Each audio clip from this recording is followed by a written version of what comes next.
Hey, what's up? How we doing? STW, how's it going, sir? How you doing? Well, hope you're doing well, sir. Alright, I'm gonna try for 2-8 left. Hopefully, Beyond ATC gives me that. If not, I'll see if I can request it. Speaking of that, let's get the ATIS. Cisco Airport information Yankee 15080. Wind 275 at 5, visibility 10. I'm doing alright. Sky condition clear. Temperature 17. 2.13.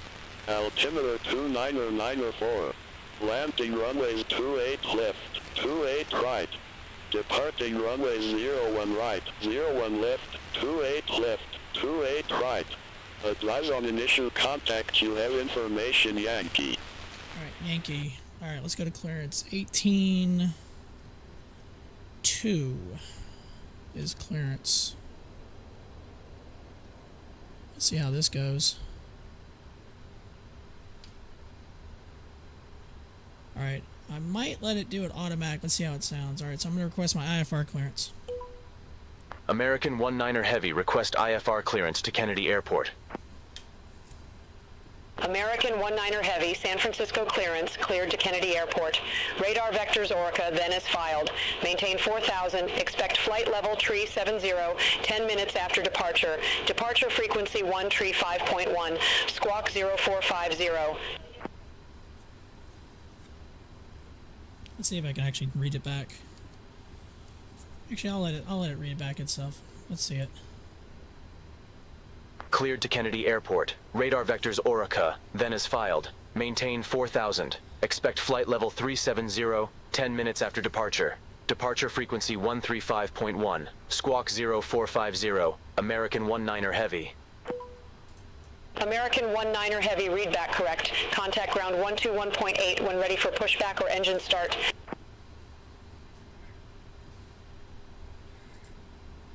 Ground 121.8 when ready. American 19er Heavy.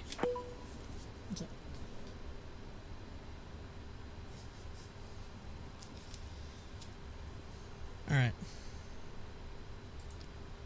So this is what the screen looks like for that. All that other stuff. This is pretty neat. This will be my first flight with this, period. I tested with it last night, just messing around like on a departure. Radar vector departures are was a little weird last night, but it ended up being okay. I wanted me to like do this big S-turn going out of Vancouver, which was a little wonky, but you know, it ended up being fine. Let's see, here's the route, or leg page. No, that is not in there, so I need to load the route. I'm doing, I can't complain. ST-Dub, I'm doing alright. It's, you know, nice to have a day off, just chilling out. It's weird having a day off in the middle of the week, because, you know, this is technically my quote-unquote Wednesday, because I work Fridays and Saturdays. So it's still a little weird. Legs page, okay, all that is in there, cool. Alright, I'm going to ask for 2-8 left. I want the longer runway. I think we'll be fine taking off, because we only got about 100,000 pounds of fuel. We should be okay. Woo, for days off. I know, right? We need more of them. We don't have enough days off in this country, man. Like, all other countries have a lot more days off than us. We just get, like, screwed.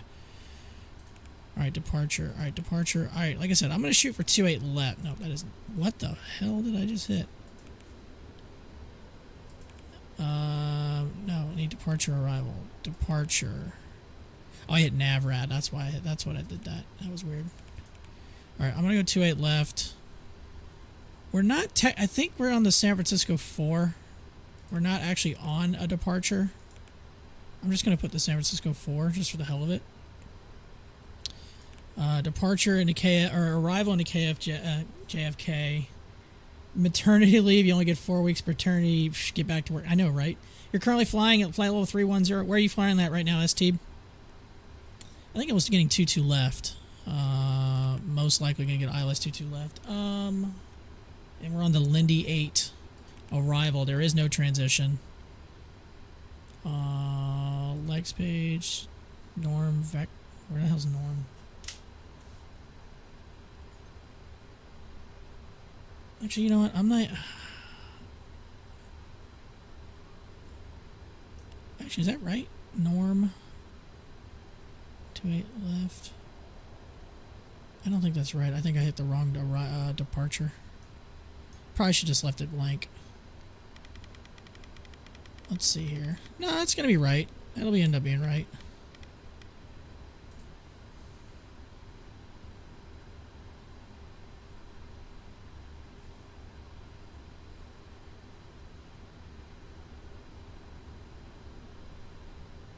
I'll add that to the route. And then we'll just, as soon as we take off, if we want us to go direct Orca, we can do that. O'Hare to Frankfurt and a Giant. Never flown there before. Oh, you're in Canada Halifax Airport? Gotcha. I did my first long haul the other night. I did Auckland to Los Angeles. Now, I did not actually do the whole flight. What do you say? Maintain 4,000. Oh, yeah, that's right. You can change. There we are. Always forget you can do that on this thing. Maintain 4,000. Let's go ahead and fire up the APU.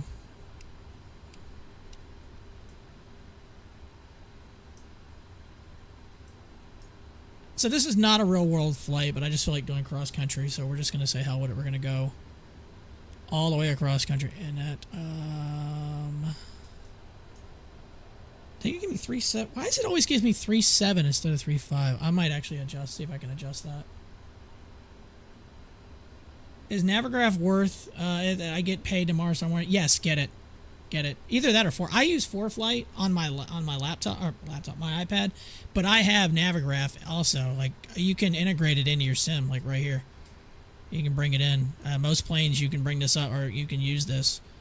I have to re-sign in, but I don't feel like doing that right now. But it's worth it. It's totally worth it. Sometimes I prefer Navigraph over 4Flight. Tell you the truth. All right, I'm going to try to get... I don't know why. I filed 3.5, but it's giving me 3.7. I don't really know why. Request. Reserves are 18.1. Seems a tad high, but I could be wrong. It is 60 minutes worth of extra fuel. All right, legs. Activate. Boom.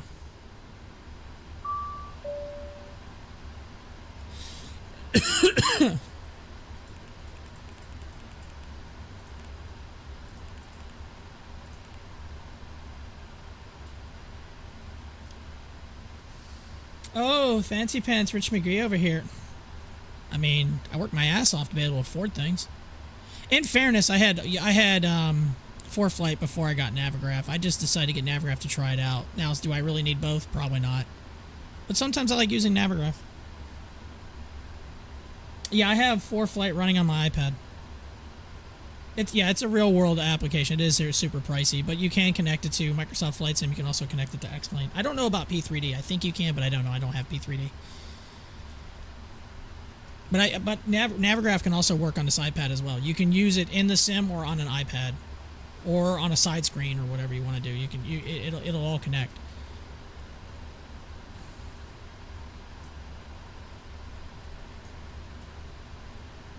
P3D, yes, through another app as a server. Yet 4Flight can only work through another. I have to use a separate program to connect it, or else it wouldn't work either. Same thing with that. All right, ground ops. Did I turn off the ground power yet? I don't think so. I think it's still on. It is on. We'll turn that off. We don't need that on anymore. We'll release the ground power. I mean, I work my ass off to be able to afford things. I've been pretty fortunate to be able to buy a lot of shit for my flight sim. Do I need a lot of this stuff? Probably not, but YOLO. YOLO. Oh yeah, we gotta do our performance calculations. Performance tool. Again, I'm gonna try 2.8 left. I probably don't need to use 2.8 left, but I'd rather use it. I want the extra room.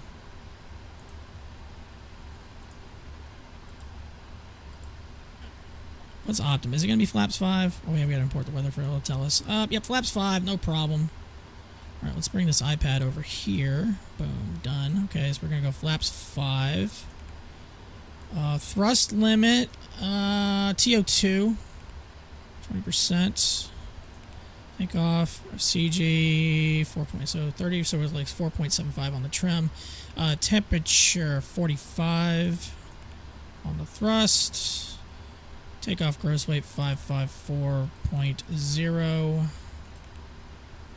And I guess I could put the wind and all that other fun stuff in there. Why not? Why am I blanking on where the hell? It's practically 0. So it must be like variable because it's showing no wind. 0.0. Outside air temp to 0. Do you have to do all this stuff? Not really, but why not? Alright, take off. V speeds 59, 61, 65. Here's the problem. I play on Xbox and I don't know if it's going to connect through Flight Sim, so I have an iPad.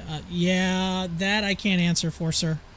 I don't use this on, obviously this is on, I'm on PC. I do not, I don't use, Xbox. I don't even own an Xbox. My girlfriend has an Xbox. I don't.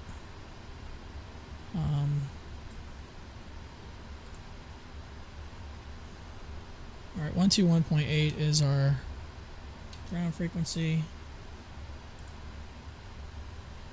We'll request push and start in just a second. This has a map feature, which is kind of nice. So we're on gate 13, which I think it said right in front of us, gate 13. It has a map feature with this, which was really nice. I like this. This is pretty cool.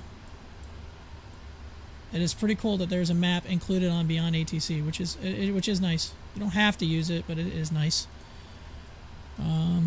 It's just ought to be fun messing around with this app. Now, again, this is going to be different. Like VATSIM, there's going to be a lot of controllers, a lot of this and that, whatever's going on, other controllers. Unfortunately, there's no real-world other route integration yet with this. It's down the line. It's supposed to have it, but for currently right now, it does not. So it's just going to be us by ourselves like we didn't have ATC. Which is okay. It's fine. I can live with that. It's not that big of a deal.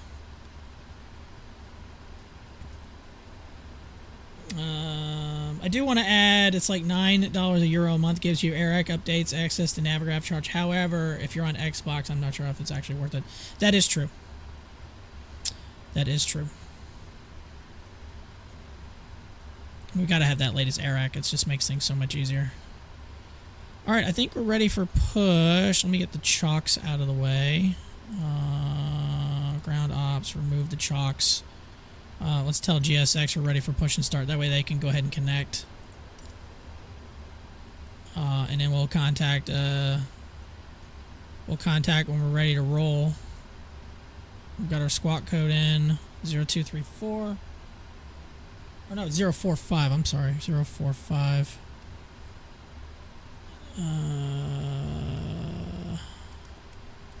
Okay, that's set. Hello, Captain. We are ready for pushback. That's awesome. That would be that would be swell. Oh, I got doors open. I am not ready for pushback yet. I have doors still open. Close. Close. Close. Okay, that's already secure. Cool.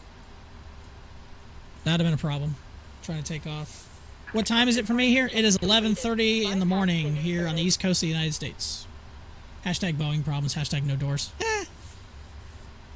They were closed initially, though. All right, let's arm all the doors.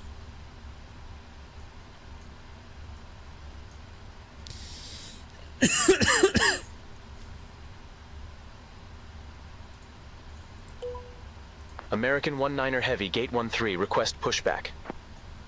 American 19er Heavy, San Francisco ground, pushback and engine start approved.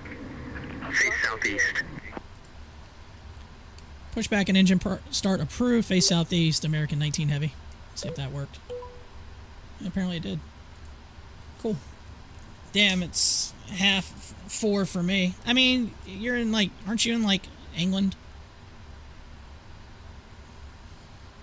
Nose left, tail right. Release parking brake. Make sure. Oh yeah, beacon. Oh yeah, you know what I forgot to do real quick? I also forgot to do checklist. Hashtag more problems. Hashtag forgetting to do all the. I will in a second. Calm down.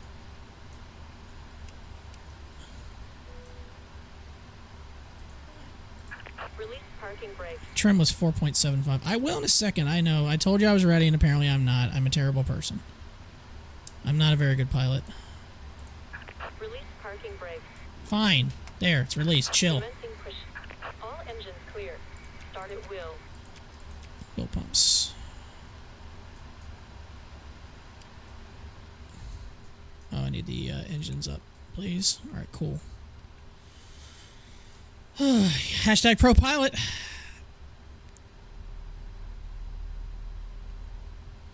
At this point, it's more like semi-pro pilot.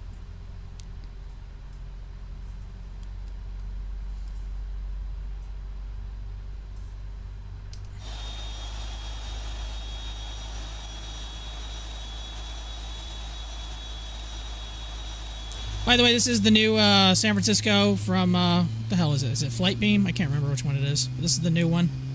It looks gorgeous. Just remember, if you use it, you've got to uninstall the version that comes with the sim. I made that mistake with Seattle, apparently. I thought it had it uninstalled, but apparently I did not, so it kind of was, like, conflicting and everything. It is a beauty. It's awesome. I hope a lot of these stuff converts over to Microsoft 2024, because it's just like the issue with X-Plane 11. I spent so much money on add-ons and stuff like that. It's like, damn it, do I really want to spend more money on other... I mean, knowingly I will. That's the thing about Flight Sim. You spend a lot of money for probably not the amount of enjoyment you're going to get out of it, but whatever. Voice recorder on. Looks like we've got a good engine start. And we'll go ahead and start up left engine, engine 1.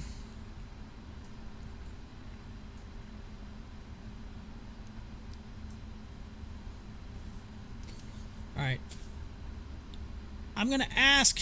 I wonder if I can ask for 2.8 left. I hope so. If not, then it's going to change my depart... Well, maybe not. I hope you can request another runway. I really hope you can. I don't know with this Beyond ATC if you can do that or not. This is going to be... We're gonna find out. I can ask for a wind check though.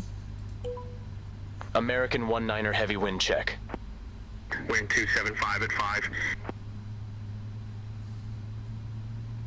That's pretty cool. You can also do a radio check. American 19er heavy radio check. American 19er heavy, reading you loud and clear. Yay.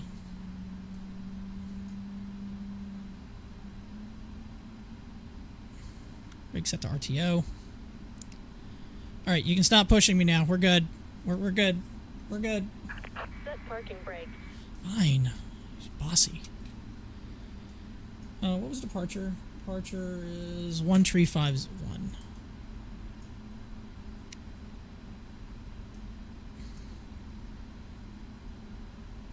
I mean, I probably can take off on 1 left or 1 right, but I really would feel more comfortable taking off on 2.8 left. Hopefully, this will let me do that. Since we're a big-ass plane.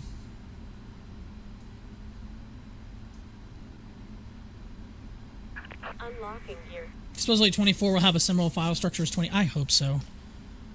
I really hope so. I really want this stuff to go over. I don't want to have to rebuy a lot of this stuff. I mean, the cool thing about Microsoft, at least they're going to support this sim. From what I understand, they're still going to support the sim when 24 Bypass pin removed. Gets released. So that's Left good. is clear. Right is clear. I don't know when 24 will be available for Xbox. I don't think it'll be available for Xbox immediately. I could be wrong. I don't know. All right, flaps going to 5. You can get that tug. There you go. Bye. Left turn, left turn, left turn, left turn, left turn. There we go. Cool.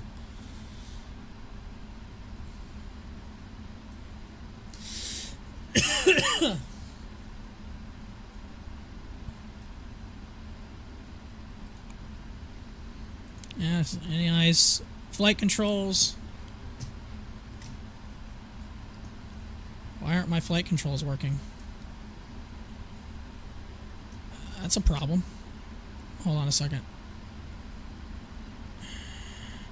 Why aren't the flight controls working? That is connected.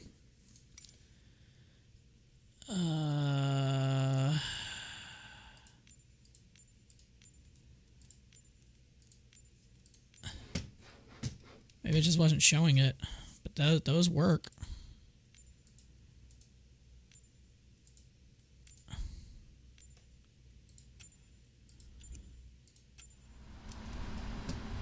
Those aren't moving. That's concerning. Alright, so it's just not moving. Okay, so it's just not moving in the sim. That's fine. Okay, cool. That was making me a little nervous. Alright, I can tolerate that. It's probably because I have them set to, like, down low like that. That's probably why. Yeah, that's why. Okay. Alright, that's why those didn't move. Okay. Whew. That's what I thought, but I was like, that was really making me nervous.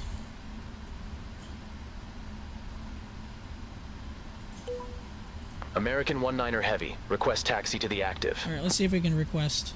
American 19er Heavy, runway 28 left taxi via Quebec 1, Alpha, Foxtrot.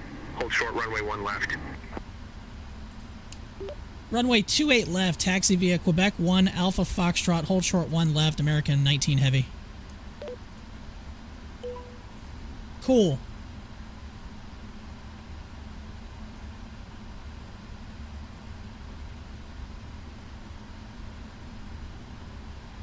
I don't know why it's giving me Quebec 1, considering Quebec 1 is right here, but okay, that's fine. Alright, good. That's good, good, good, good, good, good, good. Good, good, good, good, good, good. Alright. So far, beyond ATC, I like it. So far. It's just a different option if you don't feel like being on VATSIM. I mean, this will be one of the very first... This is really one of the only flights I have not used VATSIM. Typically, most of my... I'd say 99% of my flights are on VATSIM. You're already giving me 169. Alright, cool. That's cool. Thank you. And the cool thing about this, like I said, it has it on the screen in front of you, so you can see it the whole time. And it tells you right here, which is nice. I like that. It can do auto-tune, which I'm still going to manually tune the frequencies just to try to stay in what I in the same procedures and how I would normally do things. So we're going to go with that. So far, I think this... Now, there's two versions of this sim. You can buy the $30 standard edition. You can buy the $60 supporter edition, which basically I think you're getting the same product. You get a demo of premium voices. There is a premium voice add-on for like 20 bucks. So 862. Oh, that's no faith. That is no faith. My worst landing in this plane has been like 300 right now. Now, in the MD-11 the other day, that was a little rough. That was like 4 something. That was bad. That was bad. All right, flight controls are good. Obviously, ground equipment is good. All right, checklist complete. Now we've got before takeoff flaps to 5. Those are set. Got that. Okay, our next checklist is after takeoff. We don't have to worry about that. Yeah, APU still on.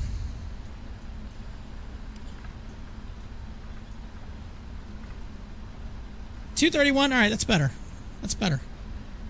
That's better. I think my last one was like 140. I think. But I don't know. It'll be nice when they actually integrate real traffic into this. That'll be, I think, a total game changer for this program. I really do.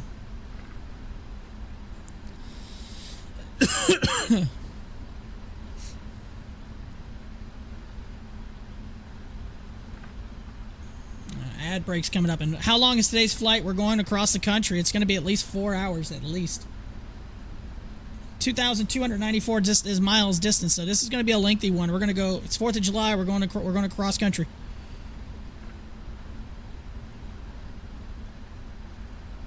So we're going to be contacting a lot of different centers.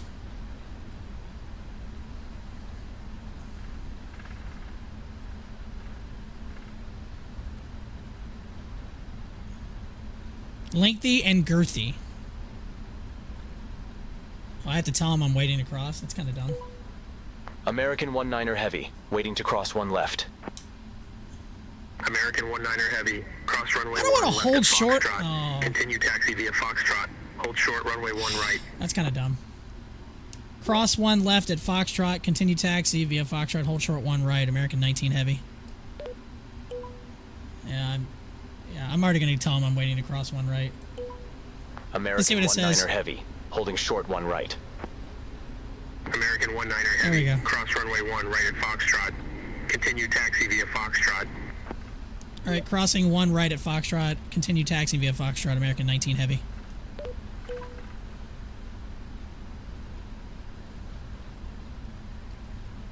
Let's see if I can snooze this ad break so we can at least get the takeoff in.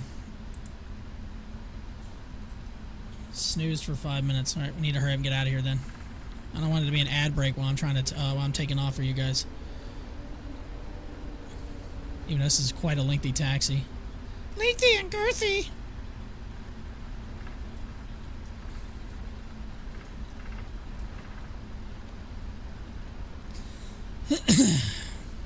Lengthy and girthy.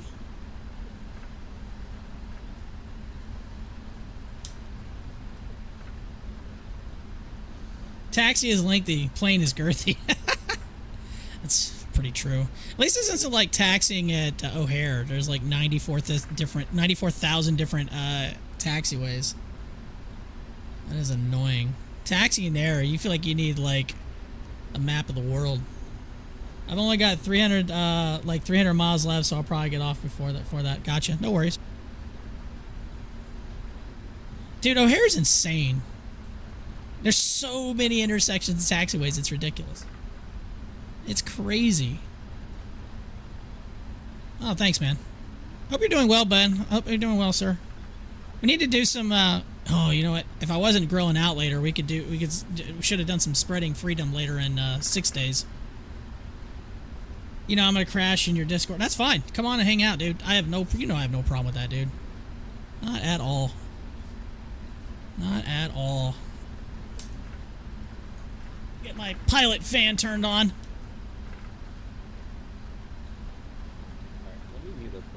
What up? Hold on. I got to turn you up. Hold on.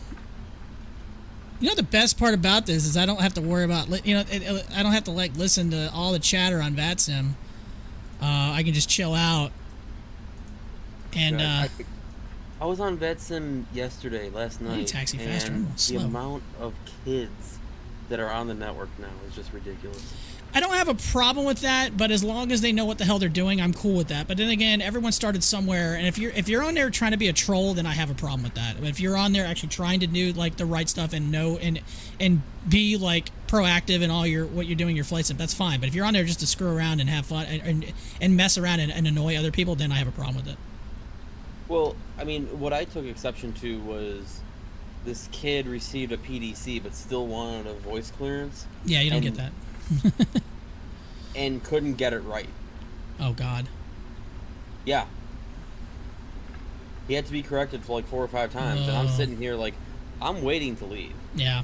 I'm not going to be the asshole to step in. I should have. Yeah.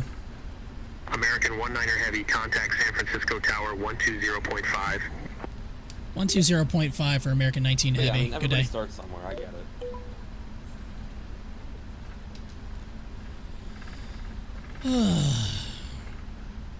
San Francisco Tower, American 19 Heavy, holding short 28 left. American 19er Heavy, backtrack runway 28 left. Call when ready for departure. Backtrack 28. What? What do you mean backtrack 28 left? Backtrack runway 28 left. Okay. Call when ready. Maybe I should tell him I'm 19er ready to Heavy. go. Never mind. Maybe I should tell him I'm ready to go. There we go. Rest crest departure. American 19er Heavy, ready for departure. Runway 28 left. That was a little weird.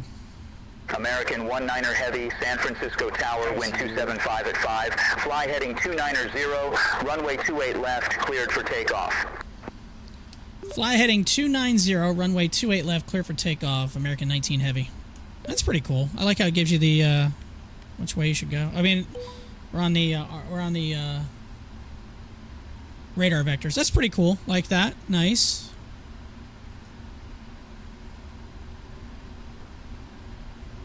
Departure 35-1.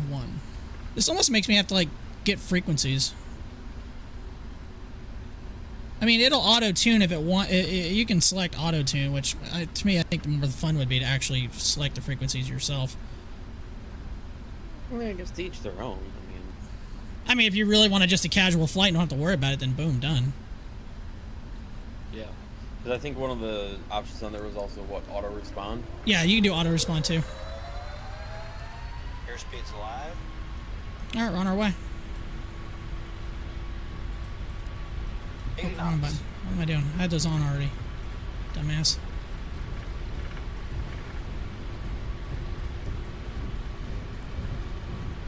I love one B1. B1 rotate. Yeah, I could have done the ones, but I'm glad they gave me the 2.8s. That's fine. Positive rate. Gear up.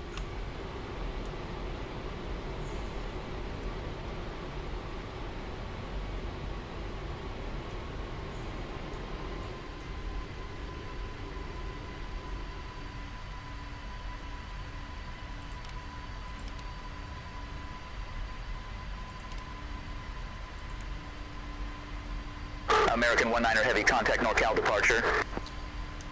Contact NorCal departure. American 19 Heavy.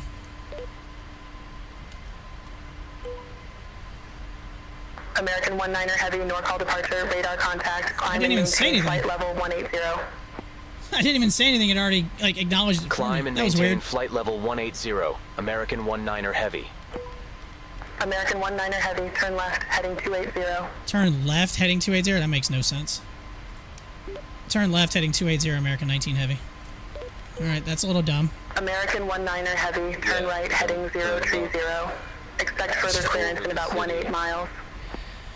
This right heading 030. Expect further clearance in 18 miles. American 19 Heavy. That's a little weird. All right. All right. On the ones, you'll turn left to keep it over the water, over the bay. Yeah. All right, that was a little weird, but okay, whatever. Like I said, this is not going to be perfect, so I mean, as long as you get the experience of it and it's relatively okay, then I'm fine with it. But American 19er Heavy, turn right, heading 040. right 040, American 19 Heavy. Again, I don't get that either. But whatever. Where's my next fix?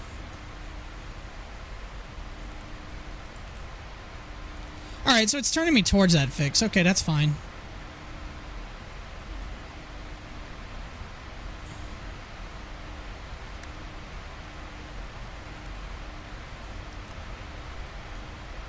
Alright, that's relatively giving me where I... Okay, so it's relatively giving me where I need to go. That's fine.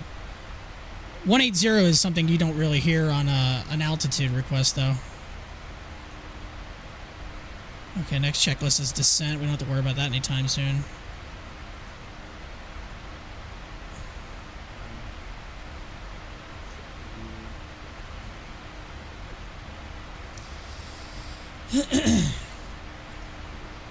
Let's see if I can get my next heading fix. Let's try that.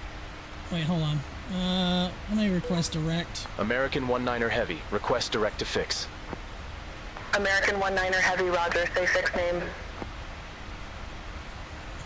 Request direct to Orica. American 19er Heavy. That's cool. You can request direct. That's nice. American 19er Heavy, you're currently being vectored, unable Orica at this time. Oh, it said unable. Okay.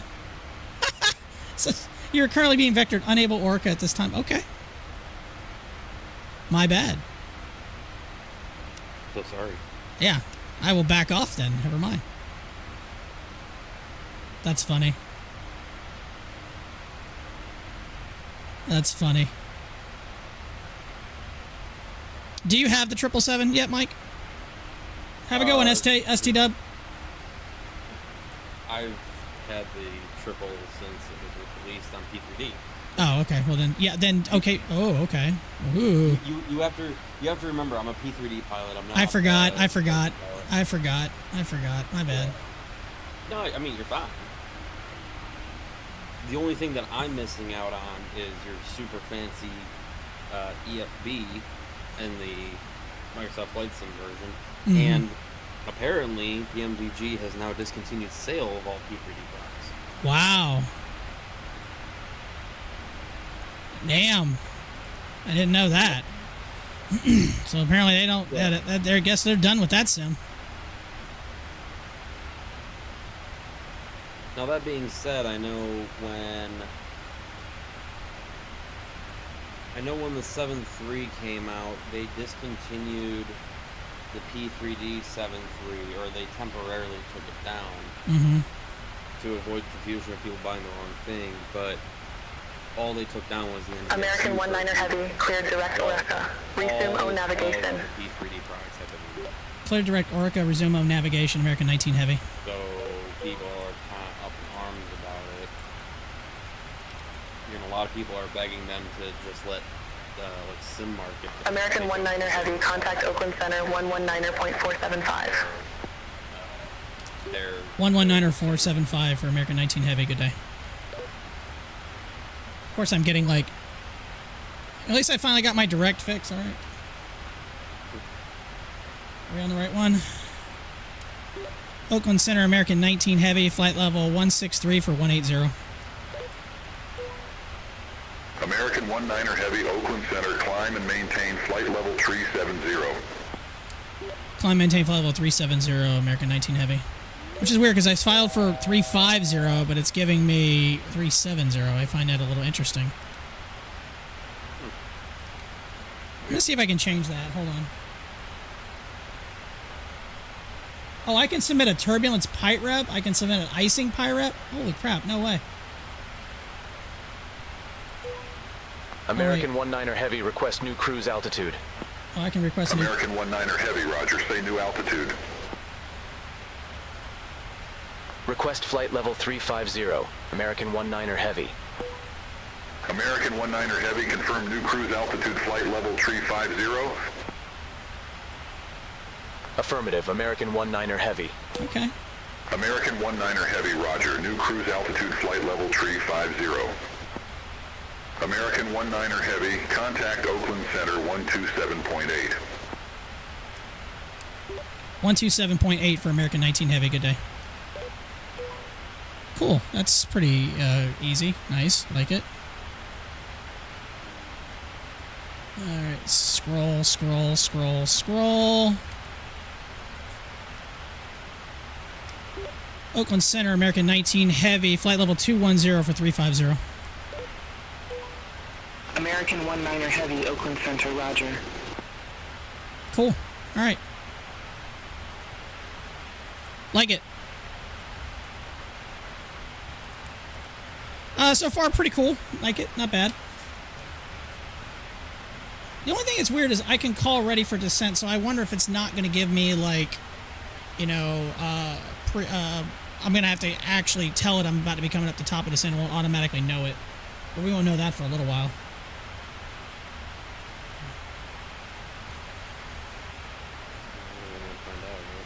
Oh, you know what I forgot to do? I forgot to do my, wait a minute. I gotta get that set up. Oops.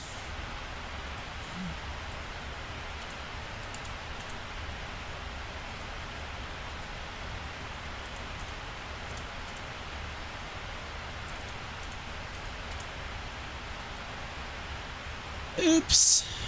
I'm gonna fly live.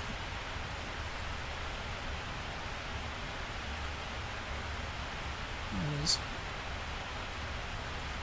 Alright, on our way.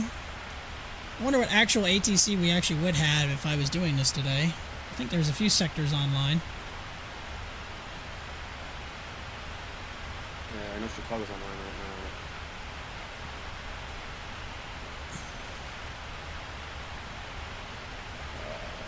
now. Oh, maybe not.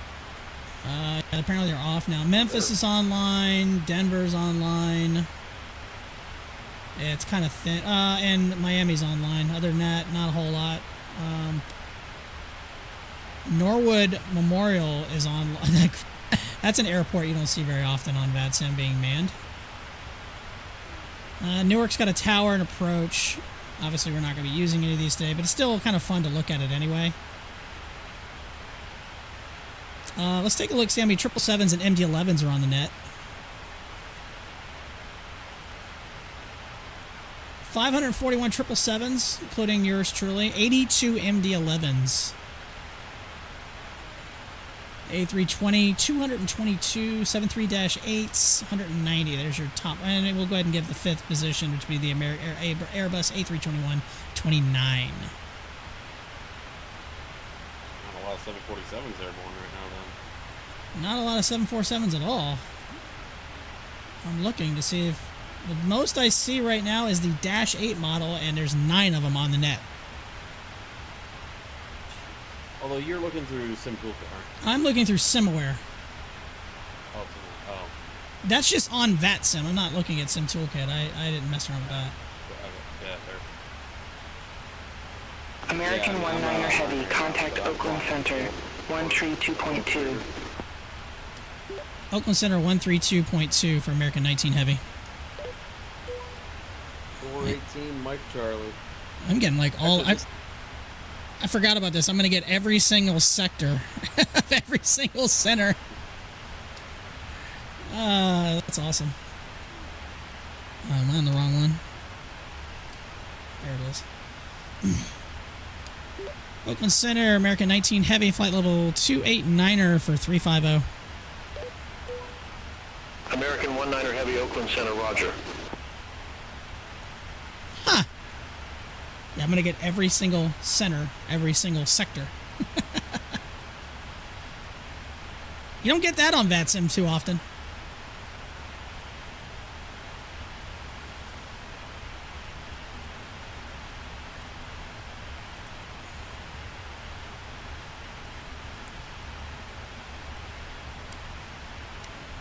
This is weird doing a flight like this, you know. No, it's gonna be cool when they finally integrate real world traffic or whatever they do with this beyond ATC. I'm looking forward to that. But I'm interested in how that's gonna do that. Like, is it gonna have planes within, like, say, 70 miles of you or 50 miles of you? I mean, I use AIG for mine, and it pulls. Is it like 100 miles? I think it's about 100 miles. Gotcha. Hey, the cool thing about this, if I want to go grab a drink or something, I can just hit auto tune and auto respond, and I don't have to worry about anything. Yeah, you let the co-pilot take over for a while. That's neat. I like that. That's pretty cool. I'm gonna like that. I think I'm gonna like this. Like I said, I love VATSIM. VATSIM's fun. But there are times I don't, like when I want to stream, I want to fly, I don't really necessarily want to be on VATSIM. It's very rare. But this is kind of a cool little option. Again, it's going to be quirky. There's going to be some issues with it here and there. It's not perfect. But it's a lot better than the default air traffic control that comes with X-Plane and also Microsoft Flight Sim. They're both terrible. Oh, yeah, for sure. American 19er Heavy, contact Oakland Damn it, Center, another one. 126.85, take care. Jesus. 126.85 for American 19 Heavy. Good day. Well, I wanted the realism, and I'm getting it, so here we are. Oakland Center, American 19 Heavy, flight level 327 for 350. American 19er Heavy, Oakland Center, roger. Okay. I wonder if this is, I assume this has the entire, like, all the frequencies for the entire world. Like, if you went to London or England, I wonder if it actually, I would assume it has all that too.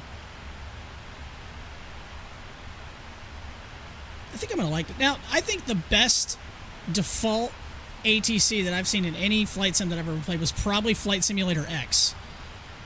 It had a pretty good AI ATC. It wasn't great. Is my real weather No, on? you're right. It wasn't great, but it was solid. Yeah, my live weather won't, for some reason, won't keep turning on. I just turned it on. Whoa, the plane just went ridiculous. Microsoft Flight Simulator.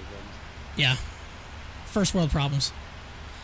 So I had a weird update the other day. And it, like, reverted all my flight sim stuff back to, like, when I first bought this sim. So I had to, like, redo a bunch of controls and other stuff that this sim was acting weird. It was weird. Heavy, contact Oakland Damn Center, it, another one? 119.75. Oakland Center, 119.75, American 19 Heavy. Negative Oakland Center on 119.75. Oh, I was wrong. Oakland Center, 119.75. Good day. He corrected me. Negative Oakland Center I just said that. 119.75. Oh my god, I just said that. Alright, fine, I'll acknowledge it Contact that way. Oakland Center 119.75, American Probably 19er Heavy. because I didn't say Oakland Center. See, I'm gonna get. That's where it's gonna catch me because I literally have to repeat it almost word for word, and if I don't, because I'll just say the frequency. Oakland Center, American 19 Heavy, flight level 339er for 350. American 19er Heavy, Oakland Center. Good day. Climb and maintain flight level 350. Yeah, that's what I'm doing. Climb and maintain flight level 350, American 19 Heavy.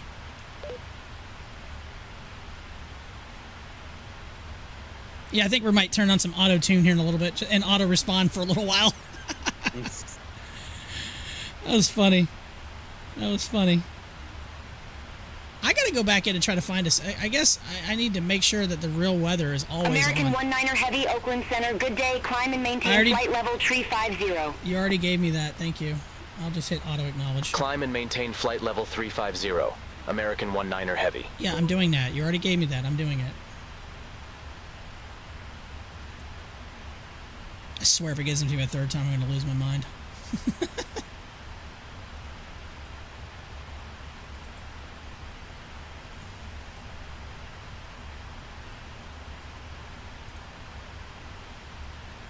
All right. ETA 4 hours 25 minutes. Let's go across the country. Why not? Why not? Have you played 6 Days lately? No, I have not. Yeah, I've had a couple updates in it, but I haven't played it in a while.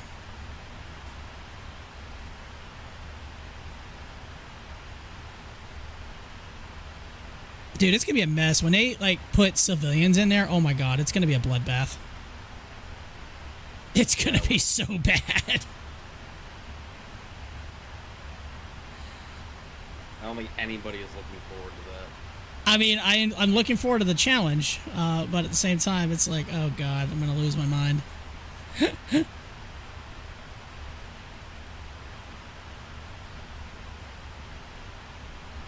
All right, we're at Cruise 350. Are you flying right now, Mike, or no? I am, but not online. Gotcha. Where are you going? Aren't you? You said it. Where you were? Are you Canada? Are you doing Canada? No, that was SCW. Oh, my bad. I'm doing Rugged Frankfurt. Oh, gotcha. Yeah, like flying on the net sometimes without not actually being on the net is actually kind of nice. Rarely do I stream without being on the net. Usually I'm always on the net, but today we're just gonna roll with this and see what happens. Yeah, fair. No, I'm just reminiscing about a small part of my childhood right now. What? So in the city, here in Chicago, it gets kind of down to the southeast, the Skyway, I-90, the toll road that goes from Chicago over to Gary. The right at the toll booth, between the two toll booths, or just to the south, I should say, a while ago, probably up until about 2014, there used to be a McDonald's in the median of the fucking expressway. Yeah, that's really weird. Yeah, they pulled it out. I think the McDonald's closed late 2014, early 2015.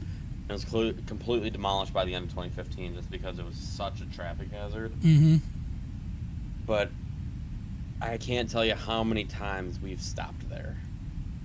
Like, just passing through just to grab a quick burger. It's like, so those nostalgic moments, you're like, oh, there's a little bit of my childhood that just died. Like, when the Illinois Tollway used to have the over-road oases that you could stop at, go inside, grab some food, sit over the interstate, and just look out at traffic. Now there's only, I think, one of them left. So on Saturdays, because I work Saturdays now since January, the route that I deliver at is where I basically grew up from like 1994 to 2008. So going by, and I've passed by my old house probably 10 or 15 times. It's like, oh yeah, I remember all this area. Like the nostalgia of just having to go through those areas and remembering like my early teens to, you know, mid 20s. I was just like, shit. Yeah. Oh no, there's a couple of the over the tops still in existence. Have you seen? Well, obviously, okay. I can't. This is not a fair question because you're not using Microsoft Flight Sim. But I saw that Active Sky is out for Microsoft Flight Sim, and one of my friends has it. And he says it's actually not bad. I'm considering getting it. I have Active Sky for X-Plane 11 and 12, which I thought it was decent, not great, but decent.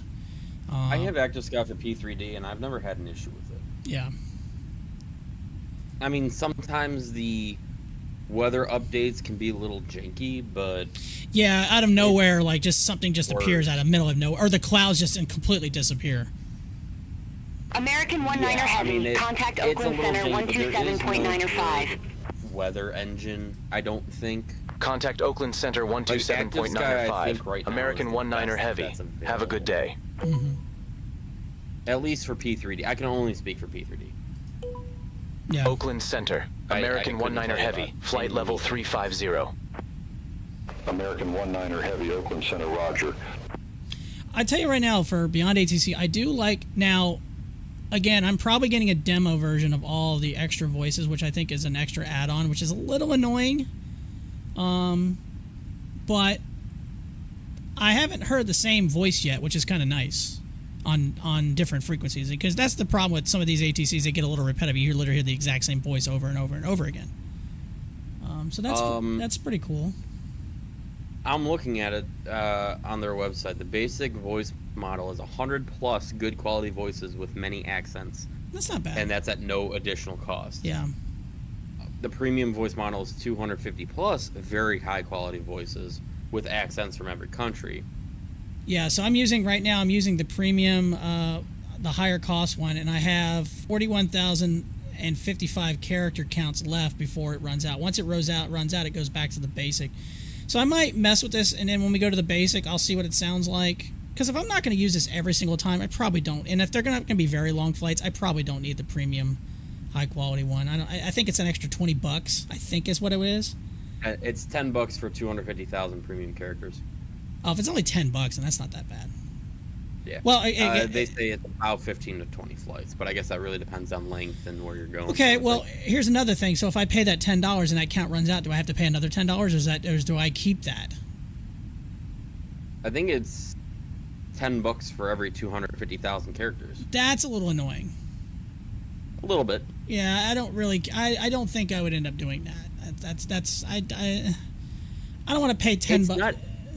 It's not a bad price, but it does get annoying. Yeah. Yeah, I mean, if I'm blasting through this, if I'm doing this like every day, I can add up. I mean, again, they said it's about 17, 18. It also depends on how long the flight is, and there's a lot of other caveat information to that.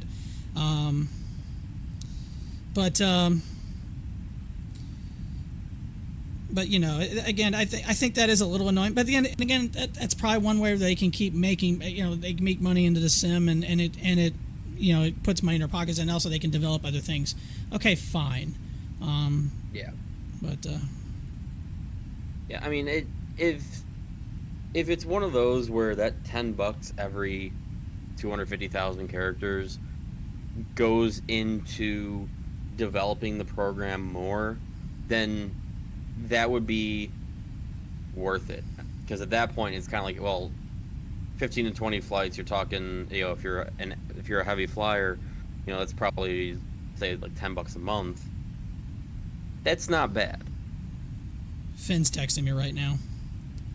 Oh, he's giving me crap. He says, finally you're flying a long distance flight. I was like, well, it's during the day. I got plenty of time during the day to do it. I mean, if I'm streaming at night, I don't have all night to stream. I can't do a long flight when I've got to go to bed at, stupid o'clock, at 9 o'clock. And I'm actually, with this ATC, I'm interested to see if you could do a long haul and just set up the auto frequencies and auto stuff and just let it roll through. Like I said, I did Auckland to Los Angeles the other night. I was, Sunday night to Monday morning. And I set the flight up at what time was it? I think I set it up at like 8 p.m. my time, 9 p.m. my time. Whatever. It was it was almost a 12-hour flight. It was like a little over 11 hours. I woke up at about 7 in the morning, came in here, and finished the last hour and a half, hour and 10 minutes of the flight in the cockpit as we were going into LAX. So I'm not opposed to doing streams. I mean, again, you're sitting here just staring at a window view. I mean, it's not like it's extravagant, but if this actually works pretty good on long hauls, I could set it auto tune and auto frequency. You actually hear some stuff in the distance, so it's a little bit. It breaks up a little bit of the monotony. Yeah, no, absolutely. So I'm like I said, because VATSIM obviously, I saw there was a Facebook post from the VATSIM the other day saying, "Hey, we're glad you guys are enjoying these long haul new planes and everything. Just a reminder, you can't set up a flight and then just leave and go to bed and come back on the net. You have to log off the net." Yeah, that is actually a bannable offense on VATSIM. Finn's asked me how the PMDG is. I said, it's sweet. It's a great plane. And the new MD-11 that just came out, I think, is pretty cool, too. It was kind of cool to fly it before it got released, because I bought it back in December when that collector's edition dropped. My issues with the MD-11 from TFDI is I think the pitch rotation is a little off. It is ultra sensitive to the touch.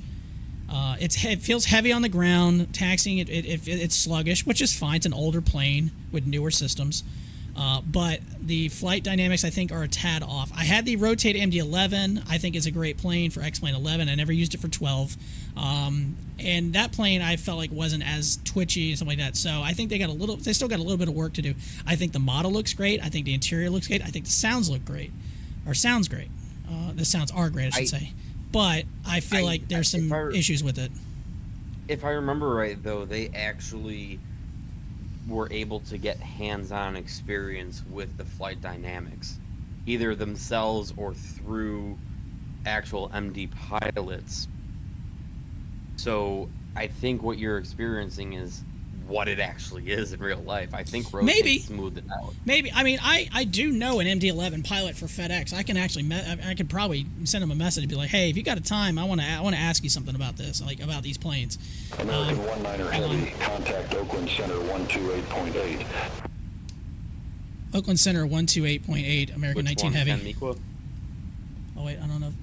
Oh, I actually didn't hear me because I was not in the screen. Contact Oakland Center 128.8, American 19er Heavy. 128.8. Oakland Center, American 19er Heavy. So flight level 350. American 19er Heavy, Oakland Center, roger. So, yeah, one of our former ATR pilots for Mountain Air who used to fly into Charleston, he got hired on at FedEx, and he flies, and he's been flying MD-11s for a couple of years now. Well, I mean, once you that's how you get into FedEx. You can start out at like Mountain Air. It's like a feeder program, no pun intended. But he got hired in, and I don't know if they really give you a choice, so he ended up getting the MD-11. We have two other ATR pilots that got hired into FedEx. They went into the 7.5. One of them came back through our area, which I haven't seen him since. And then there's another pilot. I think she's a reserve pilot. One of the nicest ladies I've ever met as a pilot. She's really a sweetheart. She used to bring us, when she would be our captain on the ATR, she would bring us donuts at the end of the week almost every time she did that run. She's such a sweet person. Oh, that is absolutely awesome.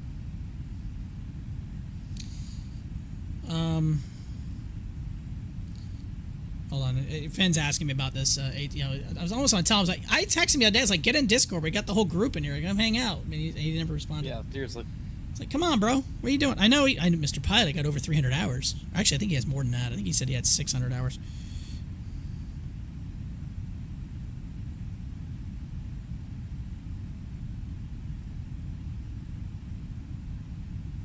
I mean, we're gonna start comparing. Yeah. Ooh. 299 flights in Volanta at 570,000 nautical miles. I don't even know how many hours that is, but many.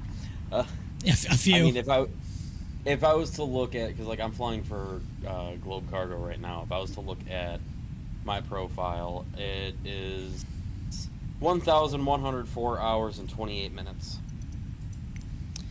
Yeah, I have a lot of hours in X-Plane, but not all of those. That's just in the sim. That's not actually like flying all the time. That's just in the sim. I think I had like 1,400 hours in the sim.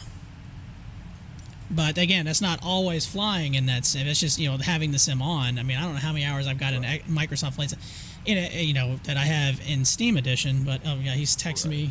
Oh yeah, he's watching. Oh, is that his house? He's texting me right now. He's sending me a screenshot of watching the sim. Nice.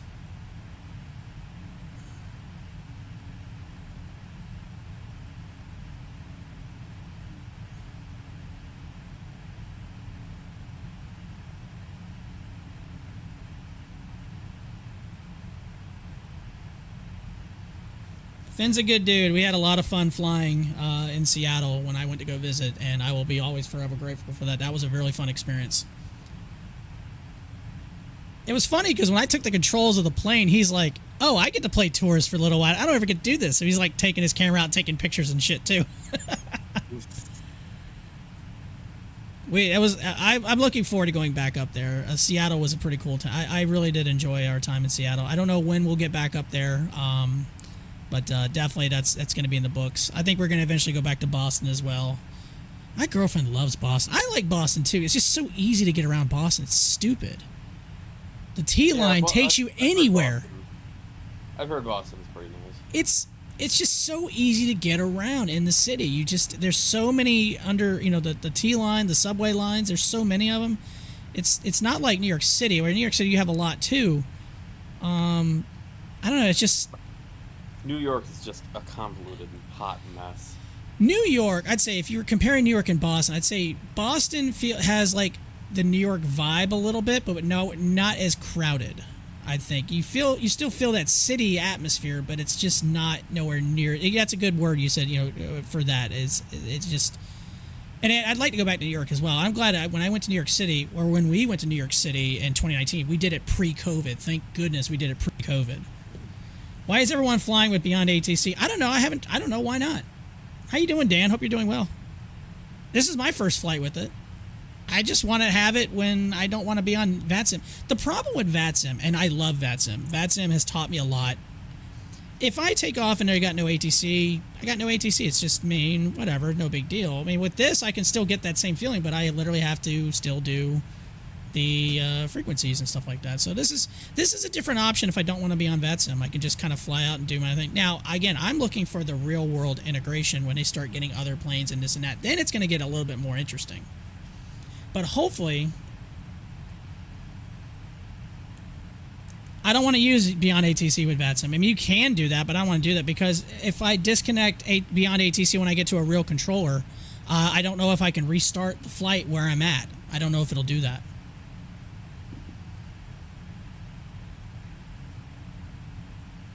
And it's just something different than always being on VATSIM. Right now, if I was on VATSIM right now, but again, I don't know if you can do that, Dan. I could be. I don't want to try it, right? Because if I X out of it, it'll go dark. I don't know if that'll happen. I could be wrong. It might not. I might be able to pick it up mid-flight. Maybe one day if I'm goofing off and I take off, maybe I'll sign into it and see what happens.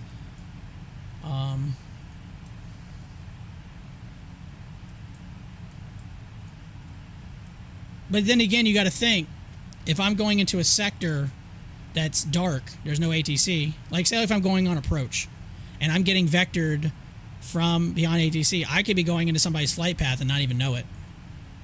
So you got to think about that too.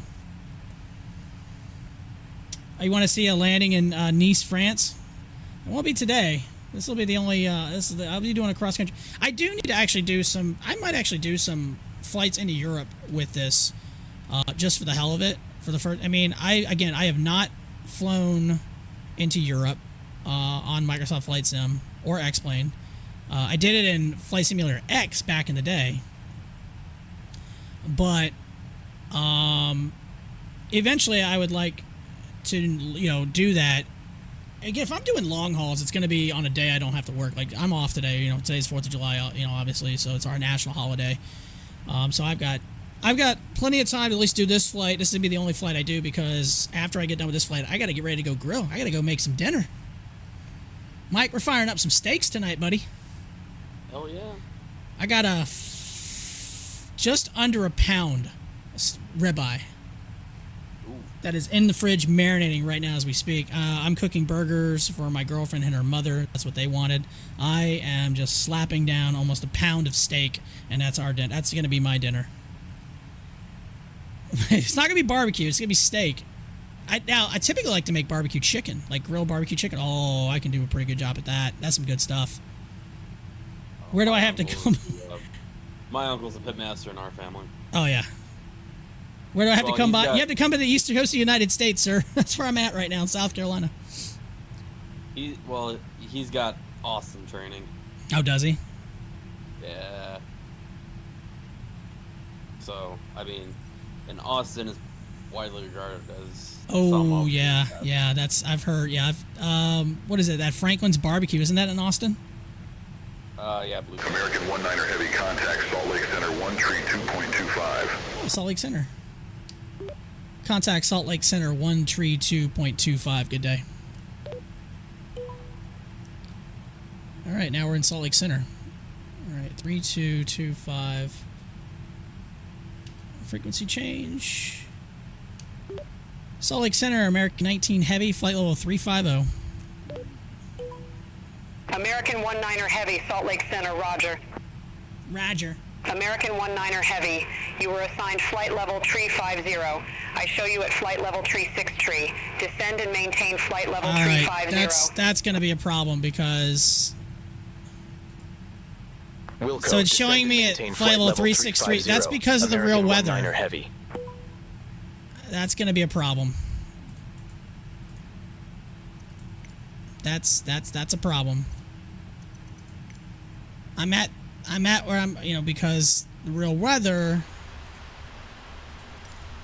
Oh wait, why are we climbing? Oh, I forgot to set that at 350. That's because my bad, because I initially put 370 and I requested 35. Okay, never mind. Oh, because we did step climbs, I bet. Did we do a step climb? No, I don't want a step. Okay, yeah, we need 350. Okay, never mind. I take that back. I redact previous said statement. My bad. You give you 48 hours? Shoot, in 48 hours I'll be at work, sir. Oh, okay. So we were doing a step climb. Interesting. Whatever. We'll go back to 350. That's weird. All right. Well, at least that was nice to know. Thank you for that.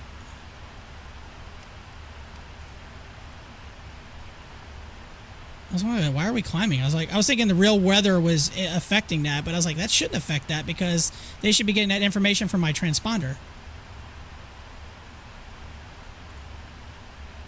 Okay. I mean, we could go up to 3.7. I actually could go up to 3.9.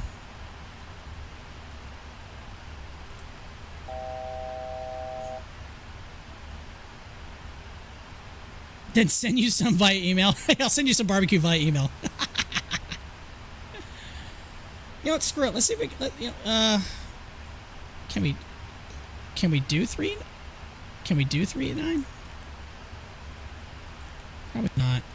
No, I'll leave it at 3.5. That's fine. Oh, I love the 777. It's a great plane.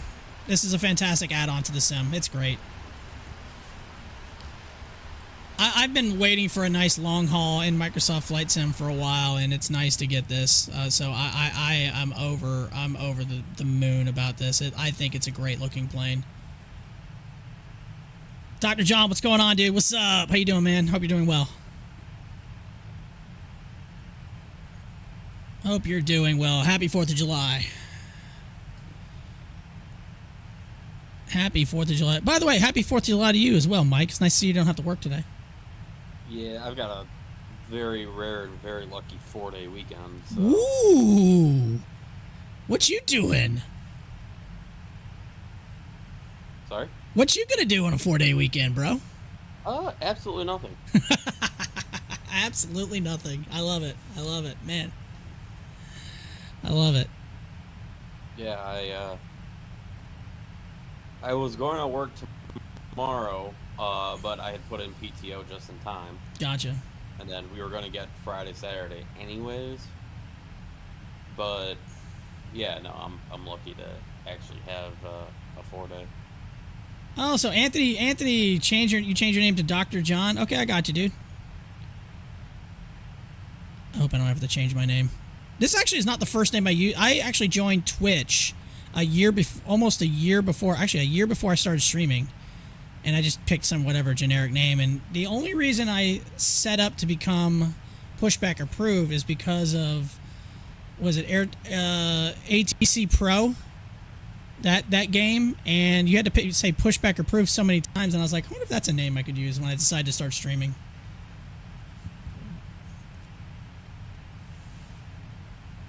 Dan, you have a holiday tomorrow, Dan? What's the holiday for you?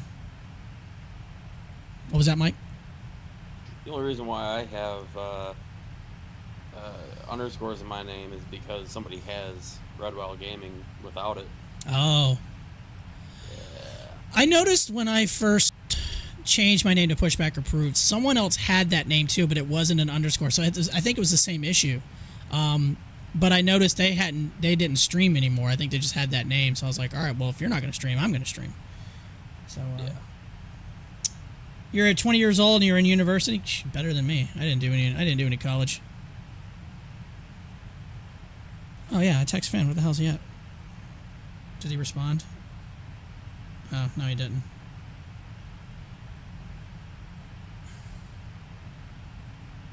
I wonder if that's the view from his house or his room. He's like, he sends me a screenshot of a laptop watching the stream.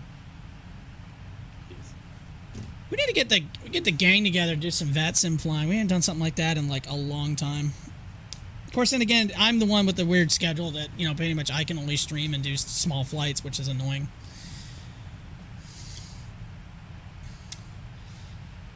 Ugh, I hate my work schedule. I mean, I like what time of the day I'm usually off by, but I hate what time I have to get up to do said schedule.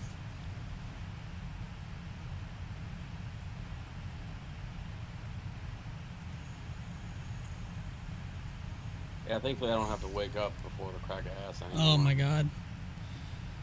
Danielle, my girlfriend, said she calls the time I wake up, and I quote, ass o'clock. Yeah, sounds about right. And it's pretty accurate. It is pretty accurate. It is not fun getting up at... I don't like seeing a 3 in the first digit of the time when I wake up. Because my alarm is at 3:25 in the morning. There are times I clock in at like 3:55 and I'm like, oh god, what am I doing here? Oh yeah, that's right. We have a plane that's going to land in like 35 minutes, 40 minutes. Oops. It's not fun. Especially when one of them runs late and it stacks up the whole day. Like when one ATR lands and another one lands, so we've got one on the ground. We're still working one. Oh, it sucks. We're celebrating 2 guys that came together in... Is that Czechia? Or Czechia? I'm sorry if I messed that up. They help shape our language. I hate them because there's so many unnecessary things. I wish we had more holidays in the United States. I think there's like a study. I think we have like the fewest like holidays in the world. So they think all of us enjoy working. I do not enjoy working. I hate working. I work to live. I do not live to work. Do you work with the MD-11? We do not, and we get 2 ATR-72s and a Boeing 757. Our area is too small for an MD-11. I've seen one come through Charleston, though, for FedEx, but it was being chartered. So our airport is a combination Air Force Base / international airport, but it is owned and run by the Air Force. But there was back in 2019 or 2021? I think it was 2021. We did see an MD-11 depart out of our airport when we were waiting for our 57 to land. We think it was chartered by the Air Force. But yeah, Charleston's just too small. I mean, if FedEx really wanted to do that, they could give us an Airbus, which they're eventually phasing those out anyway, and we wouldn't have to get the ATR from Memphis. But we're not a top. Charleston's too low on the totem pole for that. We were very low on that list for that. So because most of the stuff that comes in our 7.5 is not even express. A lot of it's heavyweight stuff. So we have two departments at our station. We have the regular express side, which is, you know, the smaller packages, you know, stuff you see in the smaller vehicles, or heavyweights, which our truck drivers deliver. Anything over like 150 pounds is I think 151 pounds or higher is considered a heavyweight delivery. So yeah, I mean, but you know, like half our plane up top is heavyweights. The bellies of the planes are usually bulk loaded with freight that we have to hand unload. Because we can fit 14 positions at the top. You have the bellies, which are separated by what we call A1, A2, aft 1, or aft 2, and the forwards are the same thing, forward 1, forward 2. A lot of the documents are put in the forward belly, and they're all like tied up in giant like clear bags. They're zip tied together, so all the loose documents and smaller packages are in there. But most of the weight's in the aft of the plane. And getting inside this belly, I mean, basically the bellies are where, you know, your luggage goes. You know, these are all converted passenger planes, and you know, you get in there, and it is not fun getting up in there and unloading those. I try not to do it. Rarely do I go up into bellies and do it. Usually I'm doing something else. Oh my guy, I gotta go lunch with the family. We'll talk to you later. All right, man. Have a good one, man. Hope you're doing well, man. Enjoy the rest of the day. We'll be cruising at 350 for a while. We've got 3 hours, 55 minutes, just under about 1,933 nautical miles. This will be the first cross-country I've done in quite some time. It's been a minute. It has been a minute. I'm trying to remember when I worked up in Milwaukee. I know UPS had the DCs and MDs come through. Mm-hmm. FedEx always had 57s. They had a couple 57s a day. Mm-hmm. But they also did a lot of... was it feeders, like small single-engine Cessnas? It was mostly the 208. Yeah. A lot of the stuff... So one of our ramp agents that came from Grand Rapids, she had the same thing. They would get Airbuses, but they had a lot of Cessna 208s on the ground there. I think they had like 5 or 6 of them. And they would go to obviously really small stations, small towns. You know, here we get, again, 2 ATRs. One comes from Greensboro, North Carolina, which is a mini hub for FedEx up there. And then we get 2, you know, one from Memphis. That's the main super hub. And then the 5.7 that comes from the super hub as well. That's how we get our... And also, not only on top of that, we get a truck from Memphis, too. So some of our stuff even gets trucked. It's crazy. That's How's it going with the PPL? Dan, it is not going right now at all. I haven't done anything with it. I probably need to take that out of my bio. I have no idea whenever I'm going to do anything with that again. It's a shame. It's just... Right now, I'm concentrating on... So at my new job position at FedEx, which I took back in January as a ramp agent, I have to get a Class A CDL, so truck driving license. So I'll be driving tractor trailers. So I've been really kind of focused on that, which I just got my permit for that about a week ago tomorrow, which I felt very accomplished by. I passed all my tests, the general knowledge, air brakes, and combination test on the first go, which typically is a rare occurrence, I've been told. Which is funny because when I took this position back in January, I was, you know, from January until now, we're in July, you know, my manager was like, hey, you need to study for this, this, and this. And I like to call it professionally procrastinated on it. And just didn't really care to do anything with it. I took my time, and then all of a sudden I found out that starting next week on July 8th, I actually have to go to another city to do tractor trailer training. He's like, have you gotten your permit yet? I go, no. He goes, well, you need to get that before you go up there because you can if you do that. And I was like, okay, cool. So the whole time I've been, finally I was like, all right, I guess I should study for it. And I like really studied for it hard for like 3 or 4 days. And I was able to pass it on the first go. Which I was a little nervous doing that because I didn't really want to tell my boss, yeah, by the way, I failed. Because you can fail it and you can take it again like a couple days later. It's not at the end of the world. But if you fail it a second time, I think you got to wait a little bit longer. I don't know the exact ins and outs of it, but I was like, I just don't want to fail it because I didn't want to go on my day off to do the damn test. I just wanted to get it over with and done that way and to worry about it. So fortunately, I passed it, did all that shit. So now we're worried about trying to get my Class A CDL, Which the best part about that is the company's paying for it. That's the best perk. I don't have to pay a dime. I'm going to... So I live in South Carolina. I live in Charleston, the southeast corner of South Carolina and the United States. I have to go to our state capital, Columbia, which is about a little over an hour drive, hour and 10-minute drive, maybe a little bit more than that. This Sunday, which is technically my Saturday because my days off are Sunday, Monday, but I have to be in Columbia at 5 a.m. on Monday to do like my first week of what's called pre-week for tractor trailer training. So I have to go basically on my Saturday, get a rental car, which is again the company pays for the rental car, the room, all that stuff, my meals. I actually have a company credit card with my name on it for business purposes. We call it a hot card. So, yeah, on the company's dime, I get to go do all this training and stuff like that. So that's the biggest perk of this new position at FedEx that I have to do. Is again the company is paying for me to get a Class A CDL, which is nice. So, I'm hoping, let's see, it's 2024. I'm hoping, I haven't given up hope on the PPL, don't get me wrong, I have not given up hope. I would still want to do that, but with the way the economy is and other things, I don't know if financially I want to go down that road of trying to get it right now. I say that, and then I went out and bought a PS5 a couple weeks ago. By the way, I haven't bought a console since PS3, because I'm mostly a PC guy, obviously. But I've always liked sports games on console better. I just have.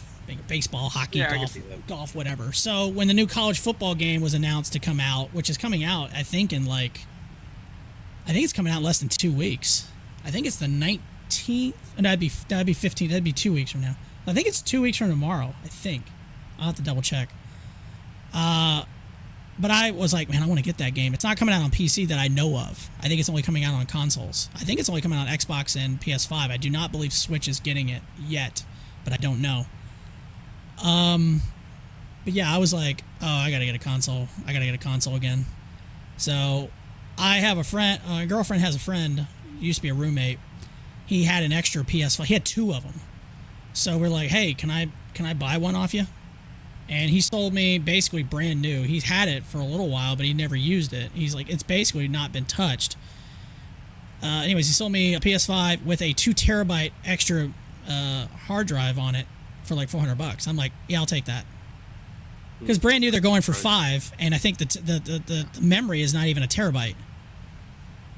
So no. Yes. Barely. Yeah. So I think I did pretty well on that purchase. But I've already bought like 6 games. I bought MLB The Show, and oh my god, I forgot how much fun that game is.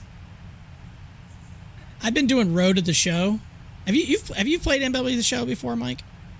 I have, yeah, but back on the Wii. Yeah. So, the Road to the Show. Oh my god, that thing has got me. It's got me by the neck. I mean, all you do is you create a player. You get drafted. You do all the Combine stuff. You see where you are. You draft it. You pick a preferred team. Not saying you're going to get selected by that team, and then you try to work your way from the minors to the majors. And it basically just plays as you. It's like anytime you go to the bat, it shows you. It skips through parts of the game that are important to your player. So it doesn't do like all 9 innings like as you playing that player. It just does, if there's a ground ball to you and you make the play, or if you go up to bat or whatever, it just only.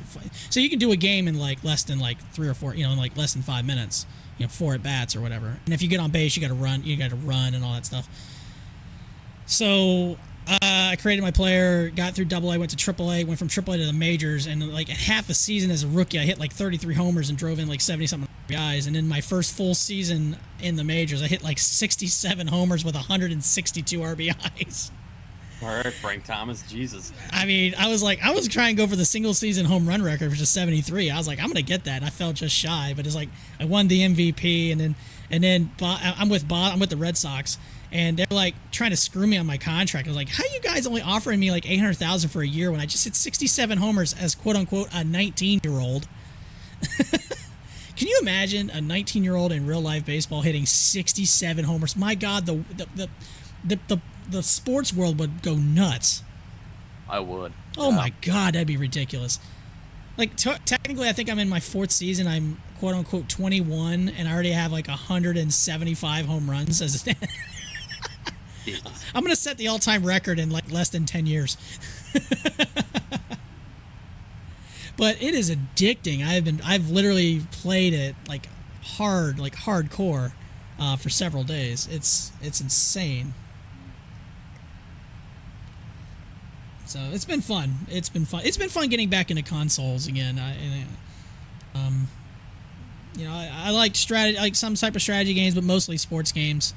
But when college football comes out, yeah, I will be. I'll definitely. I might actually be setting it up to stream. I may have to get some other equipment if I do that. I don't know. It depends. If I do have to do that, I probably won't stream it, but I don't know. Because right now we've got it downstairs set up, and I don't want to set up a streaming set downstairs. I'd rather have it in the office here. But I also don't want to, like, carry the thing up and down. All you would need is a capture card. Well, I have that, but is the audio going to... So is the audio and everything going to go to... It'll go via HDMI into the capture card, and then you'll be able to mix it in from the card. So, but I'm assuming I'd have to get a separate headset. Well, I guess I could use... No, I guess I can connect... No, I guess I could just connect... You wouldn't need a separate headset. You put the capture card in your current computer, you'll be able to mix it in with the audio as is. So you'll be able to hear... Yeah. You'll be able to hear it just perfectly fine. Okay, yeah, maybe I'm overthinking how it would be. So what I would just do is just disconnect my mic that I'm using right now and just connect it into my stream. Because right now it's connected into my gaming PC, which everything is run from OBS Studio, OBS, into my streaming PC, which is using OBS Streamlabs. So I'm probably overthinking how it would be. So... That's right, because... American 19er Heavy contact Salt Lake Center 118.05. See ya. Salt Lake Center on 118.05. Good day. Alright, 118.05.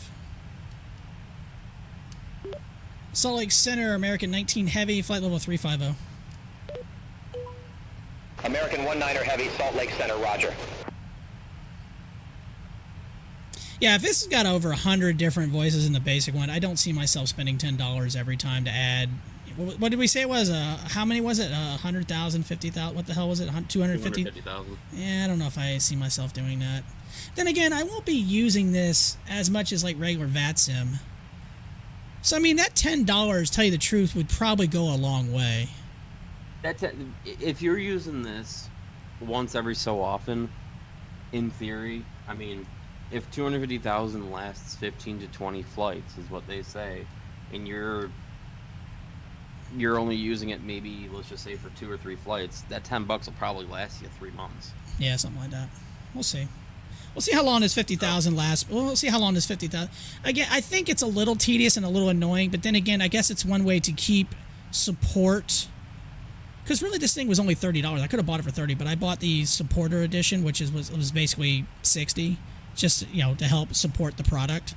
You don't have to pay that much, but I did it anyway. It's like I don't have a problem supporting third-party add-ons and buying that stuff to help, you know, Flight Sim progress more, if you will, or help, you know, it helping with other products. That's fine. I have no problem with that. So we'll see. But if it's going to last that long, then maybe we'll see. Because right now and at least the cool thing is it gives you an idea of how many you have left. Right now I still have 40,000 premium. So I wonder if that's like every word or I don't know how all that works. So that's fine. Each character, each letter. Oh, I see what you're saying. I gotcha. Okay. Yeah. Because, like, on their website, they even had, like, an example of it, which... I gotcha. Of course, I closed it out, but... No, that makes sense now. That makes more sense. Okay. Yeah, because, like, for instance, what they say is one character cost is .0000075 cents. 750,000 characters costs $30. An average flight with or without traffic is 15,000 characters, or about 45 cents. And an example that they give: United 259 Richmond clearance, cleared to Miami Airport, radar vectors Hookie, then is filed. Maintain 4,000, expect flight level 380, 10 minutes after departure. Departure frequency 126.75, squawk 5511. That's 191 characters. Gotcha. By the way, your readback is correct. That sounded legit and professional. Well done. Good reading, sir. Good reading. Well, I just took my first flight yesterday in probably 3, maybe 4 American months. 19er Heavy, And contact I did Salt it Lake on, Center 128.55. I did it on like APL, on a pilot's life. And the first flight, solid 100 on a 128.55 pilot's for life. American 19 Heavy. Good day. I did everything right, everything by the book, and like everything just came back to me. I'm like, well, I can take 6 months off and still know everything. Hey, I know what I'm doing. Yay. Salt Lake Center, American 19 Heavy, flight level 350. American 19er Heavy, Salt Lake Center, roger. So I wonder is, okay, so if the program is talking to you, that's characters. Now, if I talk to it, is that also using characters also? I think it's only counting the text-to-speech stuff. So if I hit click, if I did the automatic, then it, okay, all right. I think I see how that's going. I think we're talking. All right, that's fine. That's not terrible.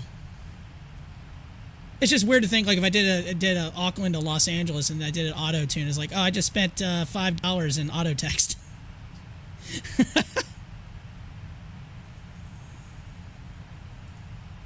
It's weird looking at the VATSIM map and like, oh yeah, I'm not on that.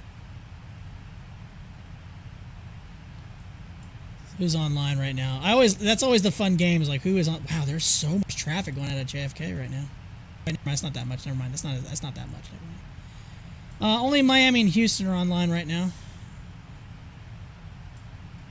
Dude, Europe always has like a bunch of controllers online, man. There's always something going on in Europe, like in the middle of the night.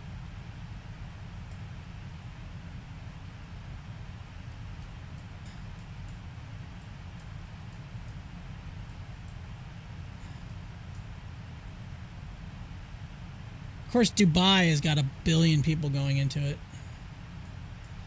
That's been one of the heaviest sectors, I think, for 777 activity, has been Dubai. There's so much traffic going into Dubai. Makes sense with Emirates. Yeah, Emirates is just bombed with all that stuff. Especially when the A380 comes out from fly-by-wire. When that happens, yeah, they'll even get more.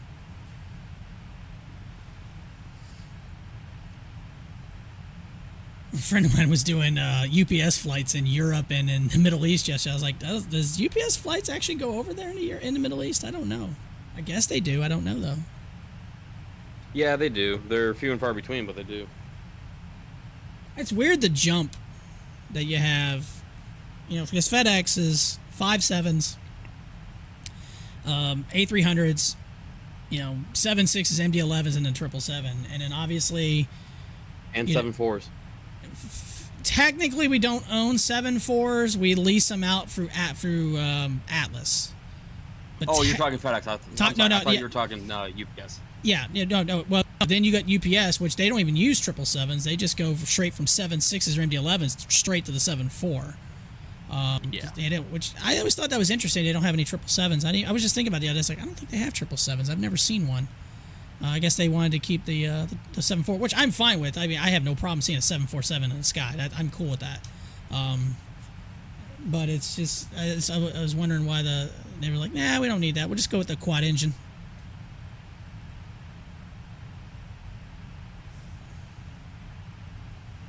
Yeah, no, for sure. I mean, yeah, UPS is, I don't know, their fleet just seems really interesting. Yes. Just because they're still holding on to the A300. And FedEx still has them too, so. Right, but I mean, like, they retrofitted a whole bunch of planes between 2021 and 2023. So they basically redid the flight decks on some of those. The older aircraft are going to get retired. Mm-hmm. They've got 43 747s, and they're the largest operator of the 8F. And starting this year, they're acquiring secondhand aircraft. Mm-hmm. So they're still picking them up. They were the launch customer of the 75-200 PF. That's what we get at Charleston. They're still taking brand new 767s. They are. I think FedEx is too. I'm pretty sure FedEx is still taking 76s as well. 777 plus Dubai. Brand, I believe so. I think they are. I know they're still taking 777s because when we went to Everett and went to the factory, we saw a couple of. I think I saw one or two FedEx 777 freighters sitting on, or that were being built. Yeah, no, that definitely makes sense. I would not be surprised. No, I know they're still taking new. Yeah. New triples. Obviously, next. Yeah, no, they've got FedEx has a current order for 14 763Fs. And those are replacing the A300s and the MD-11s. Yeah, I knew they're phasing the MD-11s out. Those are going to be gone probably within the next 3 to 5 years, I would think. Especially with FedEx's issues with trying to save $5 billion in the next 5+ years, which they've done a lot of closing smaller stations. 3 stations in the state I live alone will be closing this year. Now, again, there'll still be express routes, but most of those facilities are going to be run by ground, and so they'll have some express couriers in those ground stations still doing express routes, but not nowhere near as much. From what I understand, that's what we've been worried about in Charleston, what's going to happen here in Charleston. From what I understand, Charleston is going to be safe for the time being, and from what I understand, we're actually going to be picking up some of the areas that were picked up by the stations that are closing. We're going to be picking up those areas that are at least extended from Charleston. Not like we're going to be going to Columbia, because I know the Columbia station is going to be closing. Again, that's the express station. The ramp will stay open. The ramp is not going anywhere. The Myrtle Beach station and the Florence station, which are 2 stations very close to each other, they're closing. So we're going to be picking up some of the areas a little bit further away from Charleston, outside the normal Tri-County area. So that's why we think Charleston's going to be safe, we think, for the next few years for sure, which is a nice relief for me. And that's the other thing, too, between FedEx and UPS. FedEx actually has the feeder fleet as well. We do, but technically, it's operated by, I think we technically own them, but they are operated by... Mount Air Cargo is one. I don't know who does the West Coast. I know is it Empire Air? I know Empire is one of them. It sounds familiar.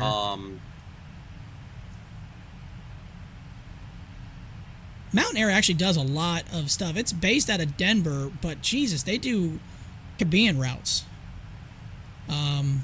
Puerto Rico, they have tons of the feeders that go to Puerto Rico and do the islands in the Caribbean and everything. Empire is hubbed out of Spokane, or whatever, and Coeur d'Alene. They focus out of SeaTac. Don't they also do like Alaska? American 19 Heavy, contact Salt Lake Center, 1 tree, 5.775. Salt Lake Center on 1 tree, 5.775. American 19, good day. You don't really need to say 775, I would assume, but I guess it will. Alright, scroll. Alright, I'm getting there. Calm down. Oh, wrong frequency, apparently.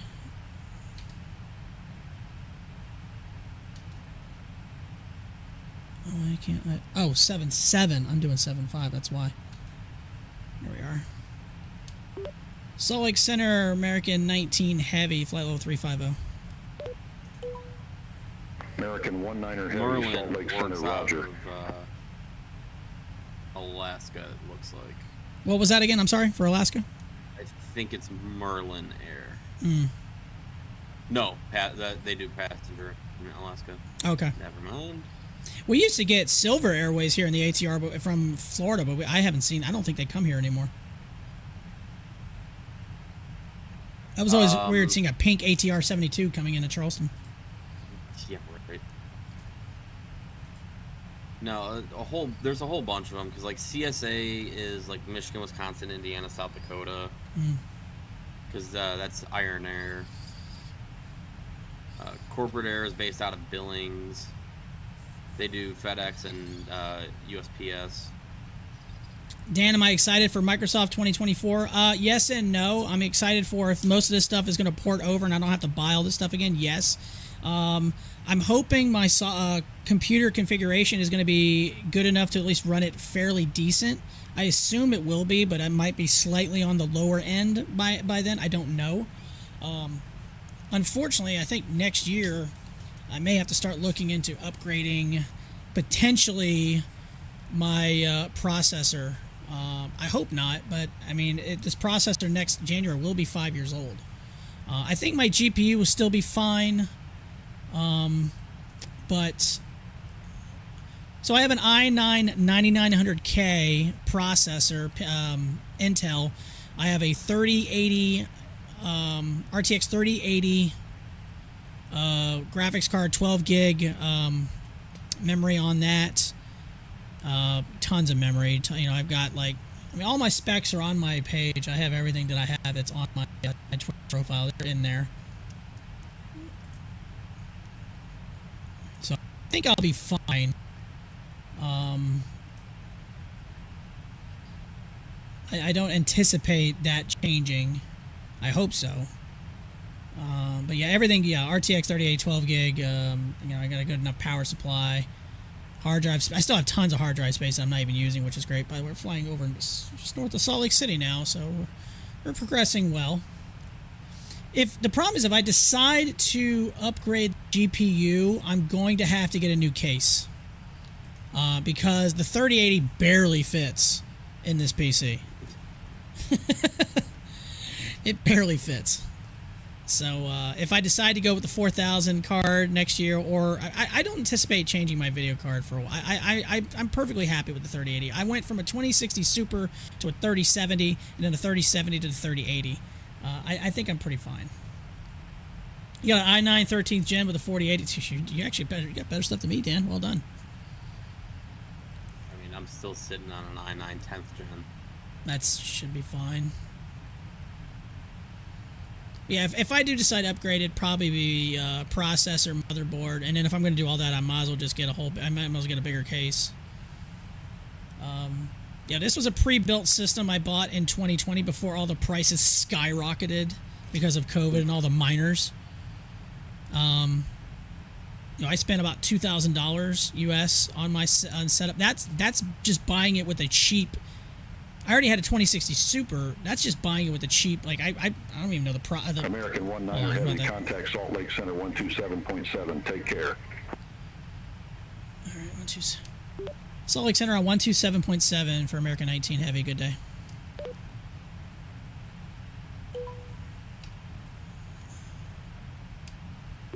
Salt Lake Center, American 19 Heavy, flight level 350.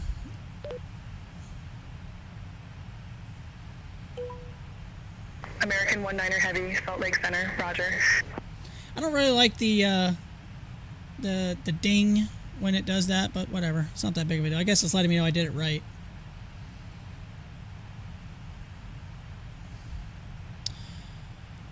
Yeah, so I think I'll be all right for a while with my stuff, but yeah, again, this will be 5 years old coming up in January of 25. It's crazy to think it's already been that long. I mean, this has been the best computer I bought. Again, I bought some people build them. I didn't want to mess with that. I just bought it pre-built, and I was perfectly happy with it. I did help build my friend Rich, who's Captain Gong Show on Twitch. I did help him build his. He asked me to come over one day to help him out with that. He did most of the stuff. I helped him out with some of the minor shit.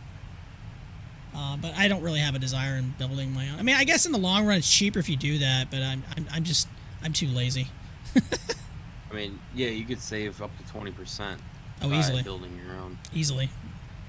So basically, all you're doing is you're just paying extra for the time not to have to do that. It's just a convenience charge. No, you're paying up charges is what you're paying. Yeah, but like the breakdowns, you're paying an extra. Sometimes you're paying an extra $200 to $300 for a graphics card alone, and that's before the build fee. Yeah.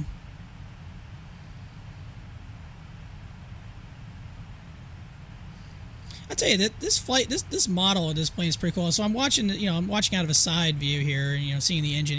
The engine will actually move around, and the wing flex looks pretty good on these planes.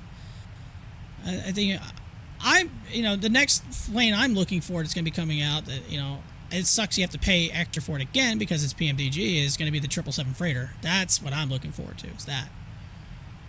I mean, I like flying passenger, but you know me, I like doing cargo more.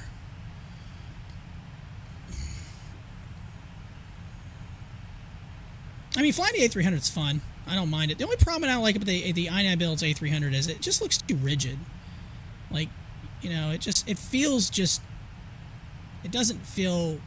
How do I say that? Like, this feels, like, flexible. It feels like it has, like, there's some give with it. When you land, you can kind of feel the plane kind of bounce a little bit or whatever. Like, that plane, just like, you just land, it's like just a brick. Maybe that's just the way the plane's built. I don't know. Maybe that's how it's supposed to be. I don't know. I could be mistaken. I could be mistaken.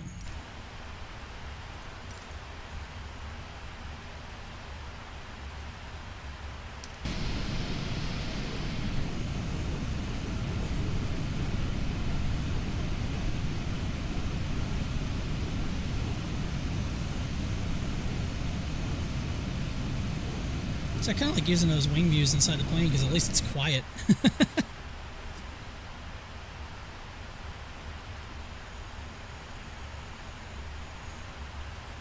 All right, I usually fly sound off, but that's just me. Say what? I usually fly sound off, but that's just me. Oh, yeah. Only 530 777s on the net right now. Only. Number 2, the A320 at 243, the 73800. American 19er Heavy, contact Salt Lake Center 124.35. Contact somebody else again. Salt Lake Center on 124.35 for American 19 Heavy. Good day. 124.35.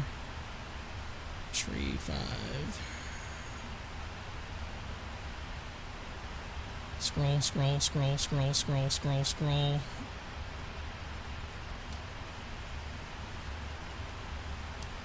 Salt Lake Center, American 19 Heavy, flight level 350. American 19er Heavy, Salt Lake Center, roger. That sounded kind of scratchy.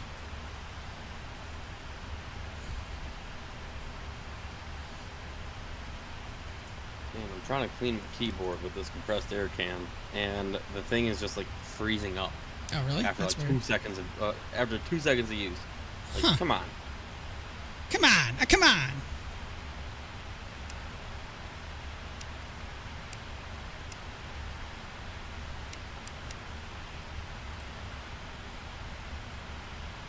I might bump up the speed. I do appreciate how they put on the can, though. Inhalant abuse is illegal. Well, abuse of a lot of things is illegal. That's fair. Like... That's pretty fair. That's pretty fair. I could go up to 3.7. I might do that. Why the hell? Why the hell not? American 19er Heavy, request altitude change. American 19er Heavy, roger. Say new altitude. Request flight level 370, American 19er Heavy. American 19er Heavy, confirm new altitude flight level. I'm already climbing. Affirmative, American 19er Heavy. American 19er Heavy, roger. Climb and maintain flight level 370. Climb and maintain flight level 370, American 19er Heavy.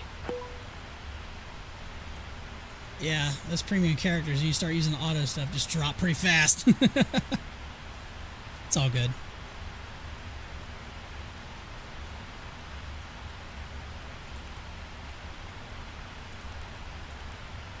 Yeah, we'll stay at 3.7. That's fine. And we're going to cruise at Mach 0.84.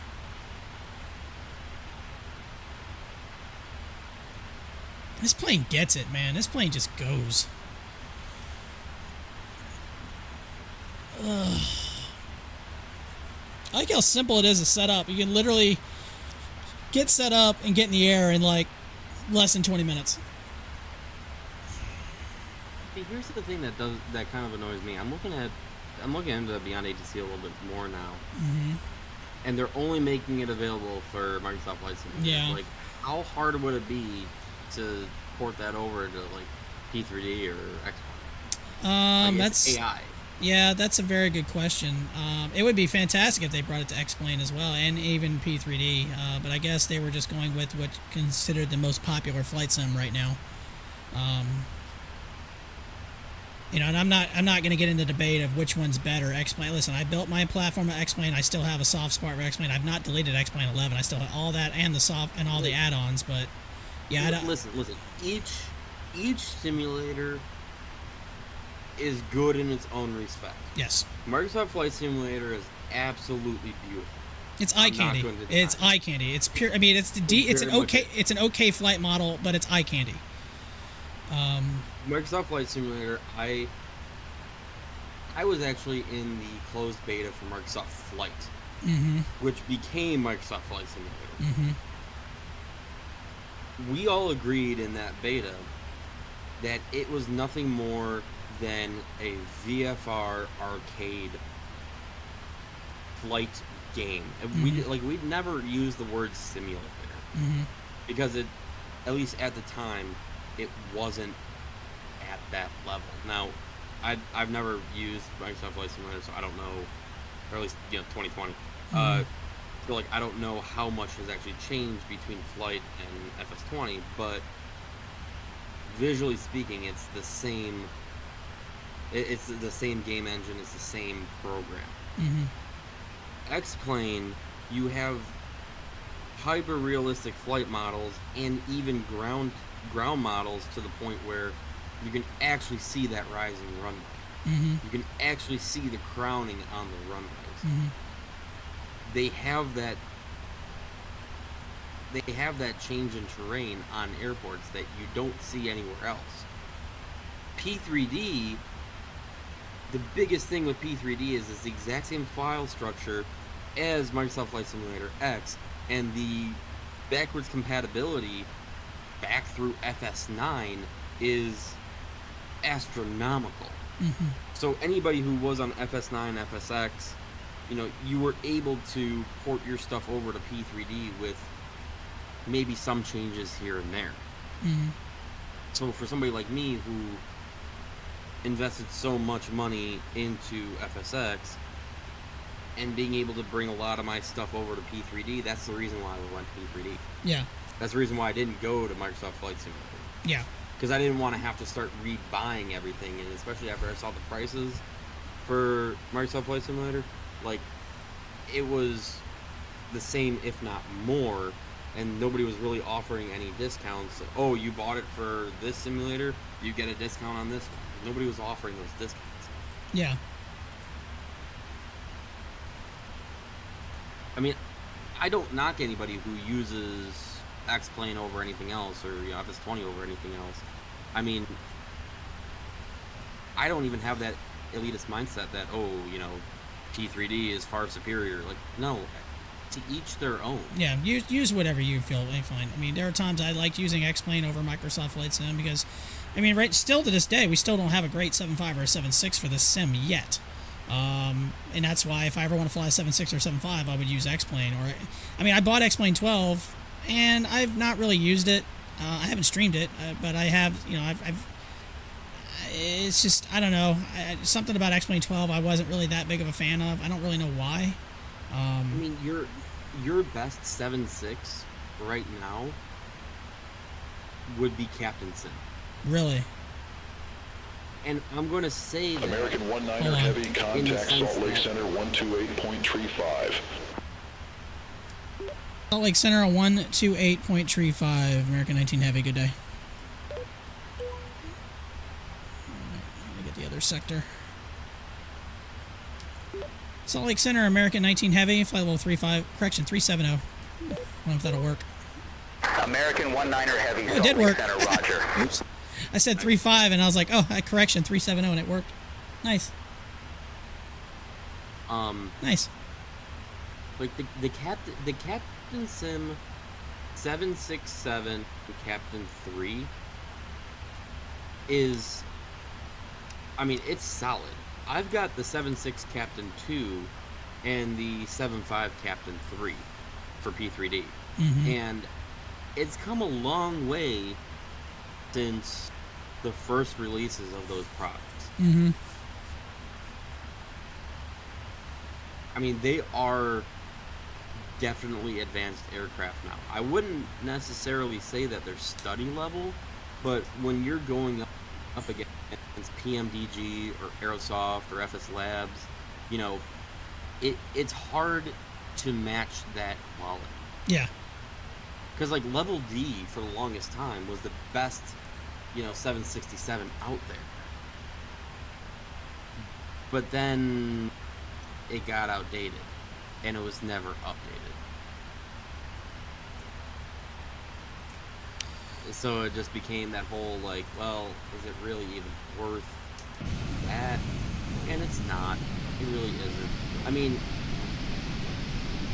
I'm looking at it right now. The 7.6 for FS20.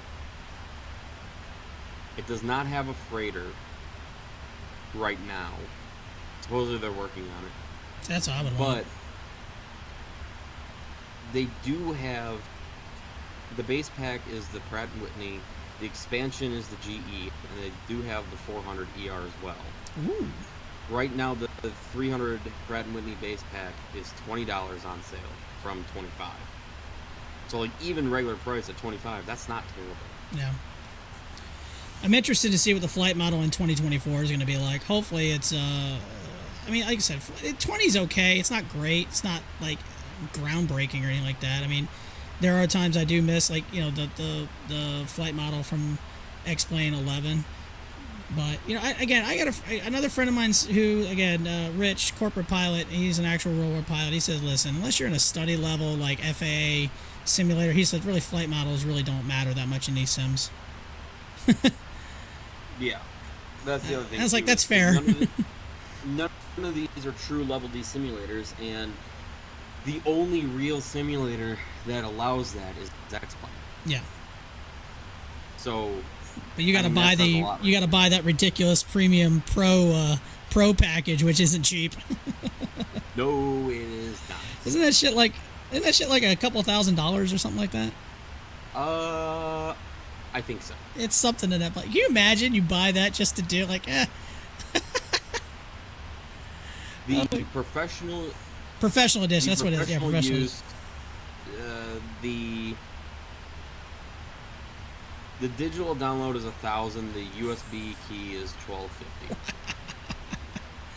That'd be the most expensive USB key you ever bought, man. Yep. Hey, be careful! Don't lose that. It's $1,200 on that thing. Yeah, because I think, I'm just trying to see here. So the digital download requires consistent internet connection in order for it to register as professional. That's not surprising. I mean, just about all these other sims. I mean, this probably needs that. This needs that too. So that's nothing. So realistically, it's a $250 premium to be able to go offline. Oh, okay. Now I see what you're saying. I see. Okay, I got you. Okay, yeah, that's so fine. Digital is 1,000. Digital plus the USB key to allow you to go offline is $1,250. So it's that $250 difference. Man, if you're already spending $1,000, you might as well just buck up and get the $1,250 edition. Yeah, exactly. And they do actually. Oh, they do also sell their own gaming computer. They do. Optimized. X-Force. It's X-Force, isn't it? X-Force or whatever it's called. Yeah, the X-Force Comet. It comes with X-Plane 12 pre-installed and ready to fly. It's only an i5 though, but it's an i5 13600K. 32 gigs of DDR5 6000, a terabyte NVMe solid state. It's only a 4070 Super. I mean, I guess it's, yeah, that's the thing. I'm not paying $2,200 for an i5 and a 4070. If I'm paying $2,200, I want an i9 and I want a 4090. Yeah. I'm sorry. That is a ridiculous upcharge.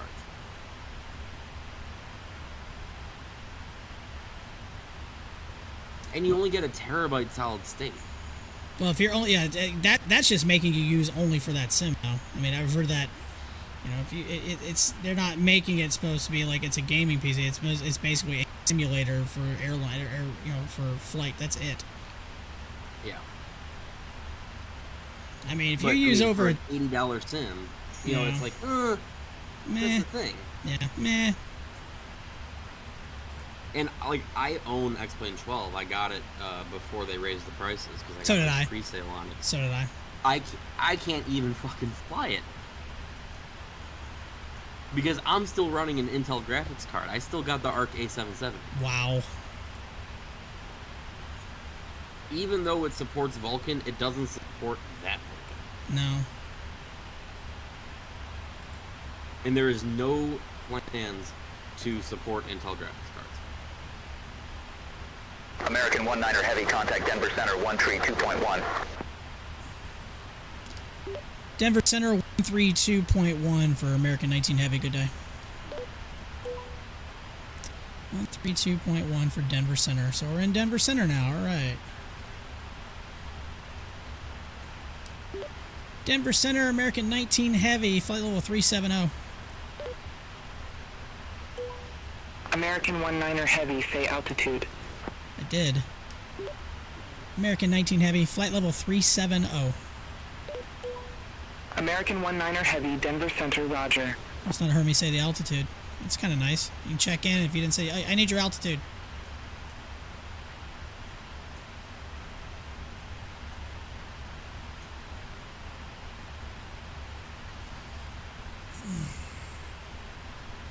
No, the Sox are playing the Indians right now. I'm sorry, the Guardians. I was going to say, you mean the who? You know what? They will forever.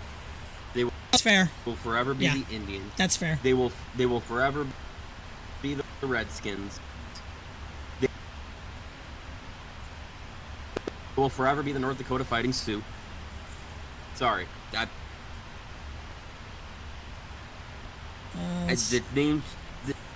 the name change away from the Redskins kind of made sense. I'm not gonna lie. Yeah. The Indians, it's a bit of a stretch. But the fact that the Sioux Nation actually allowed the University of North Dakota to use the Fighting Sioux name. And they changed it anyway. And when they were going through the name change process, the Sioux Nation said, "We do not want you to change the name," and they still did. That's an even bigger fuck you to Native Americans. Yeah.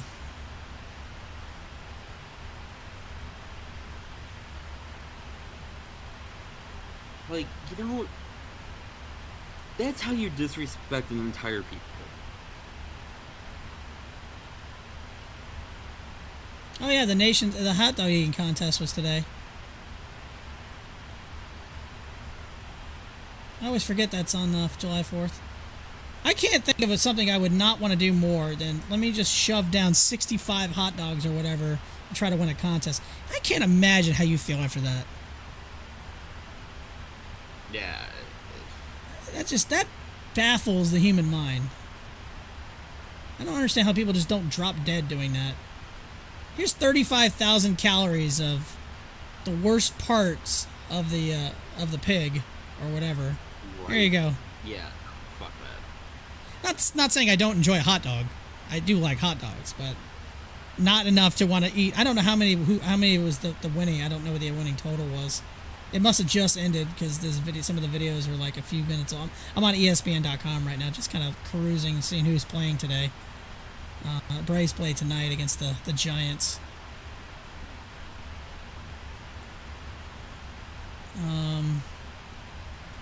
Hey, all I care about is my Sox are not going to be in the postseason. The White Sox Not or the Red anymore. Sox? White. Okay. When you say that, you got to be specific. Dude, I'm from the Midwest. I'm from Chicago. I can't. I'm a Red Sox fan? I can't remember that stuff half the time, though, bro. Do I sound like I'm from Boston? Hey, I was in Boston and I did not hear that accent. Maybe I might have heard that accent like twice. It's the people who live outside of Boston who has that. Is this Chicago? I still laugh about that story. God, it was so funny. Current win probability, Cleveland 84%. Don't fuck it up. Why is it not 100%? Why is it? Why? What's Why is the it not what's 100%? the what's the score and what inning? No score, bottom first, no outs. Oh, that's why it's 85%. It's no score. Oh, what? No, hold on. It just updated, 77.8%. It's literally like pitch by pitch, out per out.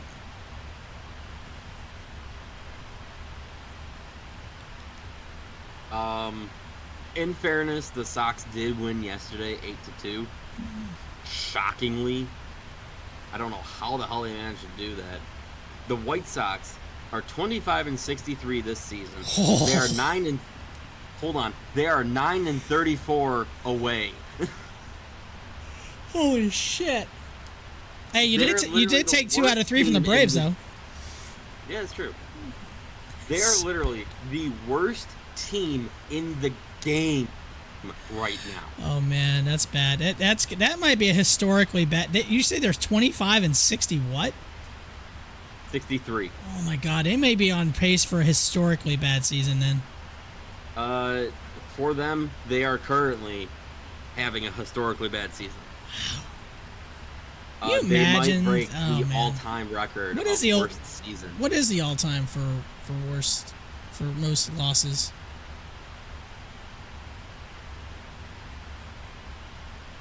Let's see. 1916 Philadelphia Athletics at 117 losses.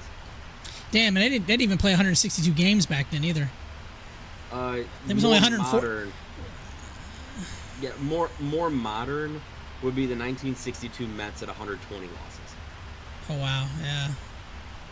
Damn. American 19er Heavy, contact Denver Center 126.5. 126.5 for American 19 Heavy. Good day. 126.5. The Detroit Tigers in 2003 had 119. Denver losses. They were Center, 43 American 19 Heavy, flight level 370.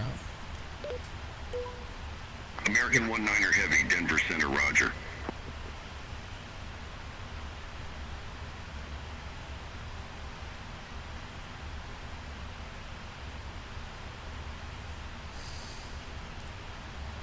So far, this Beyond ATC, I'd say I'm liking it.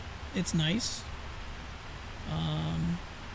It's going to be interesting once we get closer to JFK how that's going to turn out, though. That's what I'm looking, and also for taxiing.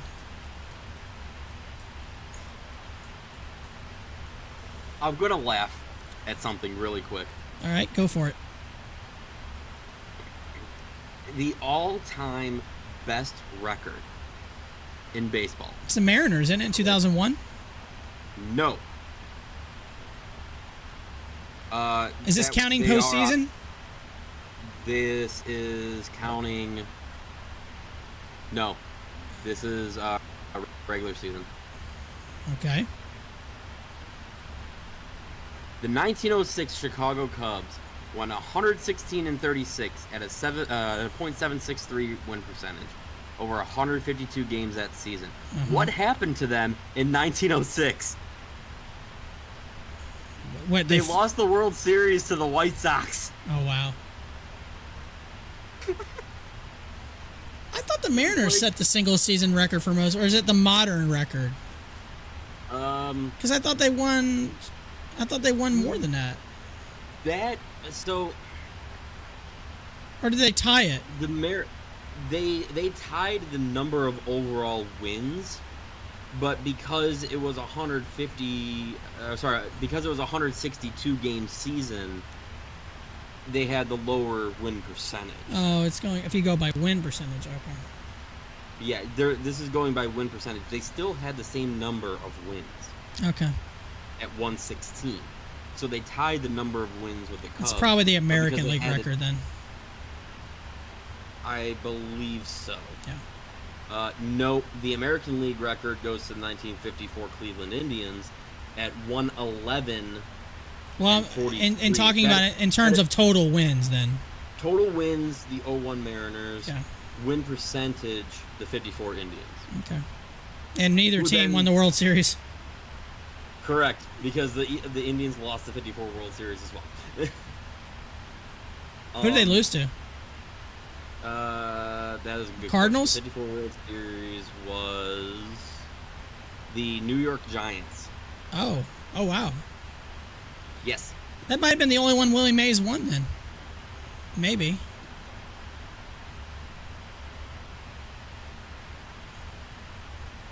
That's actually a good question. That is a very good question.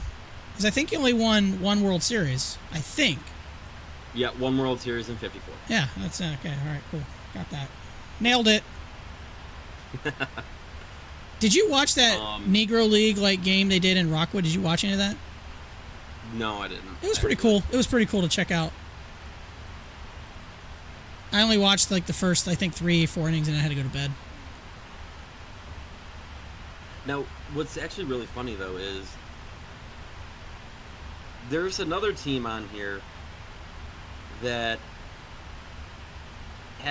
on the all-time best record list at 43-17 for the season. It was the 2020 Dodgers. Because they shortened that season to 60 games, and they won the 2020 World Series, which I don't count the 2020 World Series at all because they didn't play a full season. That was a tough one for me because I tell you why. Because that year, man, Braves had them up 3-1 in the LCS and lost it. Yep. That one was rough.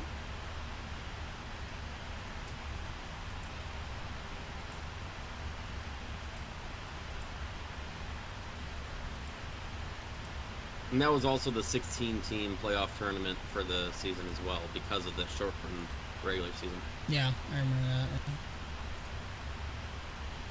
That was a 6-game series too. Wrong button.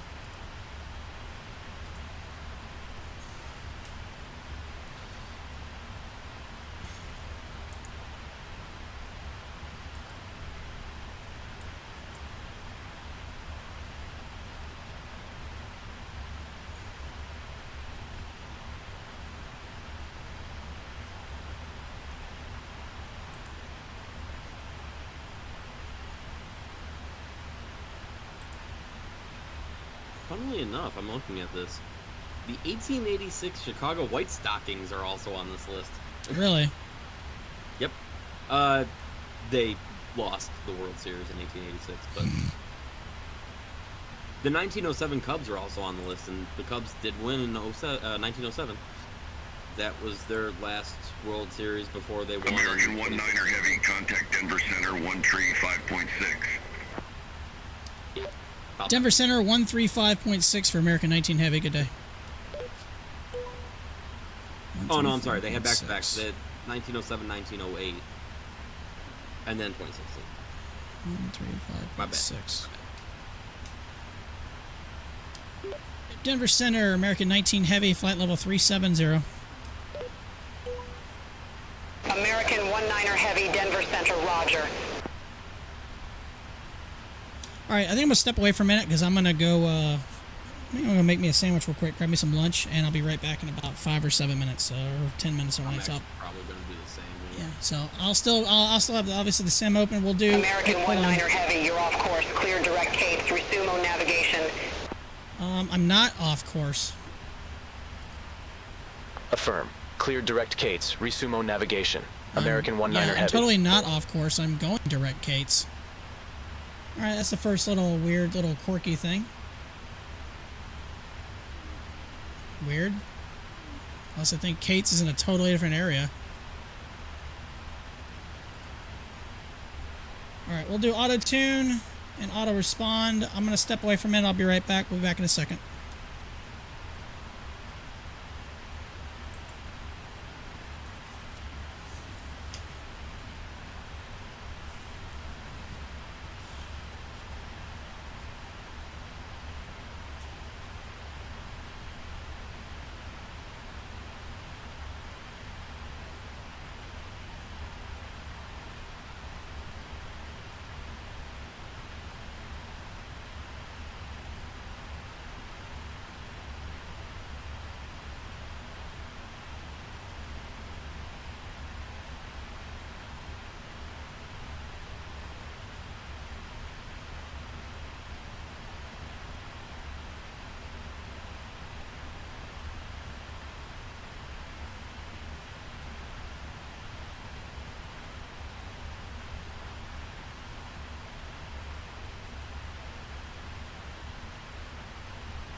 American 19er Heavy, contact Denver Center 127.905.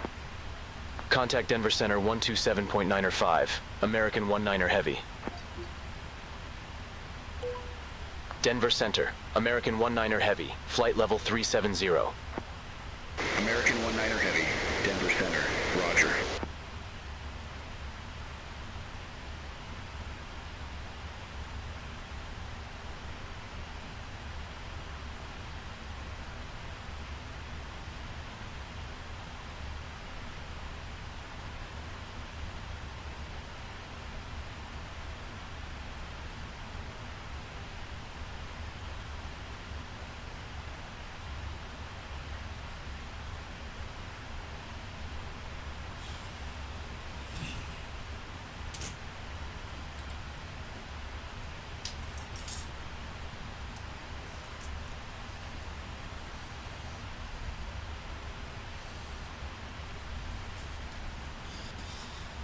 Alright, we're back. Had to grab me some lunch. Have we had to switch frequencies yet?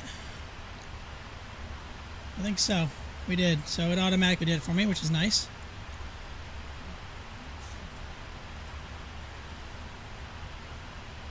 It's funny, my Alexa thought I said something to her. I did not.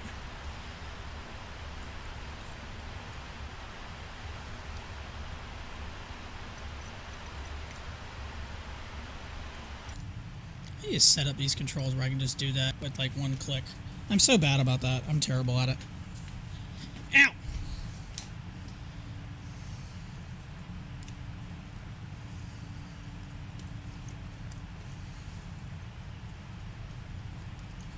Sandwich time.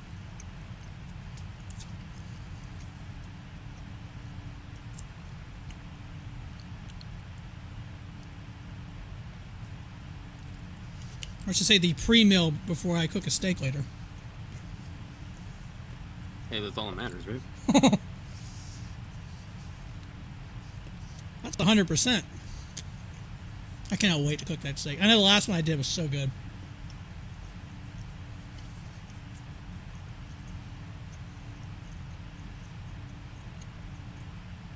About 2 hours, 23 minutes out, heading to JFK. We're getting it.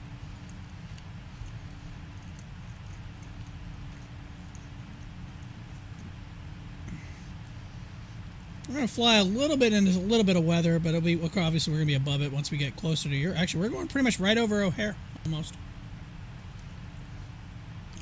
Not right now. I mean, we're still in, like... We're about 100 miles northeast of Denver.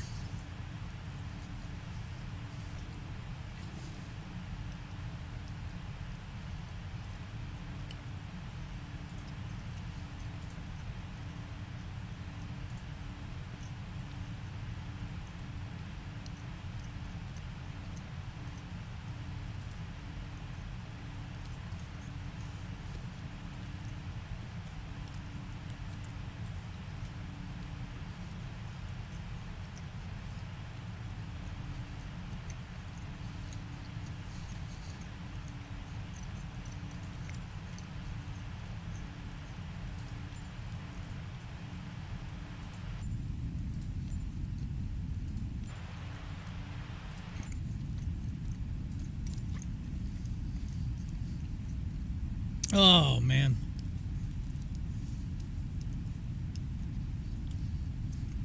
Mike, anything new with you, man? Just, the usual work and shit like that? Yeah. Close to 60 hours a week right now. So. Oh. Yeah. No. That's too much. Good money. I mean, yeah, it better be. Well, and in fairness, 10 of those hours are paid drive time, so... Okay.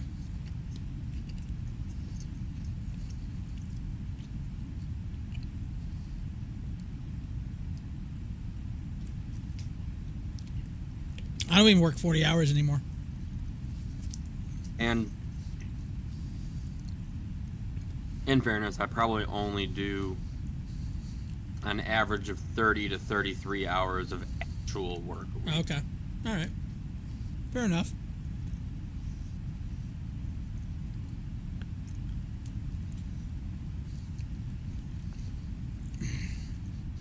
I mean, unloading the 3 planes and then I'll go do a little bit of deliveries, not a lot, but I do have a decent amount of downtime in my position. But, usually I'm leaving work by like 12 o'clock. I mean, clocking in at 4 and leaving by 12, which is not bad. That's not bad at all. It's kind of nice where I can come home and if I have to do anything during the afternoon, I can, or I can just chill out and game, which I typically do.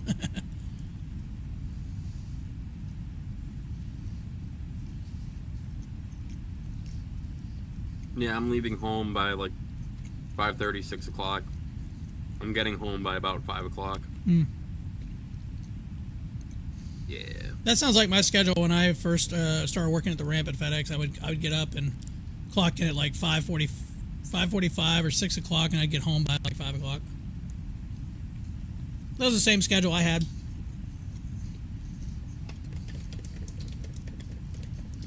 I hated the drive time though, man, because driving to work was not a problem. It was easy, but coming home, I was always in the middle of rush hour traffic.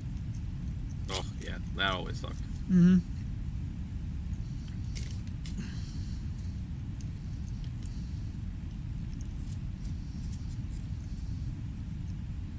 I mean, my morning commute to punch in now is roll out of bed,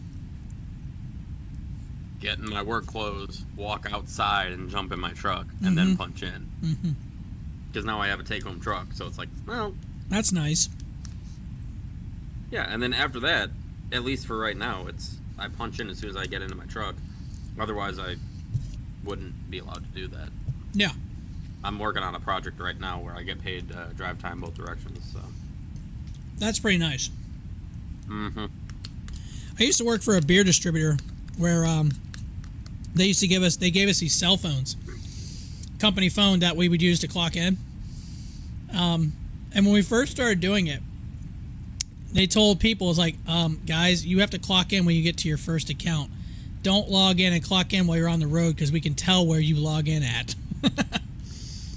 Yeah. Sounds about right. Because we would get paid mileage going between our accounts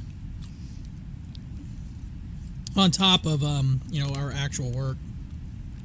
Right. That's a job I don't miss doing for anything. Beer distributor. Like, I was a store merchandiser. Basically, I went in and the stuff would get delivered to the store, and then I would have to work the product, put it on the shelves, put it in the back room, backstock, build displays. I hated that job.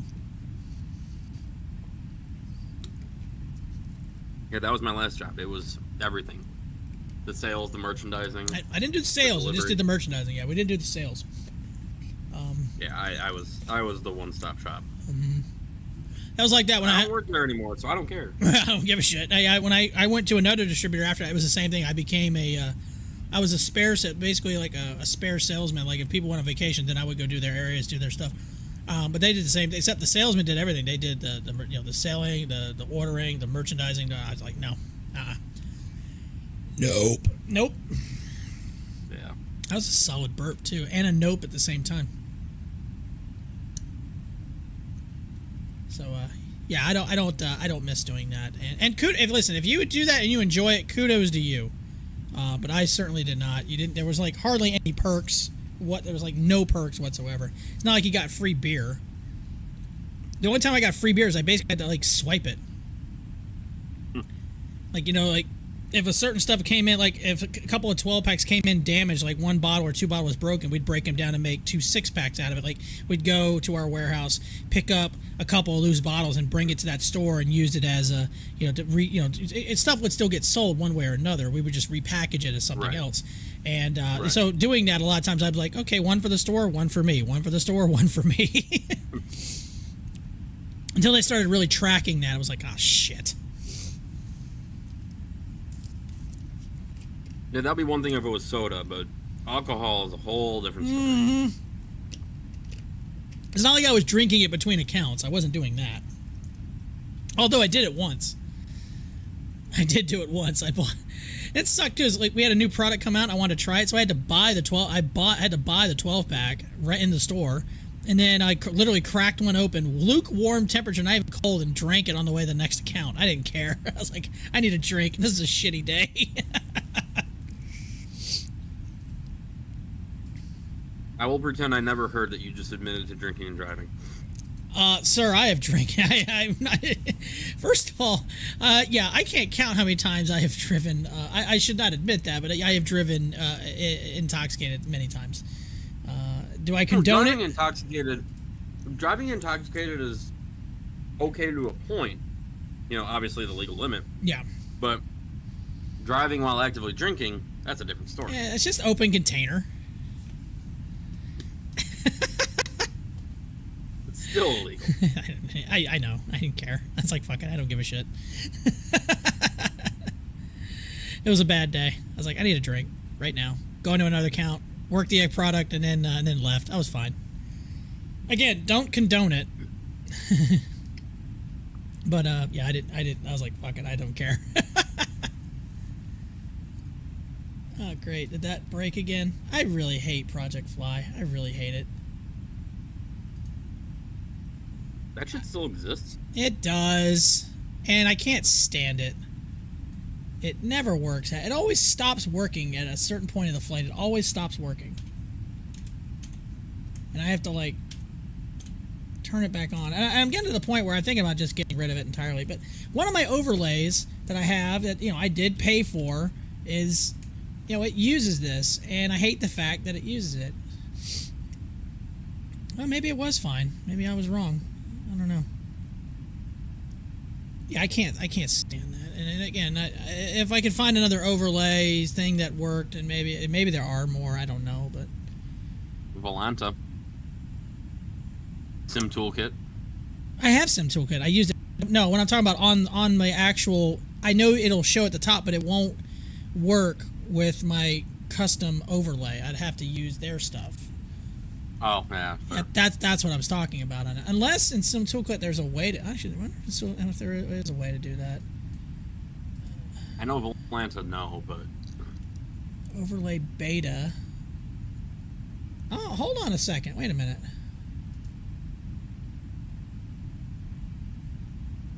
No, see, it has add image and it's a URL, and I don't want to use a URL because it's not. I have it. Yeah, see, it's asking. Yeah, see, I can't. Yeah, that makes no sense. I can't do that. So,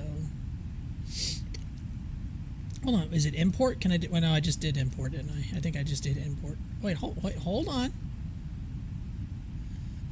Wait a minute. Let me find where that file's at. Maybe I can do it this way. If I could use this, then I'm going to use. I will change this. I will change this in a heartbeat.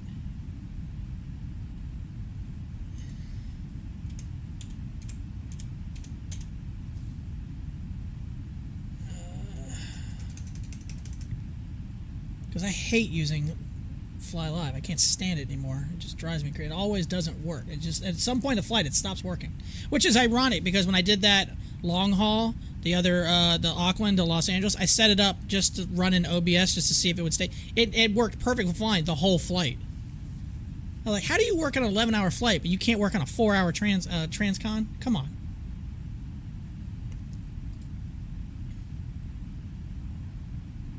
I gotta find where this file's at. Where the hell did I do it?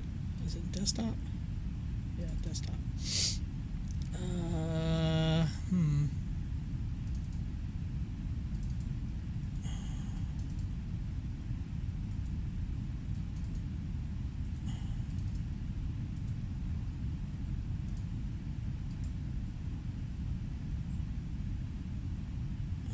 don't know where it's at. Oh, here it is. Okay, there it is. Overlay. Can I just copy and paste that over? No, it's asking for a code. American 19er Heavy, contact Denver Center 132.7. Have a good day. 132.7 for American 19 Heavy. Good day. 132.7. Denver Center, American 19 Heavy, flight level 370. American 19er Heavy, Denver Center, roger. Nope, I didn't want to do that. I definitely didn't want to do that.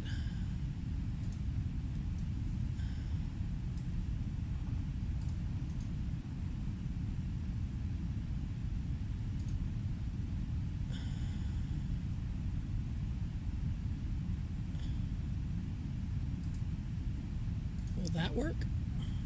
Let's find out.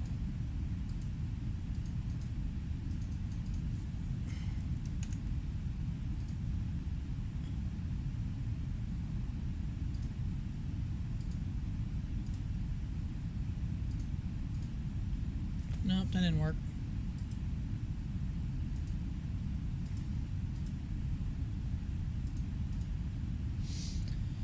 Dumb.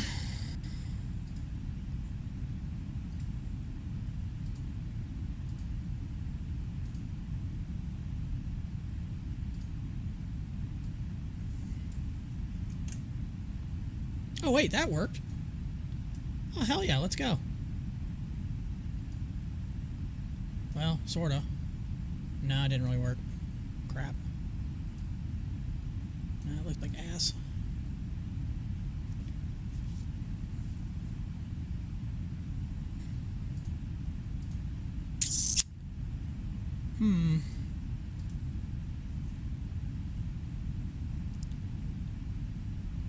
Yeah, I guess it's not going to work that way. I'll have to see if I can mess with this later.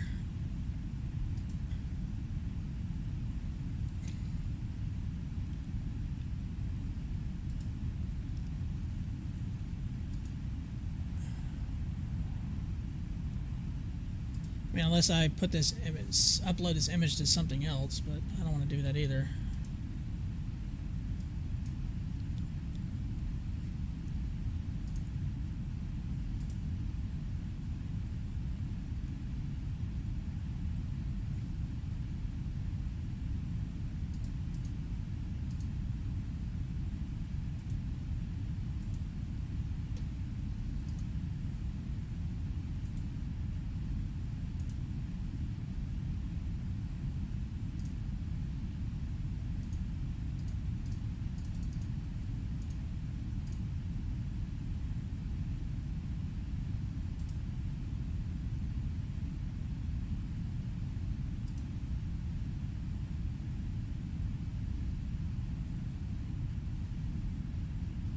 Unless, let's see here.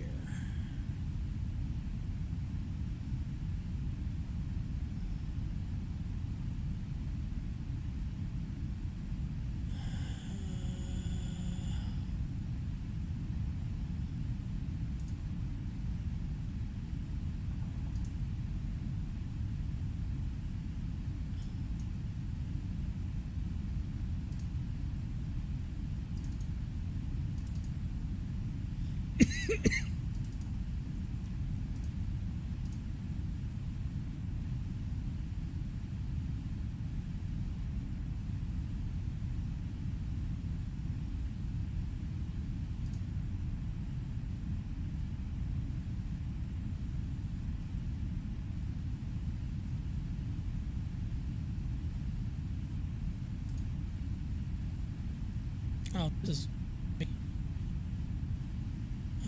no, I don't want that. Never mind, get out of here with that.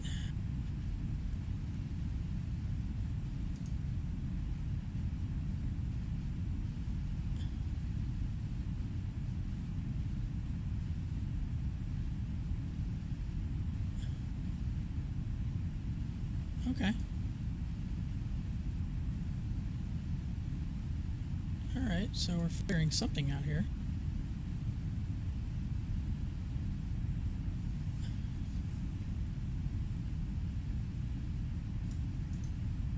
Let's try this.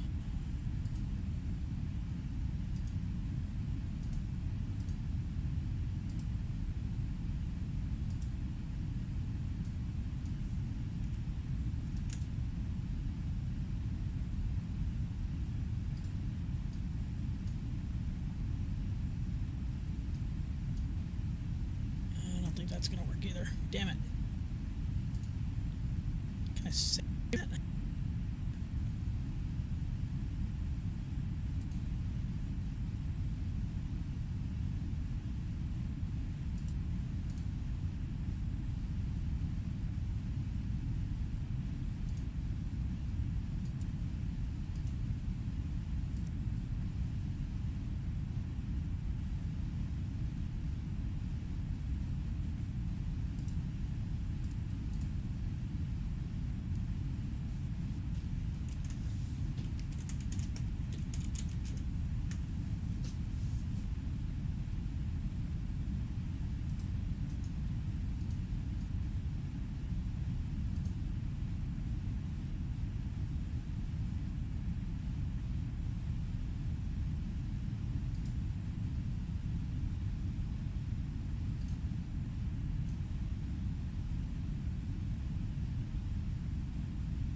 That'll work.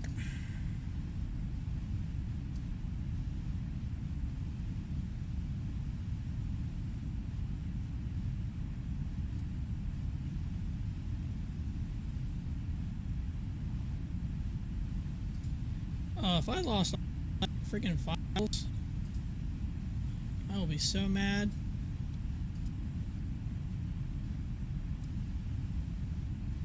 Oh, it's fine. Very cool.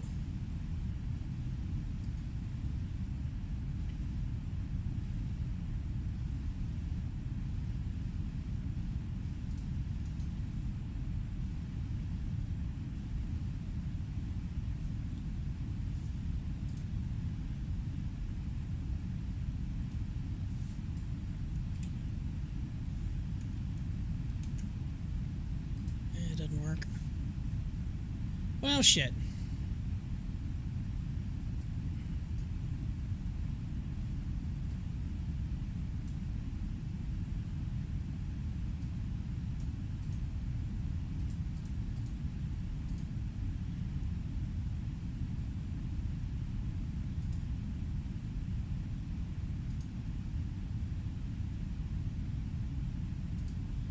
Alright, well, apparently I can't get that to work either. That was a nice try. I was trying to see if I could use Streamlabs to do, or not Streamlabs, Sim Toolkit, but I can't get that to work right. So it's all good. We'll see later.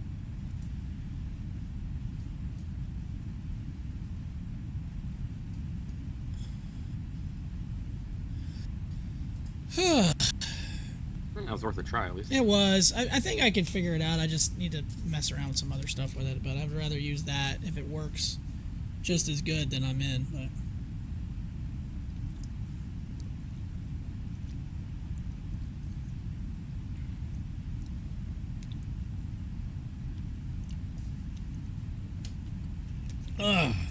we're about halfway.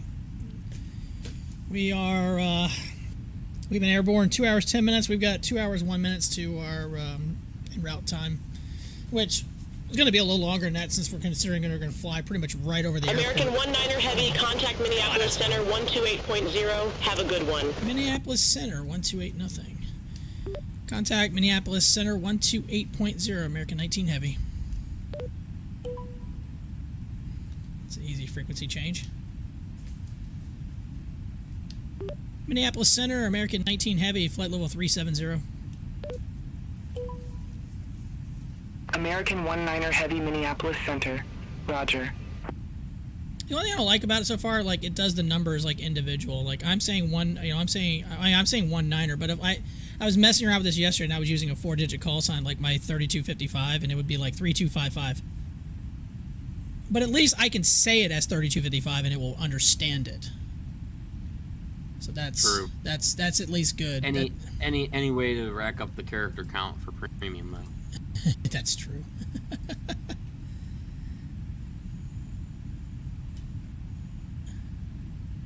That was the one thing I hated about ATC Pro, where when I was doing that sim, I've streamed it a few times. It's been a long time since I've streamed it, but you always had to say each individual call sign has 4 different numbers. You could not say 3255. You had to be like 3255. It was tedious and annoying to say the least.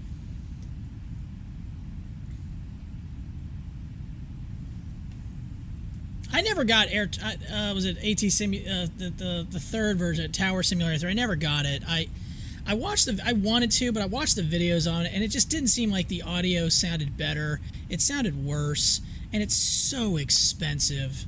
It's like $60 for the base package. Then you have to buy the real flights, which is like another $20, and the real color of the liveries. That's like another $20. Then you buy airports. It's like I am not spending $140 on this sim. No way.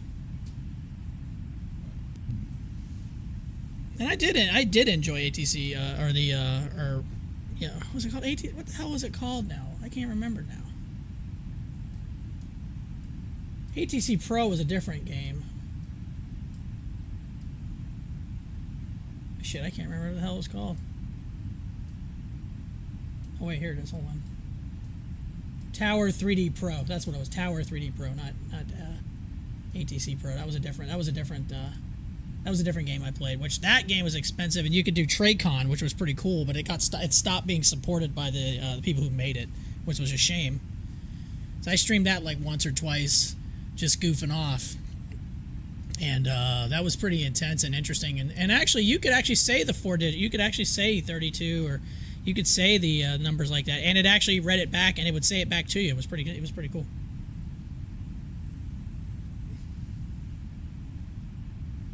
So we're in Minneapolis Center now. Just under 2 hours to JFK. We will land. This will be the only leg that I'm going to do, and then I mean, I guess I can't set up another leg. I can't do that. If I did, I wouldn't be I wouldn't be on the computer, or I wouldn't be flying it. I would just be off.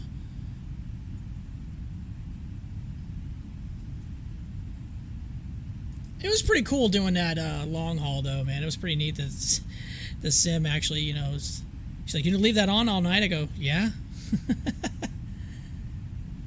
It's staying on. I'm not turning it off. I put my iPad next to my bed, so when I woke up, I like went on to Navigraph to see where I was. Okay, we're that far out. We're good.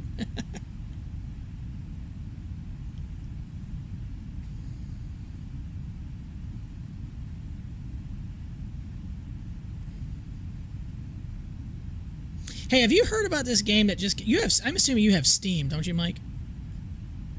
Oh, of course I do. Yeah. Oh, yeah, that's right. You do because I've seen you on there. Sorry. It's just 6 days. Yeah. Sorry. So there's a game that came out recently called Outbreak. Have you seen this? Yes, I have. The tornado like chasers. Have you? I thought that looked. I mean, it looks visually. It doesn't look appealing. It's like great, but the premise of the game I think sounds fun. I was watching some guys streaming. I was like, oh my god, this looks interesting. It's like Twisters and you know, but the visuals of the tornadoes don't look all that great though. Yeah, it leaves a lot to be desired for now. It does. I mean, again, it's like at most games, early access.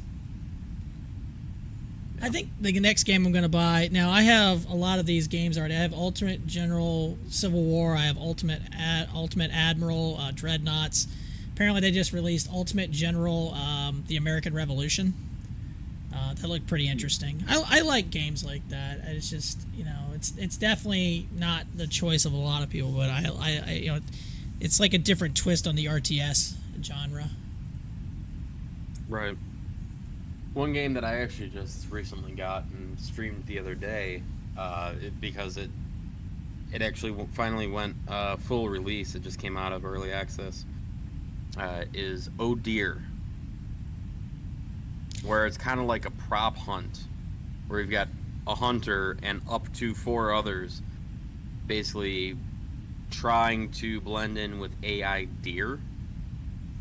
And if the hunter's sanity drops like all the way, the game just becomes a fucking horror game. I mean, it's hilarious. I'll be the chicken shit and be like, I'm good, I'm out. Dan says that game is so stupid it's funny. Oh no, it absolutely is. it's just, oh my god, it's so good. I love how people are losing their minds at the fact that we still don't have... American 19er Heavy, contact Minneapolis Center 124.1. Minneapolis Center on 124.1 for American 19 Heavy. Good day. 124.1. Alright, 124.1. Scroll. Done. Minneapolis Center, American 19 Heavy, flight level 370. American 19er Heavy, Minneapolis Center, roger. I completely lost my train of thought now. I was thinking about today, it was kind of funny when I was going to do this flight. It's like, do I want to do one long haul flight, or do I want to do like shorter flights to kind of do different landings with this program to see how it would work? And I thought about doing the A320, but then I realized I was like, well, I'm wearing my Boeing shirt. I don't know if I want to wear a Boeing shirt while flying an Airbus. Would I get too much grief if I did that? Nah. I think the next plane I'm probably going to fly, I will go back to the A320 because I want to use my mini FCU again. I haven't used that in a while.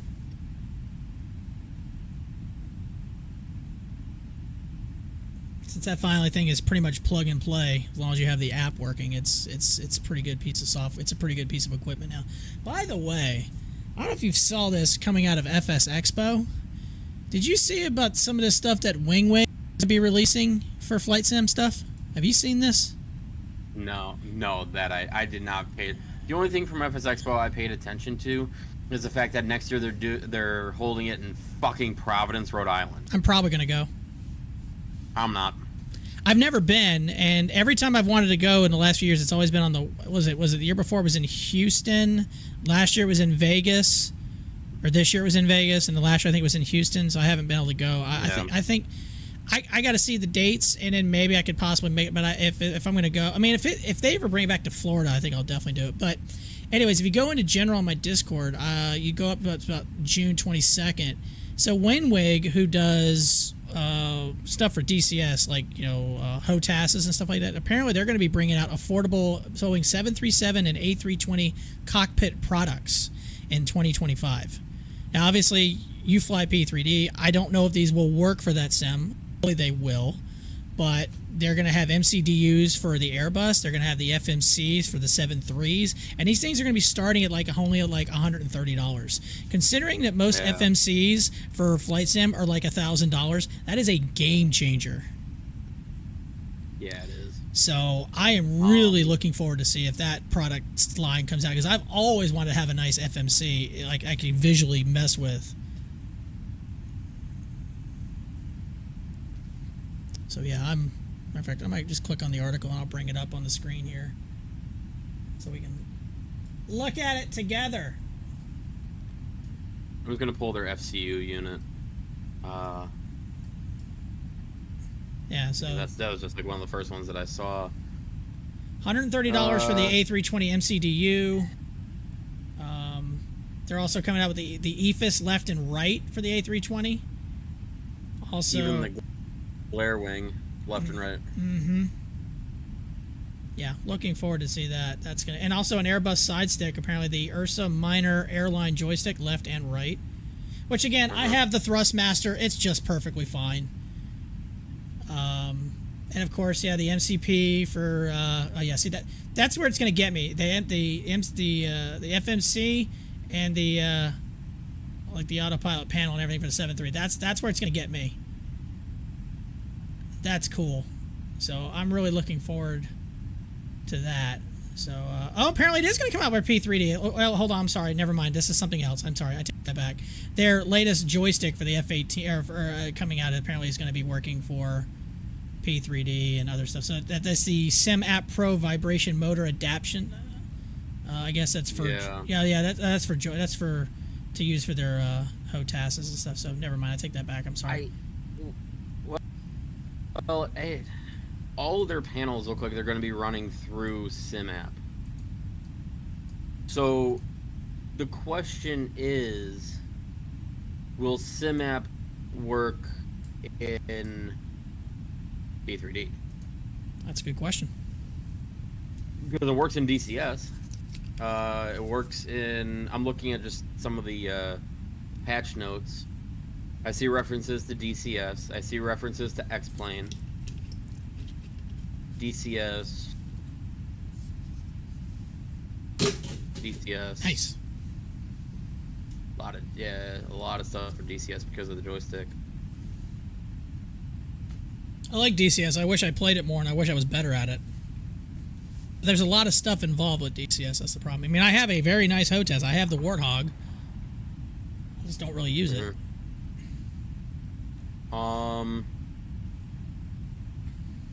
A lot of DCS references. There's nothing. Fly-by-wire A320. The fly-by-wire A320 is not a bad plane. Flight Sim 2020. There's references to that. Obviously, it's going to have to be compatible with 24. If it's coming out next year and 24 is coming out the day before my birthday this year, then it's going to have to work with that, I would imagine. I would find it useless if it didn't work for that. I think it would be pointless. But that also means they'd have to get access to the information for that sim, which, I'm not seeing any references to P3D because it looks like in 1.14.18 for SimApp Pro, added support for FCU device for TOLUS Airbus, Flight Factor Airbus, which is X-Plane. 1.14.16 currently supported platforms and models are MSFS Phoenix, Fly-by-Wire Asobo, and the A320 Neo V2. I'm sure the Horizon 7.8 will be in there too.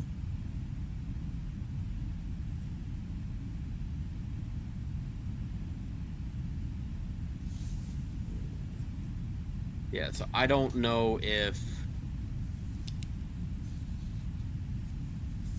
there's going to be a specific. Sounds like it's not. Yeah. Yeah, because the only panel presently available for pre-order is the FCU. Yeah. For now.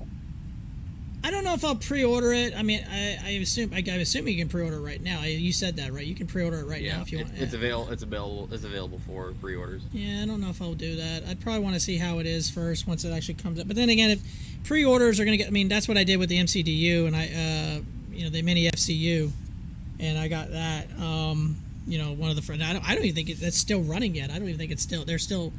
I don't know if it's back up for pre-order or what, but that one is still not available generally yet to purchase.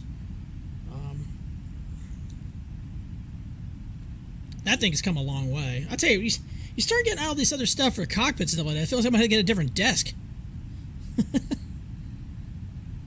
Before I know it, I'm going to have a full-blown cockpit.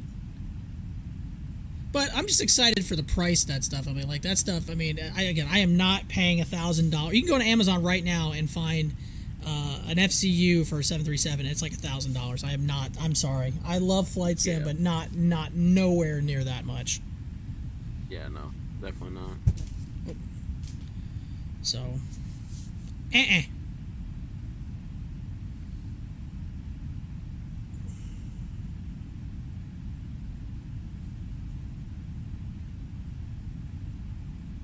Yeah, there's no.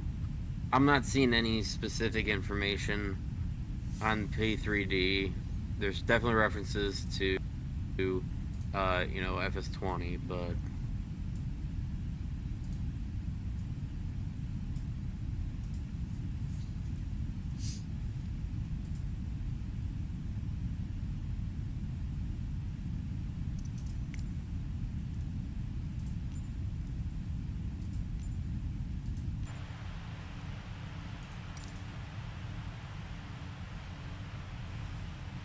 I mean, it's a good time to get into flight simulation, though. I'll tell you right now, with all the stuff that's coming out, American the next, it's a good time. Minneapolis Center 119.6. 119.6.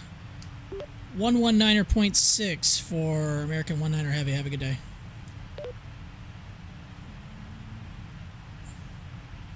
Negative Minneapolis Center on 119.6. I love how it won't let me say that. Just 19.6. Minneapolis Center on 119.6, American 19 Heavy. Negative Minneapolis Center on 119.6. I literally just said that. Okay. Contact Minneapolis Center 119.6, American 19er Heavy. Good talk.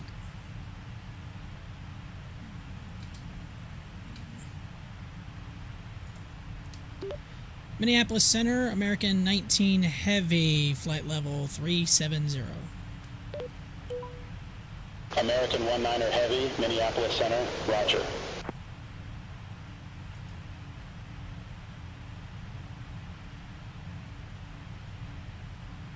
I can't imagine when they start doing the additional flights on this ATC client how busy the traffic is going to be. I might actually turn him down just a little bit.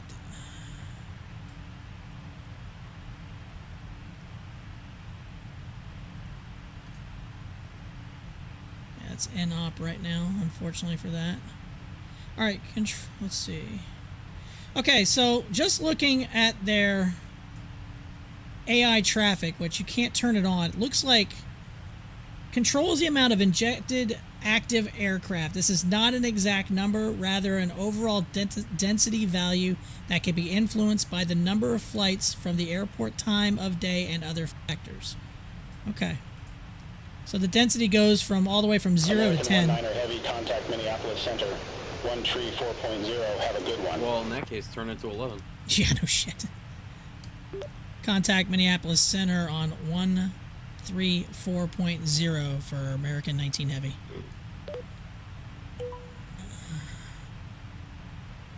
Three 4.0. Minneapolis Center, American 19 Heavy, flight level 370. American 19er Heavy, Minneapolis Center, roger.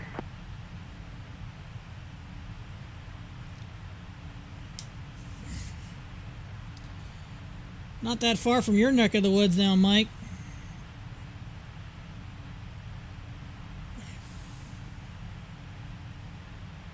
I'm about 300 miles. So, north or south?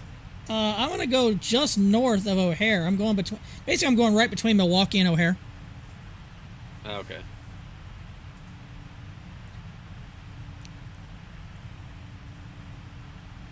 Still got about an hour and 42 minutes ETE. I'm trying to remember the last time I have done a Transcon. I think the last time I really tried one was I was in X-Plane 11 and I was trying to fly the 764 from Seattle to, I think, Atlanta. And not even an hour into the flight, the sim crashed because, you know, X-Plane. So I ended up restarting the flight in DFW and just flew to Atlanta after that in Microsoft Flight Sim.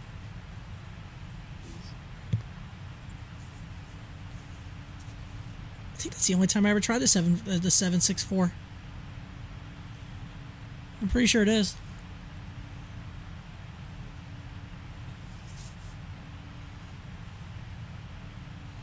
I'm considering getting Active Sky for Microsoft Flight Sim. I'm thinking about it. Just more stuff to add to the growing list of purchases for this damn sim. It's amazing how much money a year probably gets spent on Flight Sim stuff. I mean, look, I wonder how many... You figure there was 1,500 people on the net the other day on VATSIM and the 777. And so, you know, times that by how much this thing costs, you know, that's a lot of money. And then that's probably not even people who flew it on the net. There's probably other people who flew it on other networks or just didn't want to fly online. So...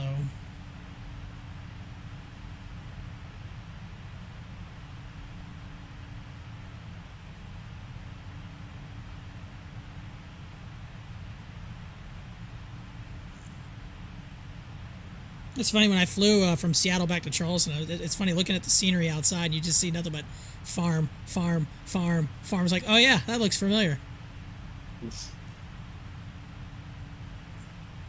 Well, this is the funniest piece of latest tech news I've seen come out of Apple. What's that? You can plug your phone in and make it a desktop, or like make it like a mobile computer kind of thing. Really? If you plug it into a monitor. Really? Yeah, Samsung's been doing that for probably the past 6 or 7 years. The Samsung DeX. That's my girlfriend has a Samsung, so every time she always talks about this stuff from Apple, she always like, yeah, I've been able to do that for like 5 years. Listen, I'm not saying that Samsung is better, but with Apple, you're a user. With Samsung or Android in general, you are the admin. Yeah. I mean, I have Apple products. I have an iPhone, I have an iPad, but that's pretty much my only affiliation with. Oh, and I have an iWatch as well. But other than that, the only reason I don't know, I got an iPhone back about 10 years ago, and I had an Android before that, and I've had a few other phones before that. I don't know, I've been fine with Apple. I don't really use a lot of the features that are in a lot of these phones now, like the camera I'm perfectly fine with and everything. I mean, her camera's better than mine, but I don't know. It's like Flight Sim, to each his own. You know, that's pretty much it. And that's totally fair. I mean, you know, it's again hard to say, you know, or it's hard to judge somebody. Like, I don't understand why iPhone users were always like, "Oh, you don't have an iPhone." Like, who the fuck cares? I could care less if you don't have an iPhone. Can you text me? Can you call me? Cool. All right, that's what it's used for. There you go. Yeah, like, I don't understand people's infatuation with the blue bubble. Like, oh, I don't either. Deal with it. I don't either. I don't care. Like, so what? I don't give a shit. The latest iOS update will allow RCS messaging finally. Mm-hmm. So Apple is finally coming into the modern age and allowing interconnectivity, proper interconnectivity with other devices. You had it right the first time. Well, no, there was always iMessage. Yeah.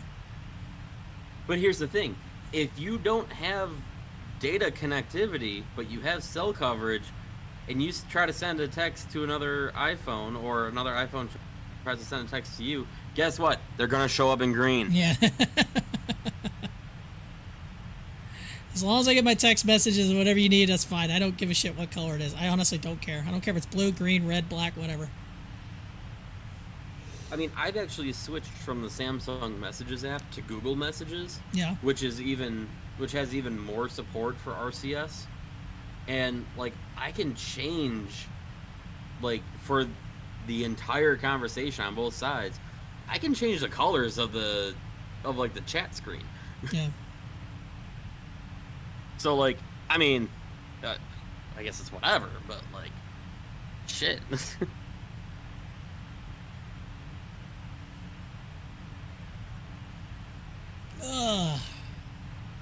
I'm really not looking forward to having to spend an entire week next week away from home. I don't really like that. I mean, I get a rental car out of it. Cool, I'm not driving my own car. I don't have to put my own miles. Jesus fucking Christ. What? Top of the fourth. Cleveland 5, White Sox 1. Oh, I thought it was going to be worse than that. The way you were laughing, I thought you were going to say it was like Cleveland 10. No, but it's going to get worse throughout the rest of the game. I can almost guarantee that. I can almost guarantee. How does it feel like being a White Sox fan right now? Is it almost just laughable? Is it almost just laughable?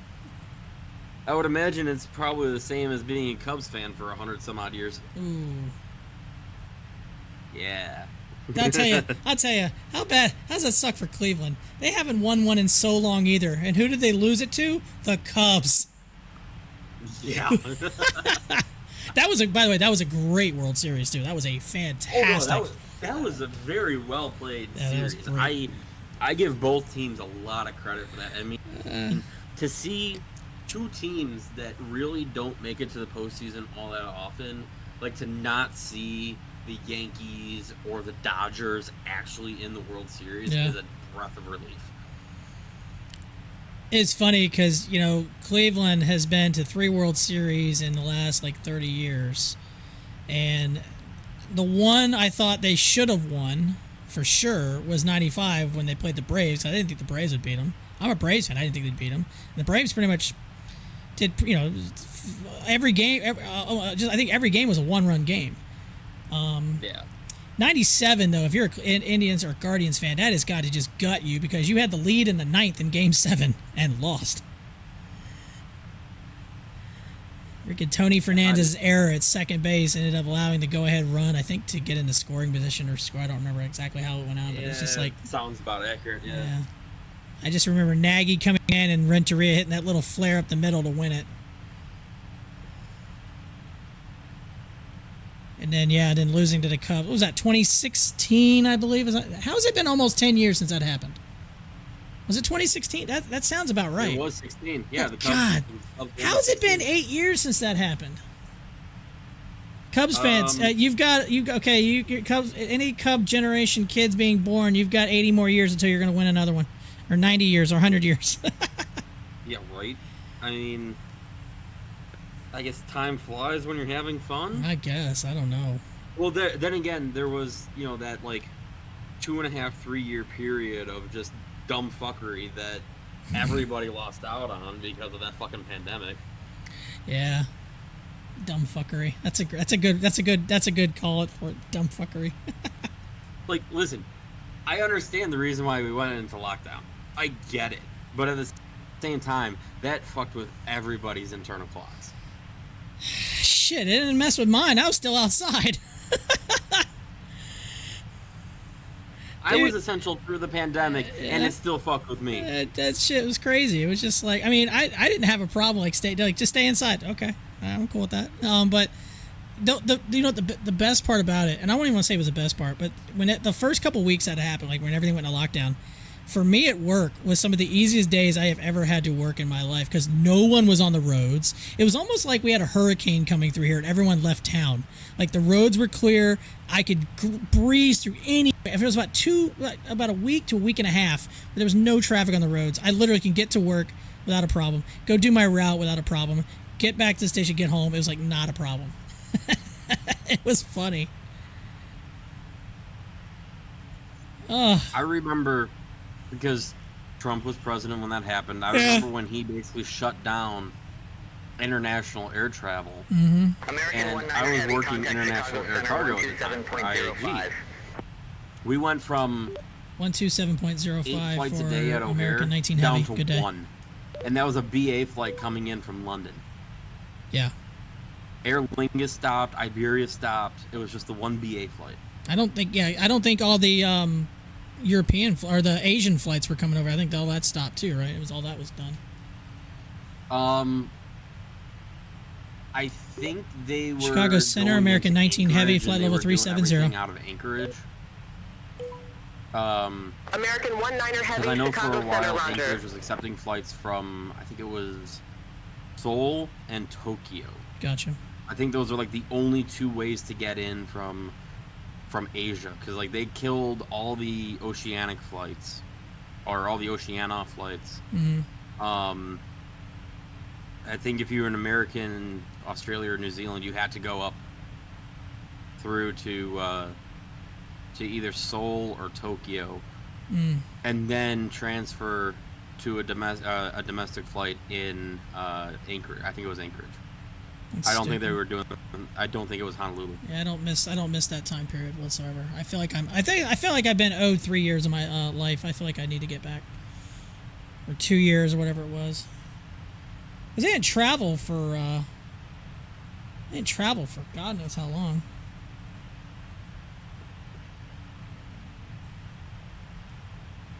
At all.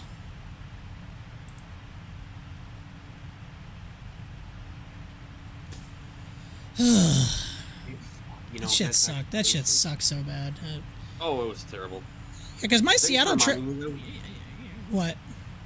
Thanks for reminding me though, because I need to figure out if I need to, or if I'm able to renew my passport, or if I need to get a new one, because it expired back in April. Ooh. I don't know if I am still within the grace period. I don't know. I don't have one. I need to get one. I don't have one yet though.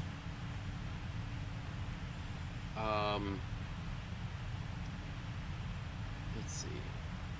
I have a passport, I guess. Confirm I meet the requirements. Yes. Yeah. Well, how old was I when I got this? 19? No. Yeah, I was 19 when I got it.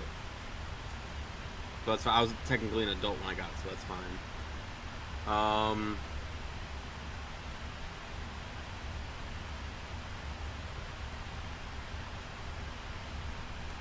American 19er Heavy, contact Chicago Center 132.8. I can renew if my original passport. Chicago Center on 132.8 for American 19 Heavy. Good day. 10-year period passport. Within 15 years, I can go for renewal. Gotcha. So, perfect. You got plenty of time. I can still renew. Yeah. And I think Chicago Center, American 19 Heavy, flight level 370. American 19er Heavy, Chicago Center, Roger.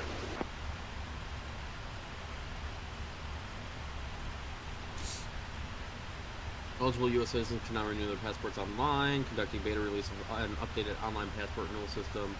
You may not be able to start your application on the day of your choice. The system will open for a limited midday Eastern time window each day. It won't close once we reach our limit for the day. If you can't start it, try again on a different day. If you don't want to wait or do not qualify to renew online, you may also renew by mail. So, I mean, yeah, I could probably even do it online. Maybe. Because I know you're able to apply for a first time online now as well. Oh, really? Or at least they're starting to like allow online as well. I have a friend of mine who lives. I haven't seen her in a while, but so we have a passport center here that processes a lot of stuff for that. Here at one of the, it's near one of the military areas, secured areas, down in Charleston. So they handle a lot of stuff from the West Coast. That way, the West Coast people handle the East Coast, and the East Coast people handle the West Coast. So I don't remember exactly what she did for them, but it was more like processing and looking for red flags and anything like that should not be, it should not be given the go-ahead. Basically she was like, looking through all the information of the person. Long story short, I went over to her house one day. We were watching a movie. Apparently she got flagged. She got in trouble with work because she let a couple of stuff go by without, I guess, either something was amiss, but she approved them, but they shouldn't have been approved or something like that. It was nothing major, but it's just like, hey, like a slap on the wrist for her, like, hey, make sure you're thorough, blah, blah, blah. So we're watching this movie, and it was showing like this group of terrorists or something that got into the country, and they're using like fake passports. And I went, oh, look, there's some of the passports you got approved. She's like, shut up. And I just died laughing. She just looked at me like, really? I was like, oh yeah, I'm going to pick on you about that. Come on. That's like they're right there. That's what happens. See, when you mess up, that's what happens right there. She just was like, God, shut up. That's not funny. I go, you're right. It's not funny, but I'm going to laugh about it anyway. That was great. I wonder how she's doing. I ain't seen her in years. That's funny.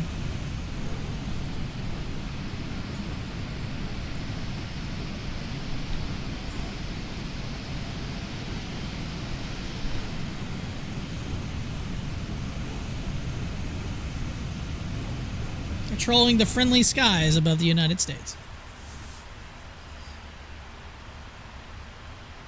All right, we're inside of 90 minutes, roughly. We're kind of getting down to the home stretch. Our ground speed is 565. I probably should start looking up a gate of where the hell I should probably park. I have no idea where American parks at JFK. Terminal 8. You said Terminal 8? Yeah. Well, since you're so smart, why don't you find me a gate for a 777?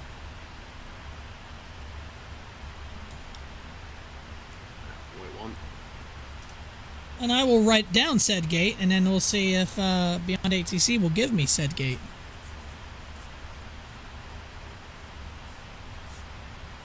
I need to get the ATIS eventually for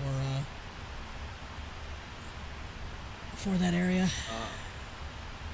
34, 46, 45.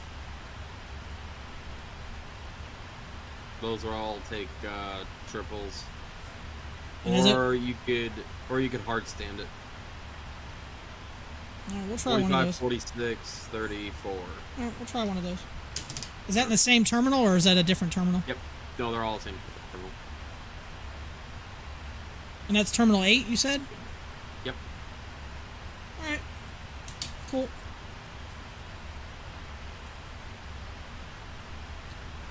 Ooh.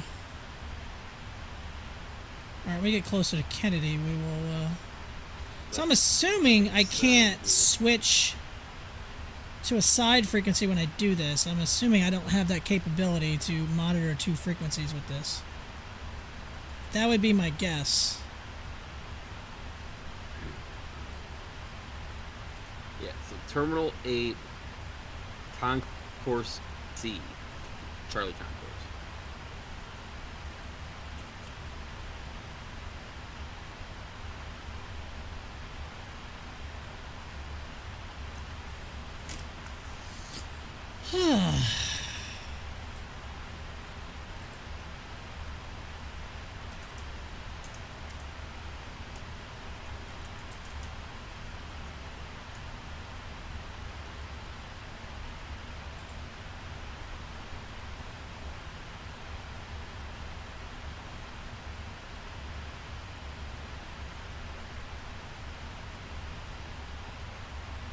Alright, I gotcha.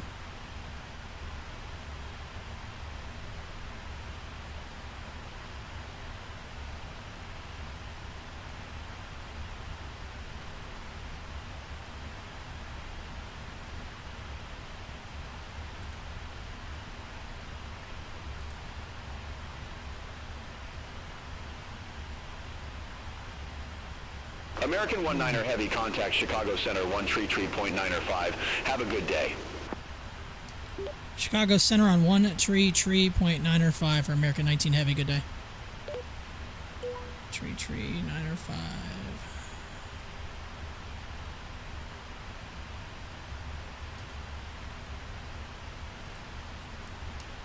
Chicago Center, good day. American 19 Heavy, flight level 370. American 19er Heavy, Chicago Center, roger.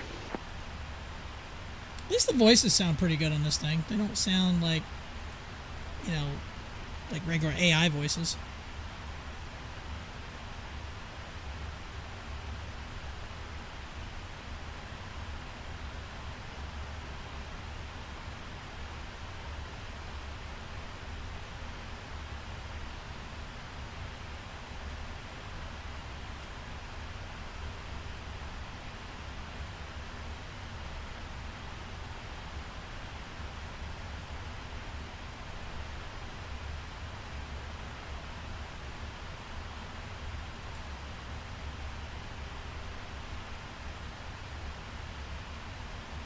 See, the thing that still kind of sucks is the fact that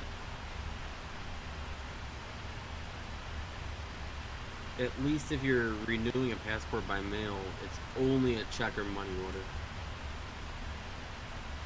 That makes sense. It does, but it's like I'd rather pay in a money order at that point because at least the money will leave my account immediately. True.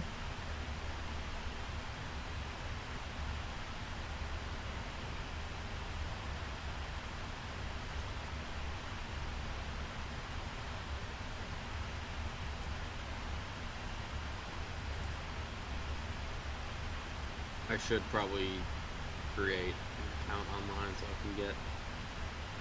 Oh wait, do I have an account? Oh, I might actually have an account. Winning! Authenticator. Let's see. Oh, what is this? Well, yeah, login.gov. Yeah, okay. Let's see. Damn, Terminal 8's way on the backside of that airport, isn't it? Shit. Oh my god. So, yeah, they use a login.gov as a single sign-on. Because I know when I applied for the FAA, they used login.gov to put everything in.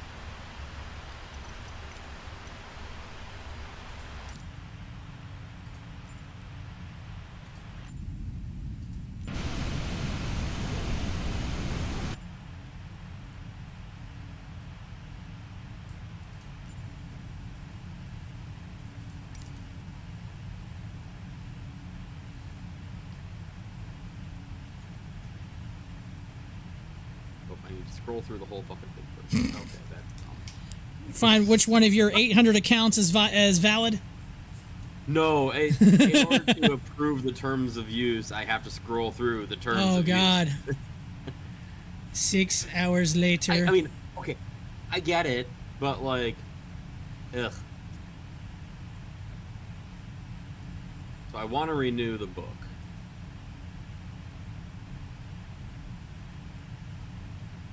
My date of birth is definitely not 2024. That'd be impressive. Oh, it would be. I'm less than 3 months old and I know how to use a computer already. Yeah, right? Shit. American 19er Heavy, contact Chicago Center 118.75.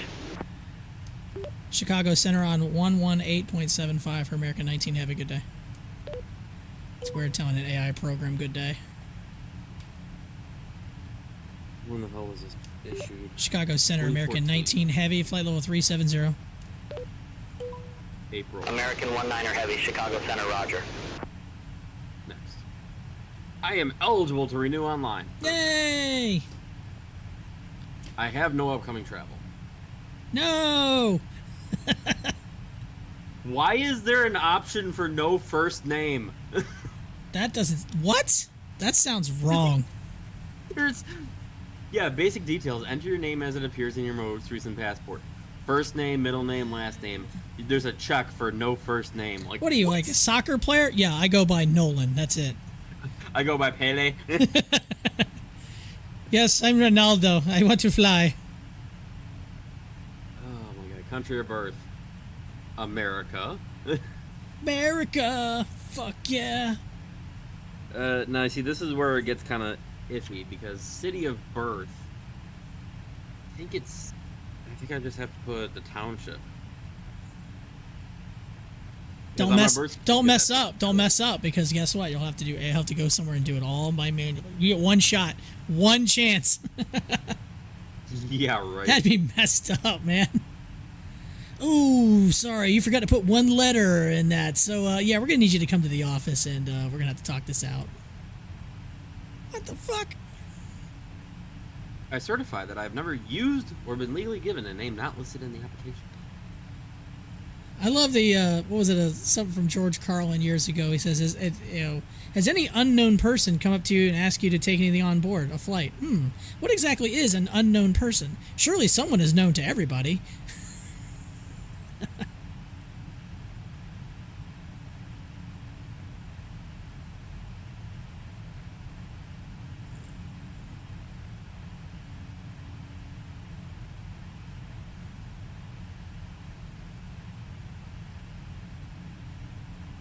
Fuck, I needed pictures. Oh. That's the one thing I don't have. American 19er Heavy, contact Chicago Center, 133.3, take care. Chicago Center on 133.3 for American 19 Heavy, good day. What the hell you give me from 18 to 3 to back to 3 to 19? What the hell? Give me some numbers that are close.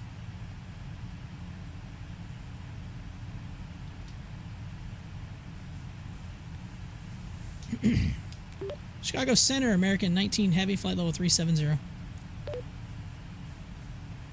Have someone else take your photo. No. American 19er Heavy, Chicago Center, roger. Many people have taken my photo. I just don't want to tell you about it.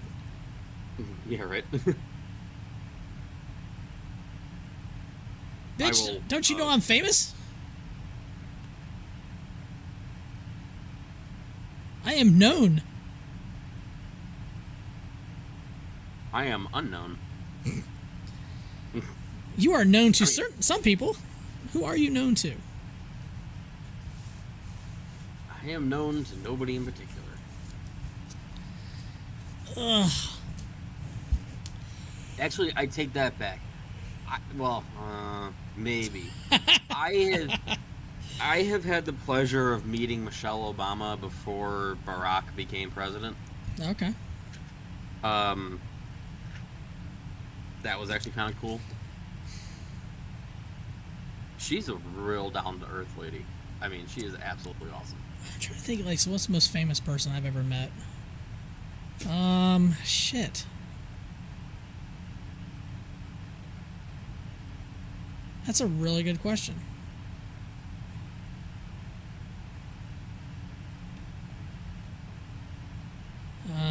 I mean, I met Bernie Perron, who, was a Stanley Cup winning goalie for the Flyers in the 70s. I actually got to talk to the guy for a while. I met Tiger Woods' old golf coach, Butch Harmon, one time. Talked to him for like 30 minutes.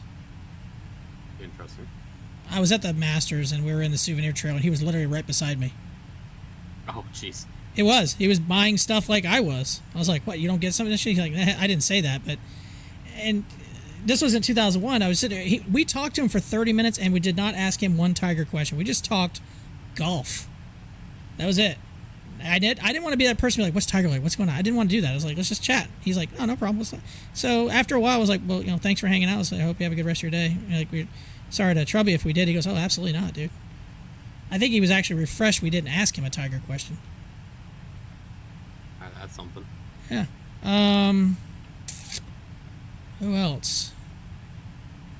There's a voice actor that I've met that it's very well known that if you you ask him what his favorite role is, he will literally just shut you down and tell you to walk away.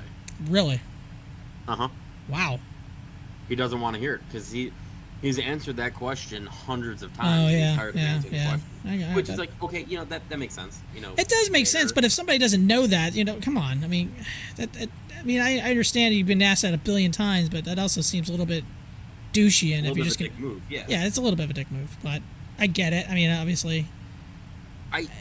I see both sides of the coin. I would just be I can't say this, but I'd be like I said, I'll answer one question with that, and then I'll be like, I don't know, it's like I don't really like discussing that. Or it's like, okay, all right, whatever. But well, and that's what it is. Like in the panels that I've been to, he's like, if anybody asks me, I will refuse to answer. This is where you can. American 19 Heavy, contact Chicago Center 133.35, take care. Yeah. So please don't ask me. Yeah. Chicago Center on 133.35 for American 19 Heavy. Good day. Ask them the question. Ask them the fucking question. That's dicky. Now that's a dick move then. That is a dick move. If you're gonna do that's a douchey move right there. Chicago Center, American 19 Heavy, flight level 370. A really good question. That wasn't what was your favorite role? Chicago Center, Roger. It was what was one of your favorite projects that you were involved with in a non-voice acting role? Yeah. That's how I was able to get around that question, and he actually loved that question. So there I'm like, hey. Yeah. Hey, all right. Thanks, man. I'm glad I could not piss you off. Yeah. Relax, bro. I didn't mean to ask that. Sorry. You should have asked him, be like, what's your favorite brand of toilet paper?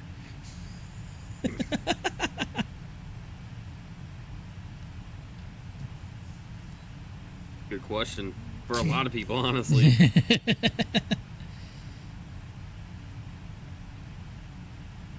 What's your favorite role on a Saturday that is not inclusive to a voice acting role, and also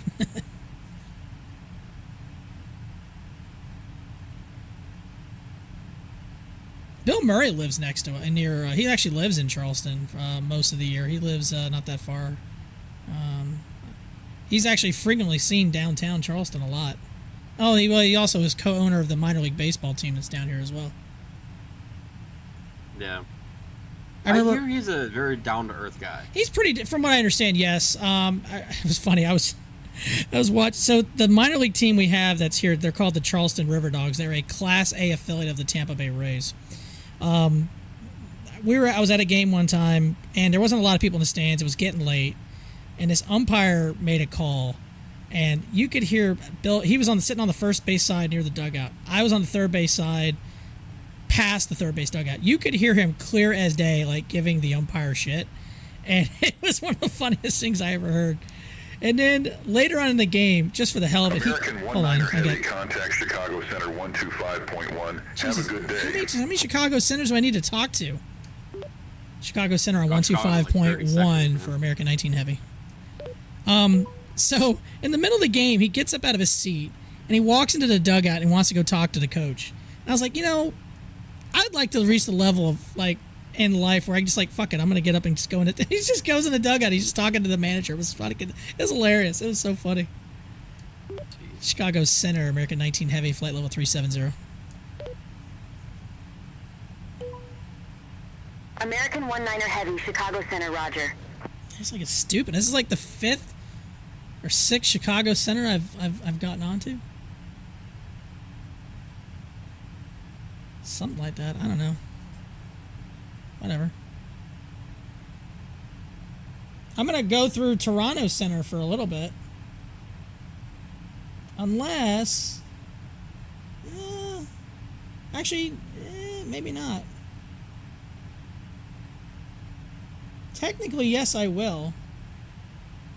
But will they... That's a good question.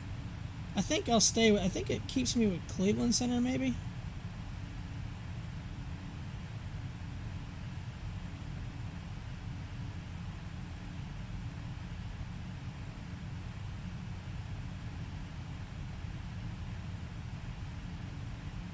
No, I go to Toronto Center. Just briefly. Yeah, I'll go with Toronto Center just for a little bit. Not for very long. Once I get past Detroit.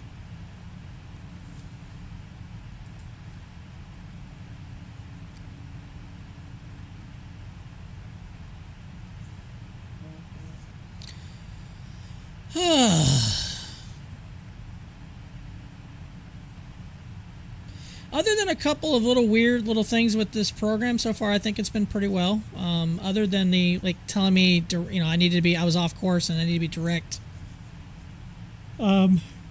Kate's, which I was. I thought that was funny when I asked for direct Orca, and it's like, no, I'm vectoring. You're gonna have to wait. I was like, okay, my bad. I'll back off. Yeah, it's kind of funny. Like I said, I'm going to be more intrigued when we get closer to JFK. That's what I'm going to be more intrigued about once we're getting, departures and approach. I mean, obviously at altitude, it's not that big of a deal. But when we get closer to JFK, that's where I think it's going to be a little interesting. And I'll have to get the ATIS eventually as well, which is cool because all I got to do is, actually, I'll bring it up on the screen. So there's a little headphones button here. I just click on that and it'll actually give me the Kennedy frequencies for the ATIS, the clearance, the ground. It gives me all of their stuff, even their Unicom frequency. So that's nice. Yeah, that's not bad at all. No.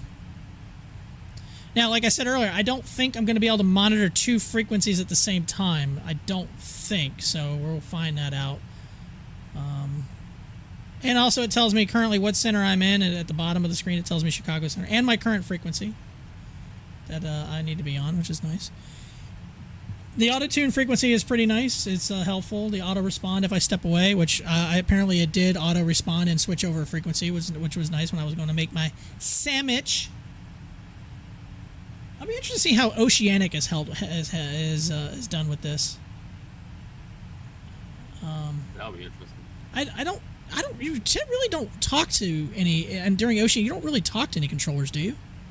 Not anymore. At least on VATSIM, they embrace the ADSC lifestyle now. Uh-huh. So there's no more position reporting. Oh, that's probably a lot simpler then. It makes cross the pond a lot easier, apparently. Yeah, apparently. I've never done cross the pond. I would like to do that. I don't know if it's going east or west bound next time. I don't remember. I know. I want to say it's going east. I was going to do east last year, but I had the facilities DLL.DLL issue, so I couldn't actually load up the sim. So I missed my flight time. Yeah, because they're pretty sticklers on that. You really need to have that flight time and blah blah blah. Yeah, you need to be on a half an hour prior to make sure that everything is ready to go. Yeah. I can't imagine how many 777s are going to be on that one, and MD-11s. It would probably be American another one, Chicago Center. Chicago Center 127.55. Have a good one. 2755 we got to go to now. Chicago Center on 127.55 for American 19 Heavy.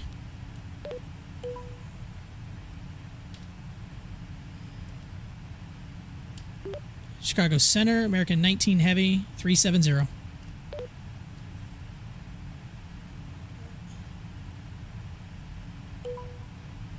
American 19er Heavy, Chicago Center, roger. The voice works pretty good considering I didn't calibrate it whatsoever. Actually talking and saying some stuff on here, I didn't do any of that. So it's working pretty, the voice recognition is working pretty well so far. I'd say overall, I would give this product so far B+, maybe an A-.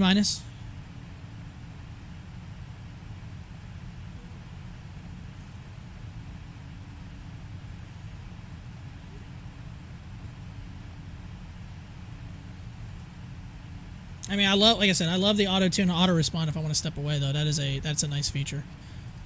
Yeah, that is definitely a nice feature, and certainly enjoy that. I got a little bit of weather coming up on us here.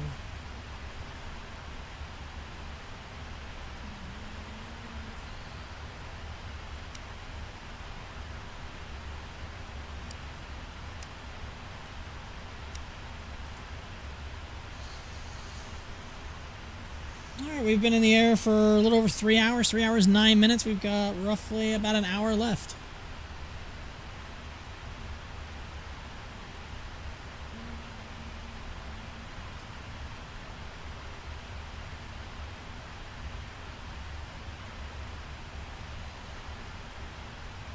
It's crazy how much fuel you can put in one of these things. Like when I did that Auckland to Los Angeles flight, I looked down at my fuel. It was like 300-something thousand. I think it was like 300,000 pounds or something in that. I was like, what? You don't think you could hold that much weight on these. I know these planes are huge, but it's just like you look at the wings and it's like, how can that much fuel be held? And I know they have center tanks and all that shit too. But damn.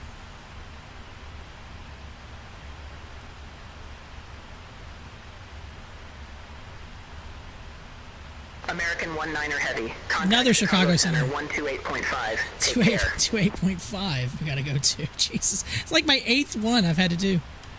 Chicago Center on 128.5 for United 19 Heavy.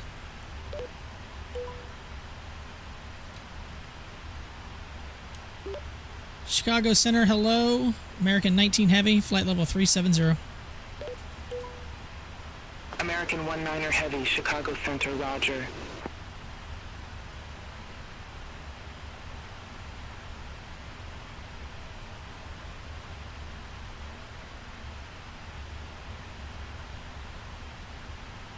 We are kind of kissing the clouds now. We're above whatever storms are in the Chicago Grand Rapids area.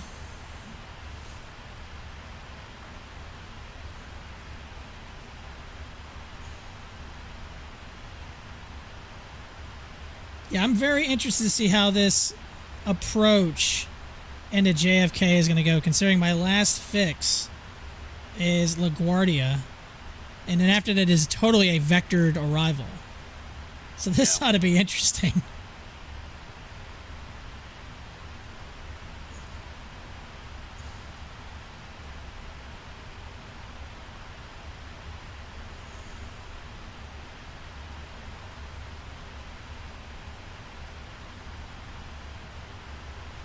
Well, I mean, it could give me the ILS 22 left from Norton, which obviously is coming. It's south of the airport and it's bringing me around, so it might do something like that.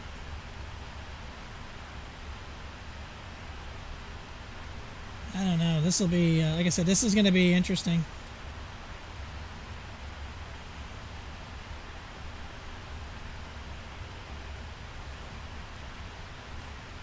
This will be interesting.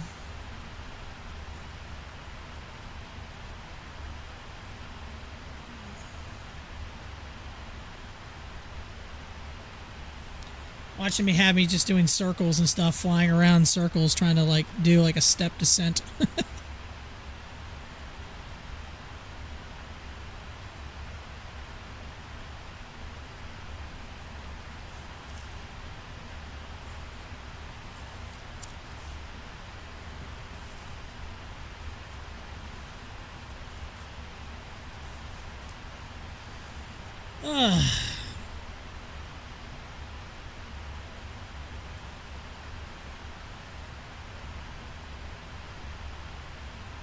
I wonder what the cloud tops here are, because we're literally just kissing them.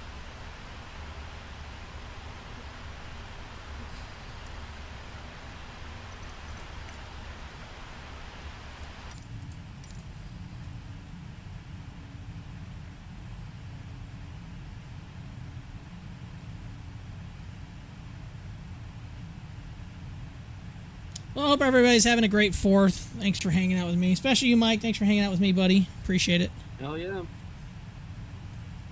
I got nothing better to do right now. You're off, man. You got 4 days off. What else is there to do? I mean, I got shit around the house to do, but... Take it from a professional procrastinator. You don't have to do that right now. It's okay.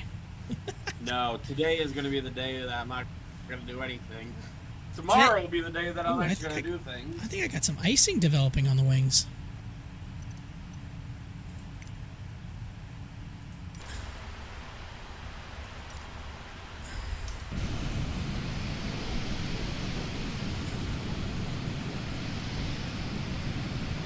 Yeah, I think I do. I think I have a little bit of icing developing on the wings.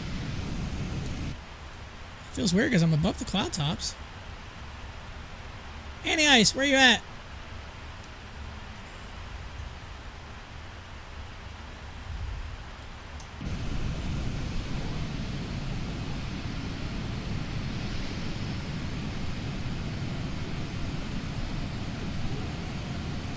Maybe that was a reflection. It might have been a reflection. Maybe I didn't have any. It sure looked like I did, though.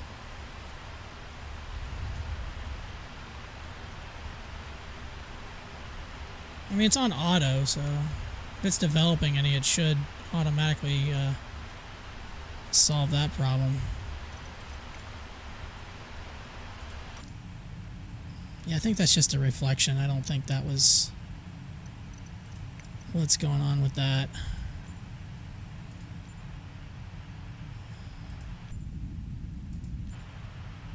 Yeah, I'm pretty sure it was just a reflection. Never mind. Okay. Crisis averted. It looked like it. It was like, you know, because I'm flying above the cloud tops, and I guess it was just reflecting maybe like the glare or something from the sun, and it was just like, man, it looks like there's icing on those wingtips. So getting ready to get into Cleveland Center here in a minute.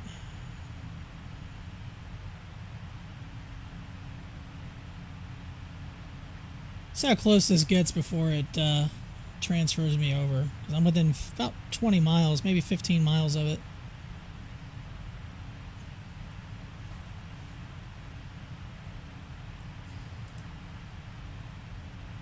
Oh, the map feature doesn't work when you're at altitude. All right, well that's actually that's probably right.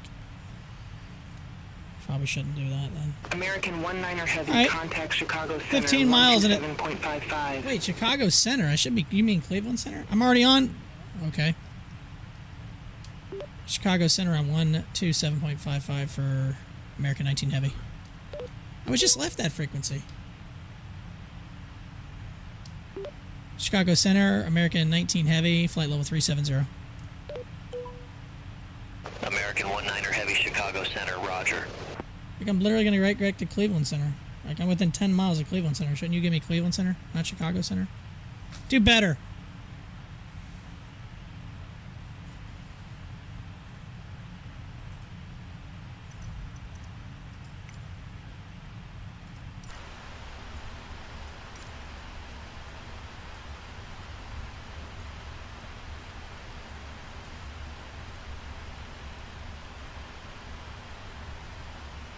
There's a Charlotte and Michigan. Charlotte, Michigan. That sounds weird.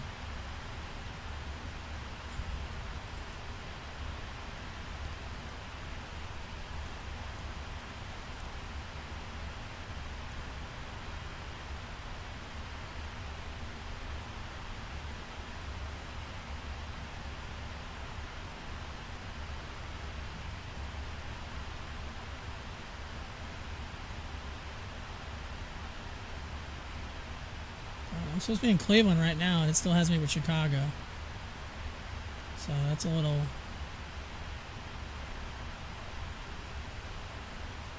messed up.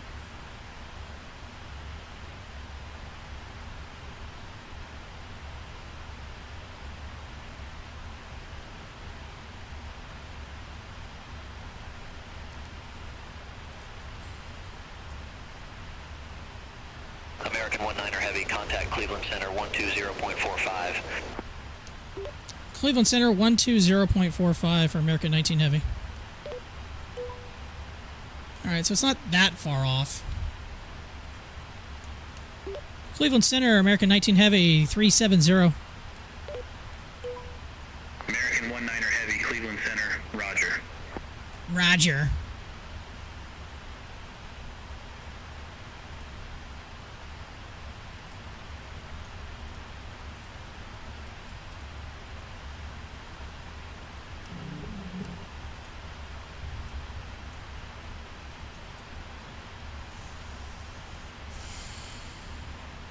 Alright, we're finally inside an hour to JFK, so the mess of being vectored around 94 different directions happens.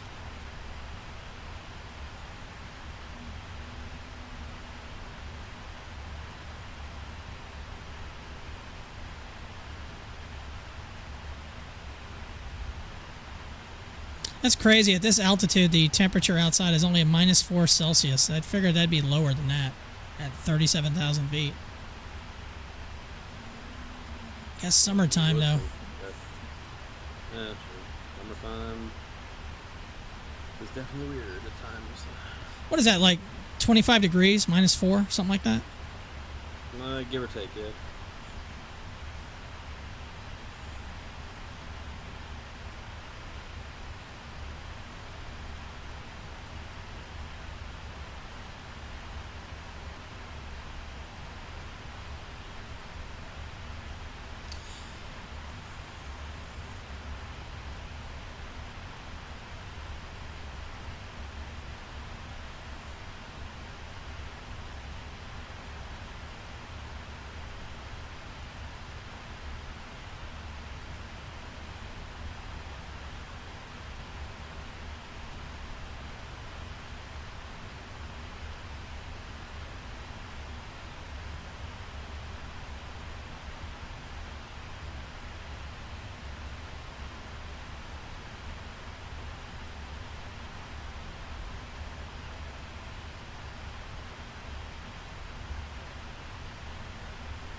American 19er Heavy, contact Cleveland Center 126.75. Cleveland Center on 126.75, American 19 Heavy.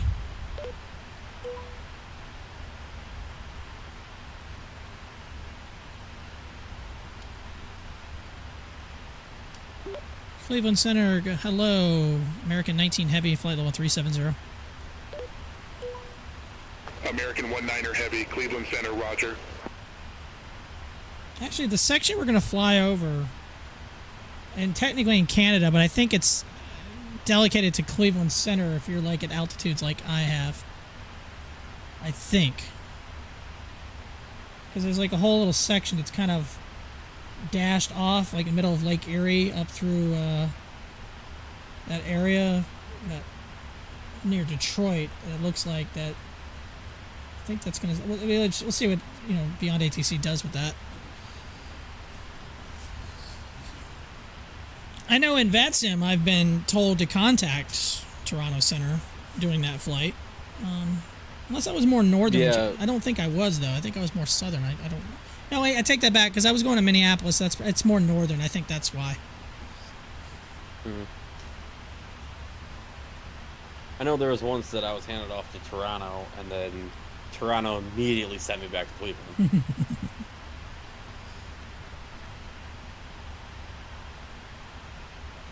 I mean, in terms of logistics and like that, yeah, it would make sense, even though technically you're flying a Canadian airspace. But if you're literally cutting from Chicago to, like, New York, there's no sense in going to Toronto Center. So I assume if you're going below, like, a certain altitude, you would probably get Toronto Center or some type of approach. Yeah, I don't know.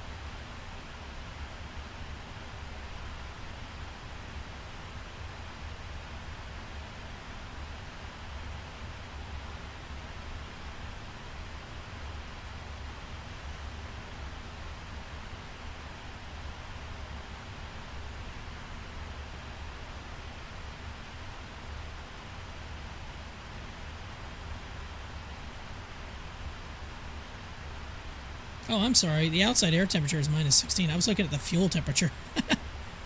That makes more sense.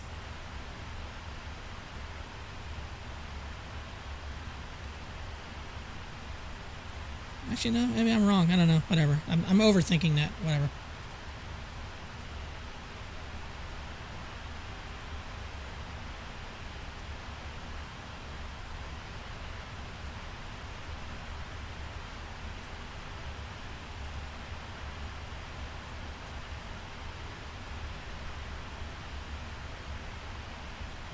Winds are 270. Oh wait, no, I'm sorry. Winds are 190 at 11 in JFK right now. According, that's the ATC that's I'm getting to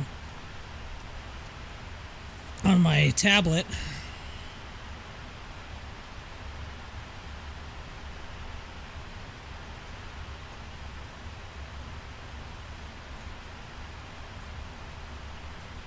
American 19er Heavy, contact Cleveland Center 119.95.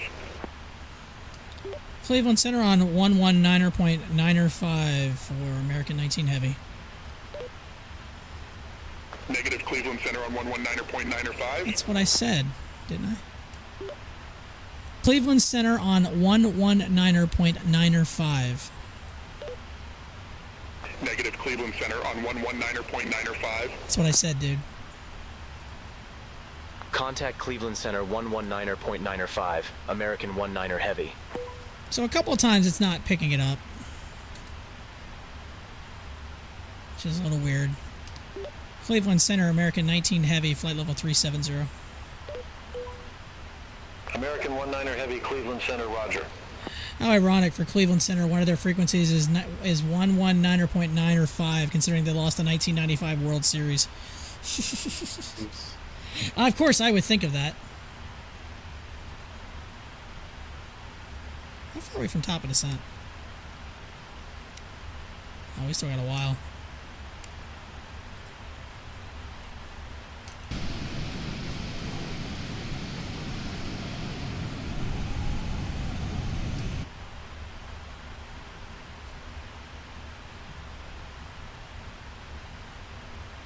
I have a 73 knot tailwind right now. I'm doing American 19er Heavy, contact Cleveland Center 127.7, take care. Contact Cleveland Center 127.7, American 19.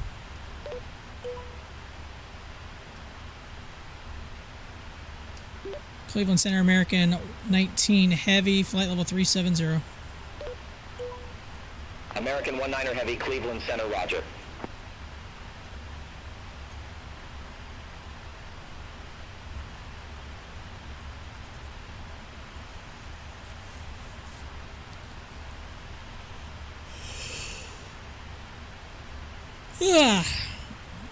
Thank you for flying American today. We hope you enjoyed your July 4th flight.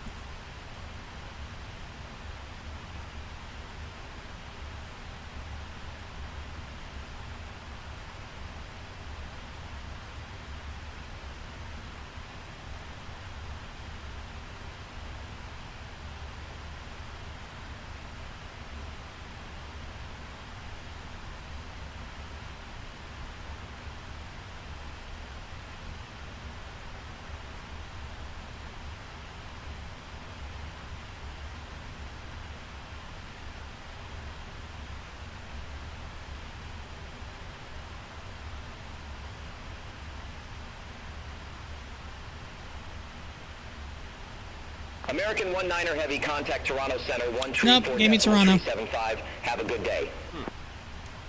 Contact Toronto Center 134.375, American 19. Alright, whatever. Answers that question.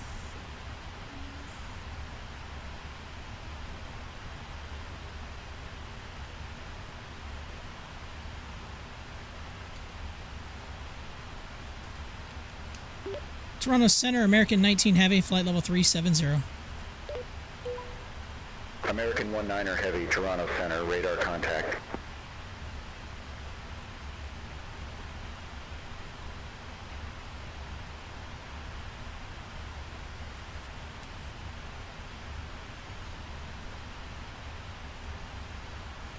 Alright, I'm going to step away for a second. I'm going to use the restroom, and then we'll be back. So I'll put this on auto respond and auto tune, and we'll be back in a second.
Alright, I guess I didn't miss anything.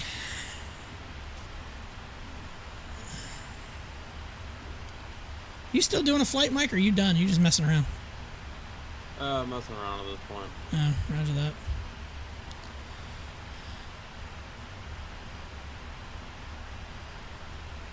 Possibility of taking a small nap here very shortly. Roger that. Roger that. Yeah, as soon as I land, I gotta pretty much start getting stuff ready to grill. I got about 45 minutes until... It's probably gonna be realistically more like 55 minutes before we land. It says time, you know, ETE is like... American 19er Heavy. Hold on, let's give me Cleveland Center. I'll let the auto thing do it. I want to hear it. Contact Cleveland Center 132.25. American 19er Heavy. See you. Switch. Cleveland Center. American 19er Heavy. Flight level 370. American 19er Heavy, Cleveland Center, roger. Dude, it's like having a co-pilot. It's like having a first officer. It's like, you handle the radios. That's awesome. I like that. That's pretty good. That's pretty good. Yeah, this is probably more realistically 55 minutes once we get over and then swing around and see what the hell kind of approach it's going to want to give me. This ought to be interesting.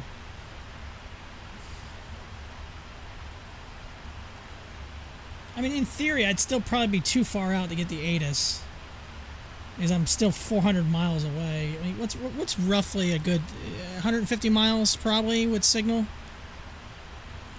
Maybe? I don't know. I don't really know how far radio frequencies really travel and sound good in the distance or whatever.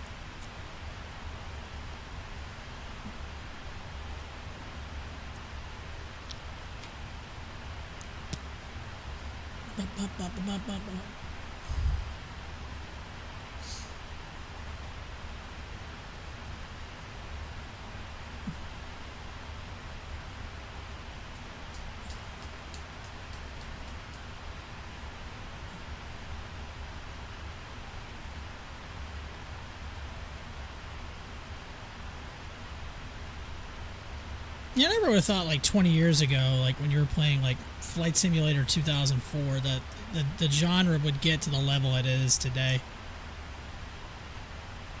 It's just insane with all the equipment you can buy and stuff to add on and things outside the sim that work. It's just ridiculous. It's crazy. I think I still have the disc for Flight Simulator 2004 and 2002 somewhere hidden.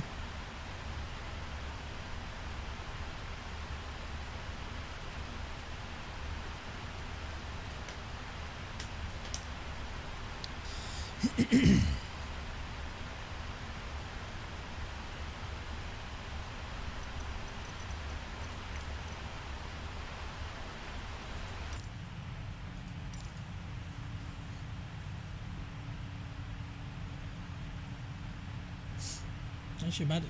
Oh, we're already in Cleveland Center again. Never mind. So we weren't in Toronto Center for very long.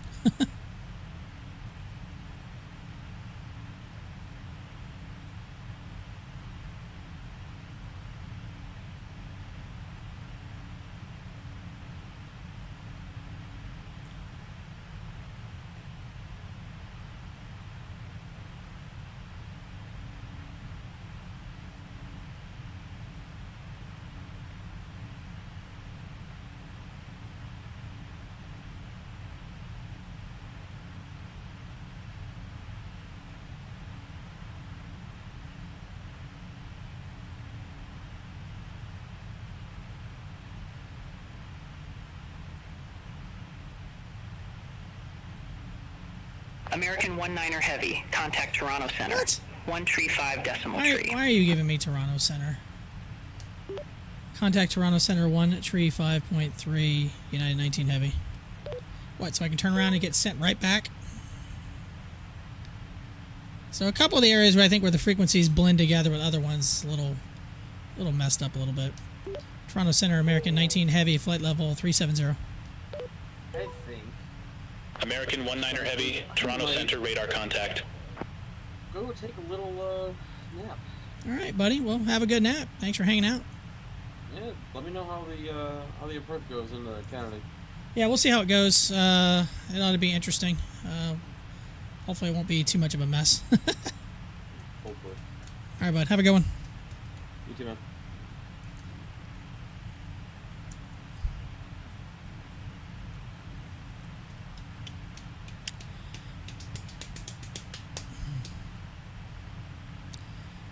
Yeah, how many characters am I down now to? 34,800.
American 19er Heavy, contact Cleveland Center 132.4.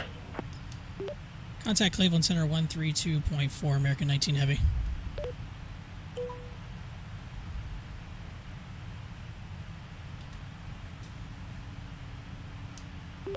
Cleveland Center, American 19 Heavy, flight level 370. American 19er Heavy, Cleveland Center, roger. Roger.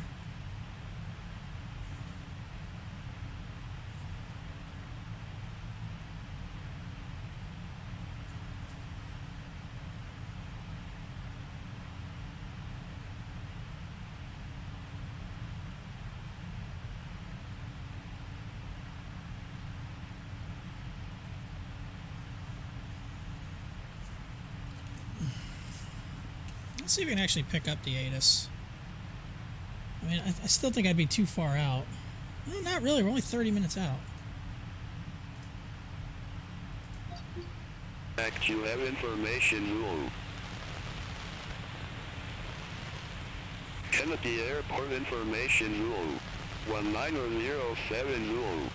Wind 205 at 11 visibility 10. To clouds at 5,000. Ceiling 14,000 broken. 25000 broken. Temperature 27. 2.21. Altimeter 29902. Landing and departing runway 22 right, 22 left. Advise on initial contact. You have information rule.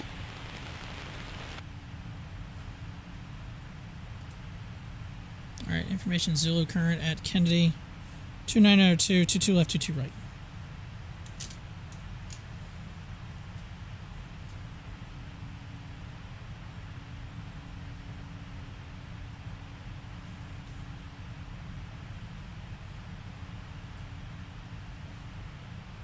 I love I can submit an icing, a turbulence PIREP. That's hilarious. I think that, actually that's pretty cool. I'll give it that. That's pretty cool.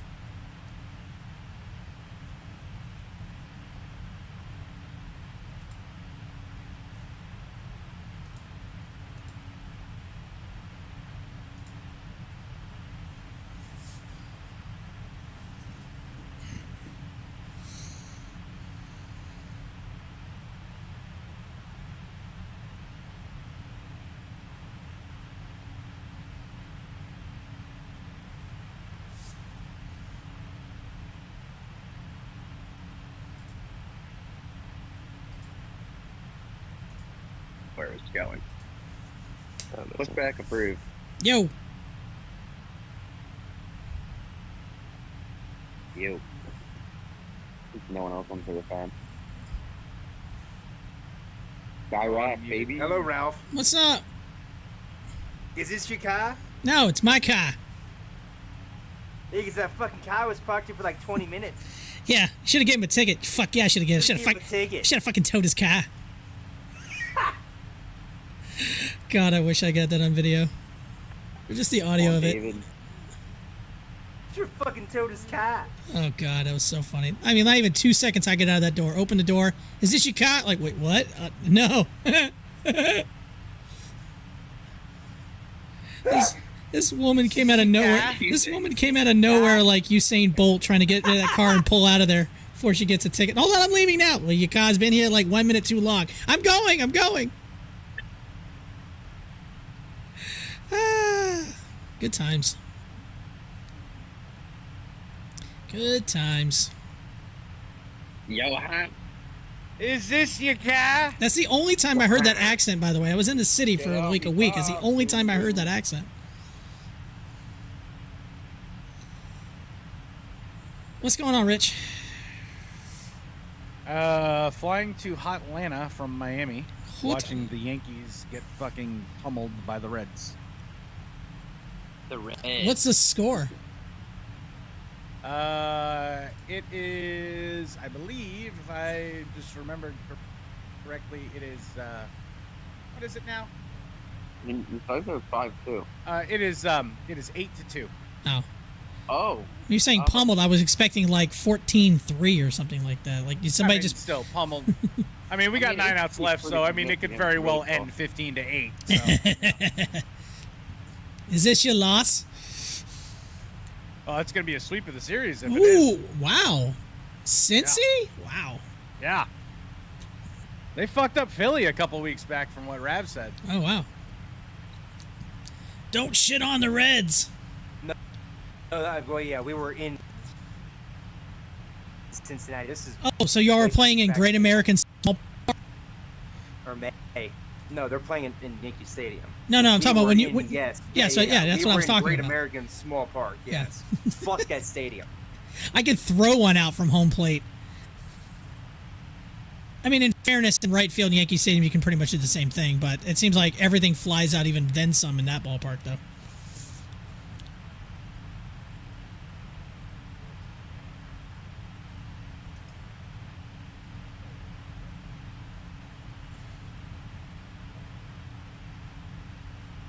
Red Sox and Miami are tied at 2. Cleveland giving the White Sox their next scheduled defeat.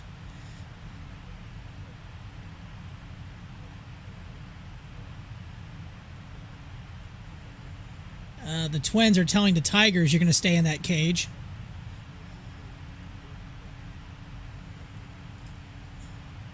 Huh. Happy 4th of July, boys. Happy both. Right.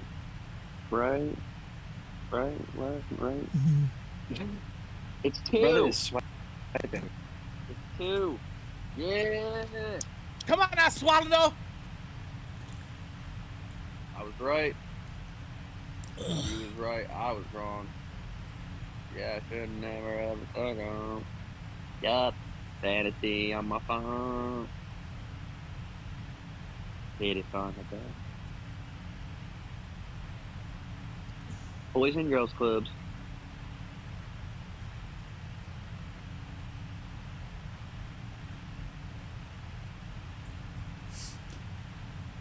How long do I descend? Yankees just can't buy a win right now.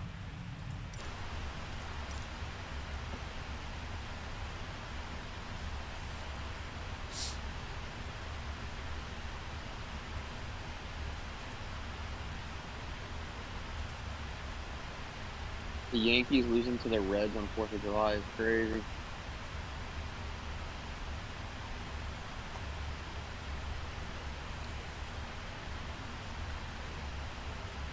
The Reds must be on a hot little streak right now or something. They took down the Phillies and then they're... I don't even know what their record is.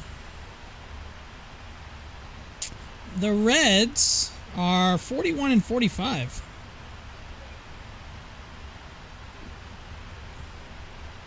Big series tomorrow, though. Red Sox, Yankees. Is that at the stadium? At the stadium, the Red baby. Sox stuck. Yep. Still, always, it's Red Sox, Yankees. Though. I mean, don't matter. They're only 6.5 behind the Yankees, so it's not like Phillies they're... Or Phillies Braves. Well, you guys are gonna probably, I don't know. It'll be interesting to see what happens because we don't have Harper, JT, or Schwarber. So. Yeah, you're but welcome. but we can't hit. Let's go. You should talk to Reed about that. Reed's always like freaking out, you know.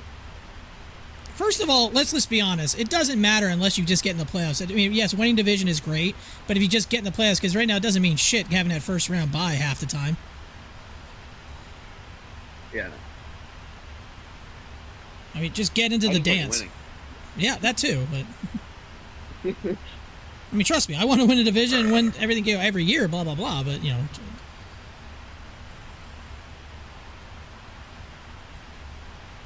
But yeah, end of the day, get in.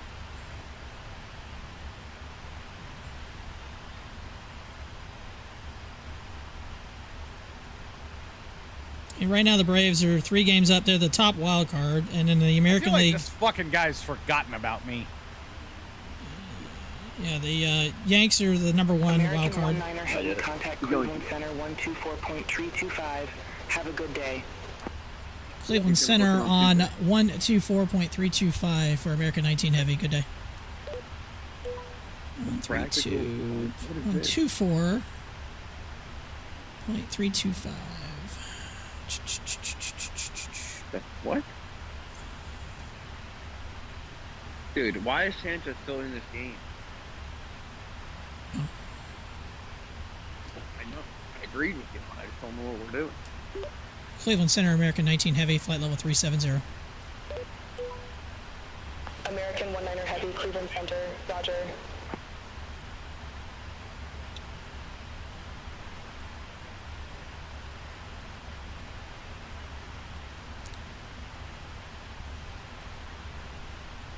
About 90 from top of descent. Go! Go! Go! Let's go!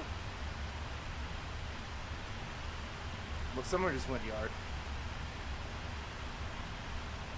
Yeah, 2-run. I'm assuming it was a 2-run. He almost went yard in his first at-bat of the game, but he finally went yard in this at-bat. Soto!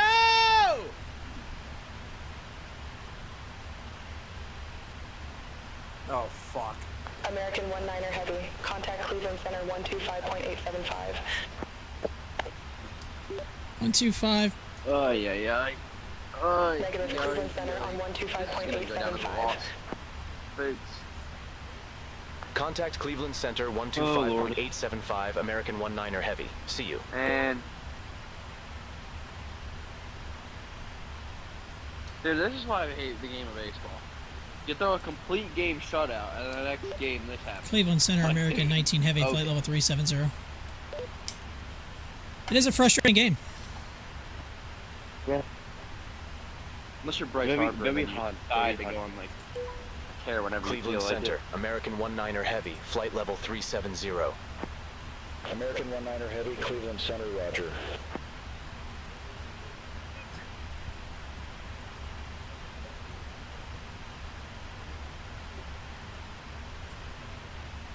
What?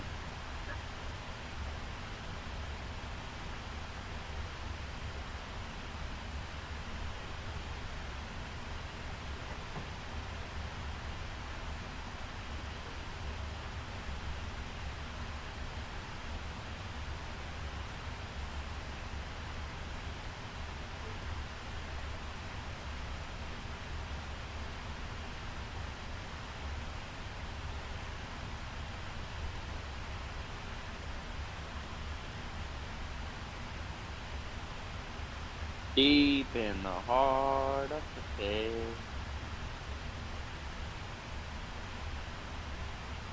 Bro, Andy, are you ready for college football 25? Oh. I actually am. have not bought it yet. I have not bought it yet. Not sure when I'm going to. Hey, I Rad, don't know if I wanna get it, but at the same time I'm like, I'm not really gonna play it that much. Yeah, like I don't know if I'm gonna be playing it that much. Like college baseball? Yeah. No, I'd buy it in a second. I don't know if I'd buy it with college football. Plus, I want to see reviews first before I buy it, if I buy it. True. Because they said it's completely different than Madden, and I'm like, well... you never got to play any of the college footballs back in the day because you were like 3 years old. I played 14 for a while. How old were you? Like 6? No, like 10 probably. 11. I was deployed in the desert getting shot at.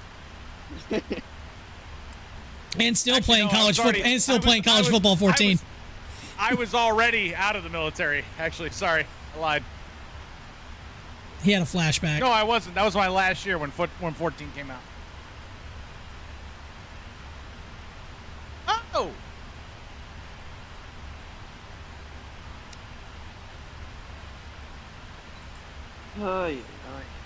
Hey, where'd you end up last night on your flight, Rich? I saw you were taking off out of, what was it, Frankfurt, or where the hell it was, Cologne? Cologne?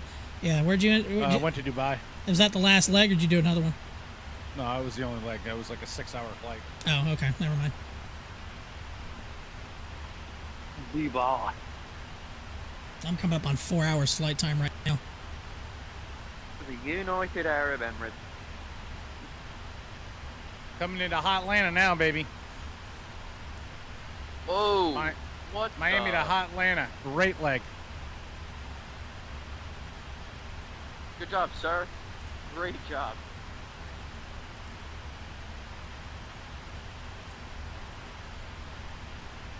Dude, what in the hell was that? what the actual fuck? What in the actual fuck? If this is gonna be one of those days for the Phillies bullpen, I'm starting the game. Dude, why is there so much traffic in Memphis right now? MD-11 release. There's only a couple. There's only 3.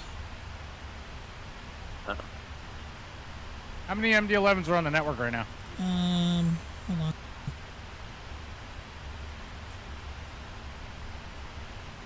Uh, 84. 538 777ERs, 266 in the A320, 230 in the 738s. Rich, you gotta show me video. Huh? Of the guy ripping apart the MD-11. Oh, I'll send it to No him reason. just so he can watch it. It is this dude. This guy lose his mind or something? Zero field. Sir. Oh, Figure it out. Jesus Christ. Yeah, he did not figure it out. He did not figure it out. American 19er Heavy. Contact New York Center Tree Tree Where? 35. Contact New York Center 133.35 for American 19 Heavy. It's now 8-2.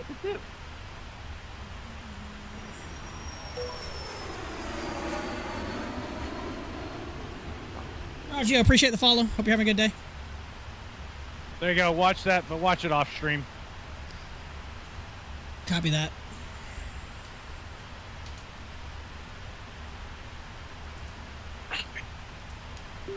New York Center, American 19 Heavy, flight level 370.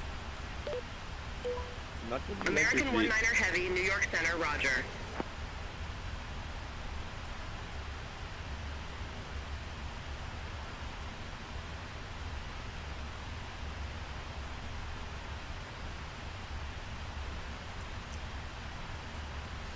I mean, Rich, what are your impressions of the MD-11 so far?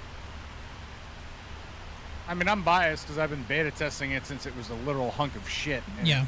It's phenomenal from where it was, so. How did Yes, the exterior wise, artwork needs work. Flight model wise, if people would just set their sensitivities properly on their yokes, because not every aircraft operates the same off of everybody's setup. Mhm. It's all subjective to how your setup is. Mhm. But the flight dynamics on this thing, it is a very hard plane to fly. It is not an aerodynamically sound aircraft. That's just how it is. Yeah. Because of that third fucking engine on that the tail. giant ass freaking It balloon is a in the back? It is a nightmare to fly in real life. And if people would understand that shit, that there's so much weight on the tail with the elevator and everything, that is why it's squirrely on its pitch up and pitch down. that they would understand, okay, that this is because of that aft weight of the aircraft. It's just like, I don't know. I think systems-wise, the aircraft is fucking amazing. Yeah. It does what it's supposed to do, what you ask it to do. It has the small little things like FMS speed, manage click. You can dial in and it'll set your new FMS speed. Like small shit like that. It's got everything systems-wise. But people that complain about not having moving maps, shut up. Roger, learn where you are in the airport. Stop relying on all that. Yeah. 124.90 for American 19 Heavy. Good day.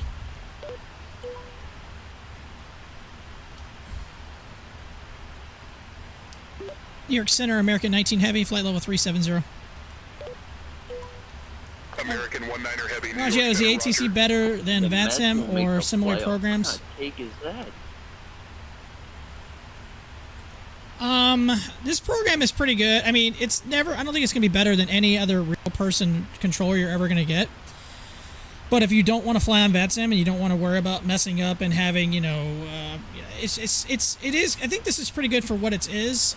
It's not terrible. I like it. You literally have to contact every single center, every single sector. So I've had to talk so much more in this than I would doing on VATSIM, because typically one guy handles an entire center on VATSIM. You don't have the multiple sectors, subsectors. Here we go again. Contact New York Center 23625. See you. New York Center on 123.625 for American 19 Heavy. Good day. So we're going into this approach. I'm actually very interested to see what this is going to be like, because getting vectored.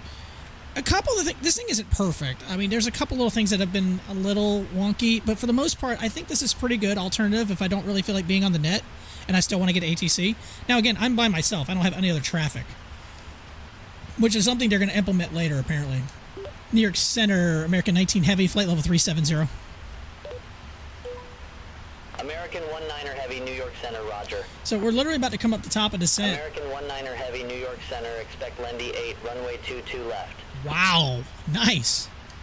Expect the Lindy 8, runway 22 left, American 19 Heavy. I was literally about to tell them, call ready for descent, but that gave me that. That is impressive. I like that. That is nice. Top of descent. Oh shit, we're at top of descent right now. We'll tell them right now. American 19er Heavy, ready for descent. American 19er Heavy, after Wilkes-Barre, cleared via Lindy 8. Pilot's discretion, descend and maintain flight level 300. Kennedy Airport landing, runway 22 left, altimeter 299er2. All right, I'm not going to repeat all that. I'm just going to hit the read back instruction. After Wilkes-Barre, cleared via Lindy 8. Pilot's discretion, descend and maintain flight level 300. Kennedy Airport landing, runway 22 left, altimeter 299er2. American 19er Heavy. That's impressive that gives you that. Like, I was really much right at the top of descent, and it gave me that. I like that. So the cool thing about this, like, if you're on VATSIM, a lot of times you go to the restroom, and, you got to request, hey, I need to step away for a few minutes. If it's a busy time, they're not going to do that. The cool thing about this is I can hit auto-respond and auto-tune, and I don't have to do any of that stuff. I just let the radio handle it. And this is what the program looks like if you haven't seen it before. I'm sure a lot of people probably have. But it gives you your last instructions right here. It even goes back through all your history. All the way. This is all the way from the beginning of when I started. I got my IFR clearance. It gave me all this stuff. Vector departures are a little interesting. Especially last night I was messing around. I was going out of Vancouver just testing it. And it made me do this big weird S-turn. You can request direct fixes. I tried to request direct Orca on the departure. And I was told negative. You were being vectored. So I was like, okay. So I still had to maintain whatever course they gave me. For the most part, I think it's pretty good. For $30, I bought the supporters edition, which is $60, just to give the developers a few extra bones. One thing that's really interesting about this, though, so I'm using the premium voice control model, and you only get a certain premium amount of characters per that, which is a little annoying. I think $10 gets you 250,000. This came with this edition, so once you use these premium voice, which I think it has 250 different voices. Apparently the basic one comes with 100. So I don't know. Again, it's $10 for 250,000. I fly mostly in Europe, but I'm confident to use VATSIM on new flights. I just use VATSIM only at my well-known airport. I mean, the only reason I got this is sometimes I just don't really want to fly in VATSIM. You know, I just want to mess around and still get some type of ATC. But I get it. I love VATSIM. Anytime I stream, I typically use VATSIM. But this time I wanted to try this client out. I've been interested to see it. Eventually they're going to implement other traffic. Right now we're just by ourselves. So, but for the most part, I like this. I think it's not bad. It's better than the game's ATC and X-Plane and Microsoft. By far better than both. The game's ATC is not very good. Or SIM, I should say, whatever you prefer. So I'm interested to see when we get closer to Kennedy, how the vectoring is going to work. That's what I'm more interested about. So this ought to be interesting. So after our next fix, which is coming up in about 15 miles, I'm cleared via the Lindy 8. But it told me pilot discretion and 10. This is to maintain 300. So I'm not sure if they're going to give me.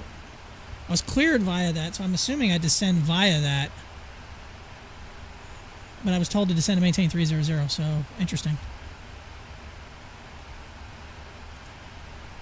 American 19er Heavy, contact New York Center 134.45. Contact New York Center on 134.45. American 19 Heavy. 13445.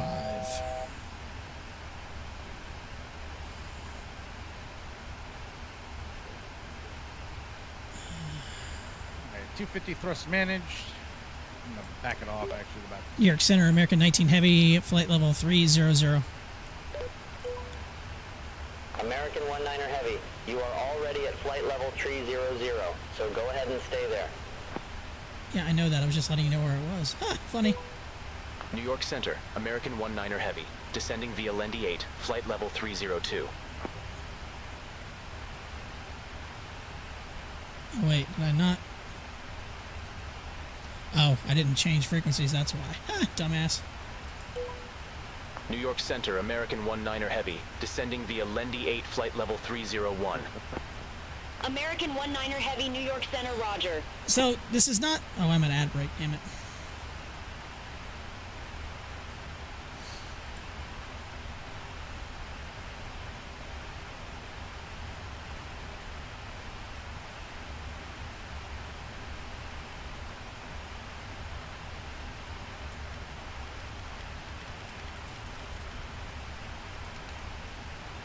American 19er Heavy, descend and maintain 1515,000, altimeter 299er2. Descend and maintain 1515,000, American 19 Heavy. So it's not subscription. You can buy it a base edition for $30. There is a supporters edition that gives you additional voices and stuff for $60, but you only can use a certain amount of premium characters, and then you have to refill that. If you buy the basic edition, it just comes with the basic voices, which I believe is 100 different voices. That's $30 one-time payment only. You don't have to pay anymore. But if you want to continue using premium voices, which is basically more voices in the sim or in the program, then you get 250,000 premium characters for $10. And when that runs out, you got to get another $10 worth if you want to use that. I think personally, once I run out of this 50,000 I had initially or whatever, I'm probably just going to use the basic no cost edition, and it should do just as fine.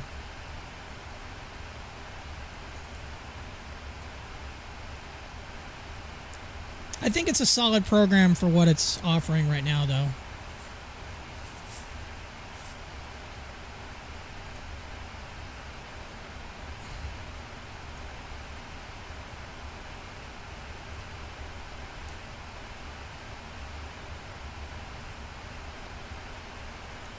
The hell? Why is that engine doing that?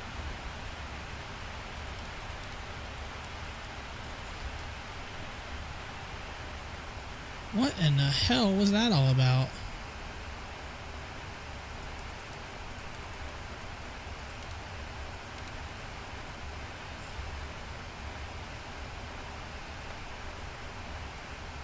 That was a weird bug.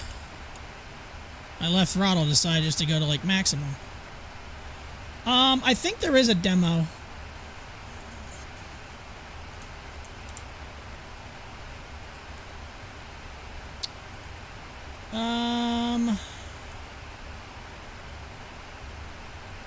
And you can download the program at no cost, but to actually use it,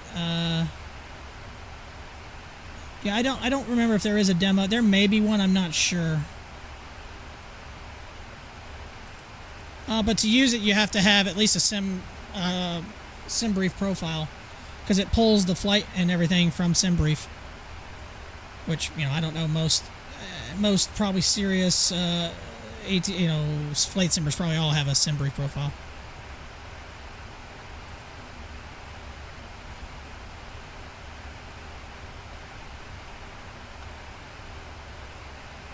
Again, that throttle keeps wanting to come up. I don't know why it's doing that. It seems like a bug.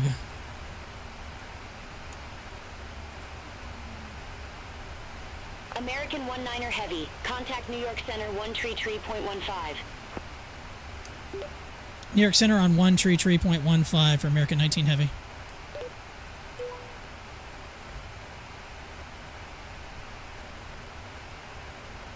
Again, you can do auto tune and auto whatever. You don't have to actually do all the stuff I'm doing, but I am going to use my gauges and switches and stuff just to do that because I like doing that. New York Center, American 19 Heavy, flight level 230, descending. American 19er Heavy, New York Center, roger. Okay, well, apparently it took that.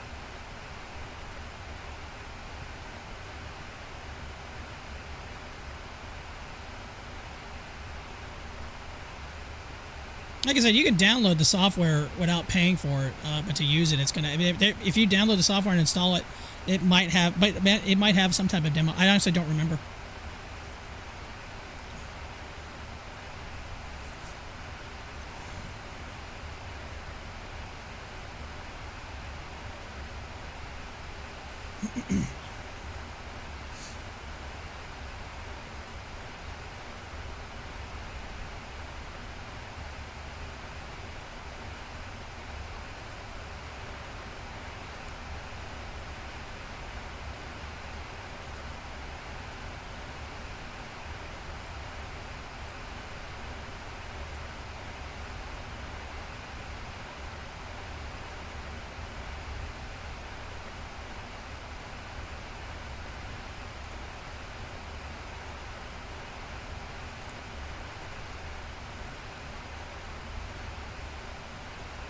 But I'm very interested in how it's going to handle this vectored approach. That's what I'm more interested in.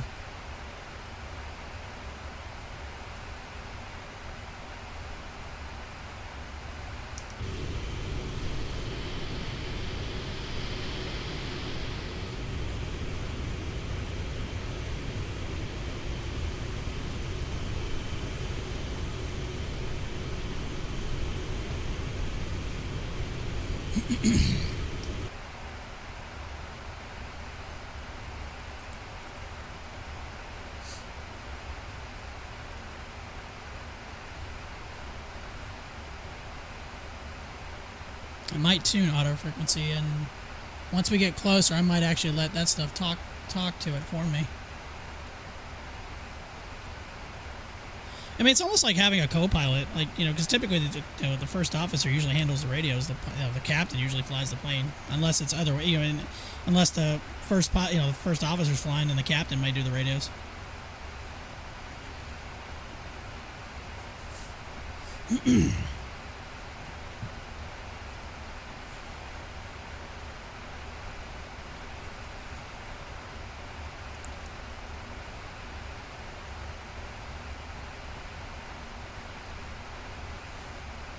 I'm interested to see when we land, like, if it's going to ask me for a gate or something.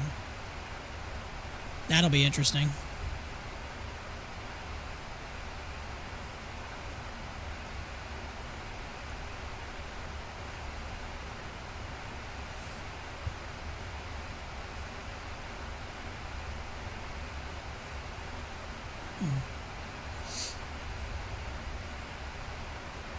American 19er Heavy, contact New York approach 135.9er. Have a good day. New York approach on 135.9er, American 19 Heavy, good day. Let's see if actually information is current. I'm going to say I have Zulu. New York approach, American 19 Heavy, 17.4 descending with Zulu. American 19er Heavy, verify information Zulu. That's what I just said. American 19er Heavy with the numbers. With the numbers. American 19er Heavy, New York approach, altimeter 299er2, expect the visual approach, runway 22 left. Expect visual approach, 22 left, American 19 Heavy. American 19er Heavy, descend and maintain 7,000. Descend and maintain 7,000, American 19 Heavy. Let's see if it gets that. Ah, it did. Cool.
I know I'm only 4,000 above that, but I'm just going to turn them on anyway. Hell with it.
Yeah, no speed brakes then. I did it. Shut up.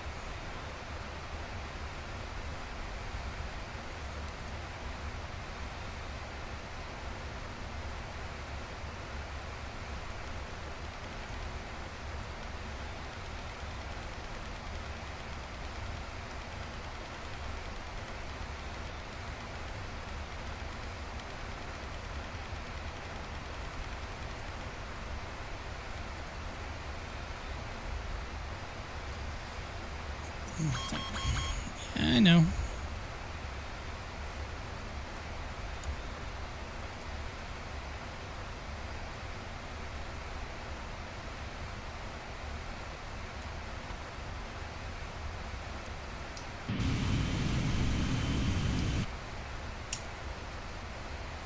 Kind of a gloomy looking day in New York. Maybe not.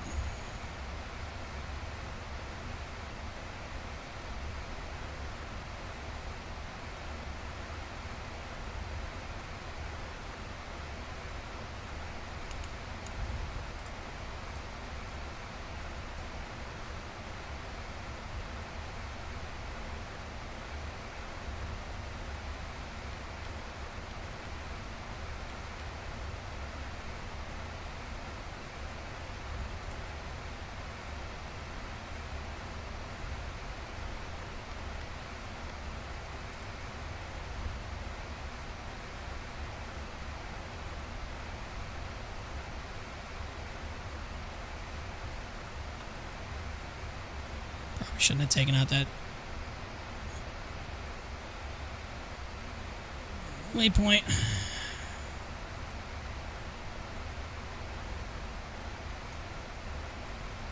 American 19er Heavy, leave LaGuardia VOR heading 145. Expect radar vectors for visual approach runway 22 left. Nice. All right. Leave LaGuardia VOR heading 145. Expect radar vectors for visual approach. Runway 22 left. That's pretty American cool. 19er Heavy. I like that. American 19er Heavy, descend and maintain 3000. Descend and maintain 3000, American 19er Heavy. Okay.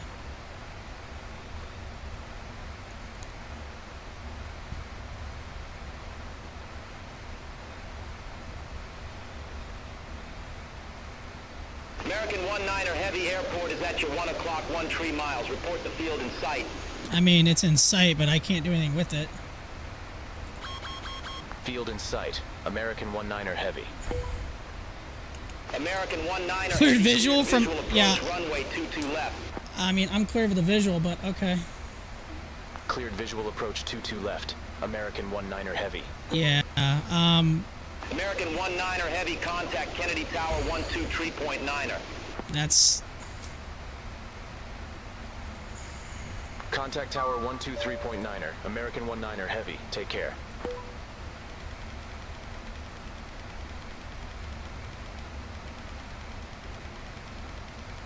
We gave me the visual, so I can pretty much do what I want to descend down to it.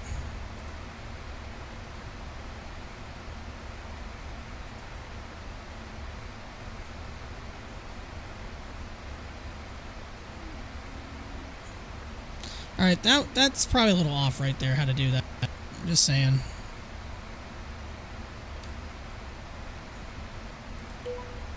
Kennedy Tower, American 19er Heavy. Visual runway 22 left. American 19er Heavy, Kennedy Tower, continue.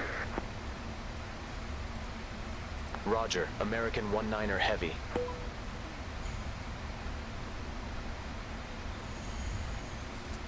I don't think that would really be, I don't think that would really do that like that, but okay.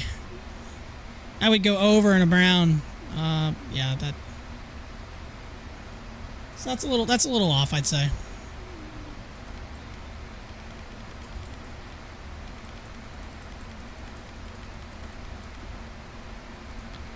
I certainly wouldn't get that kind of vector to come into this airport like that.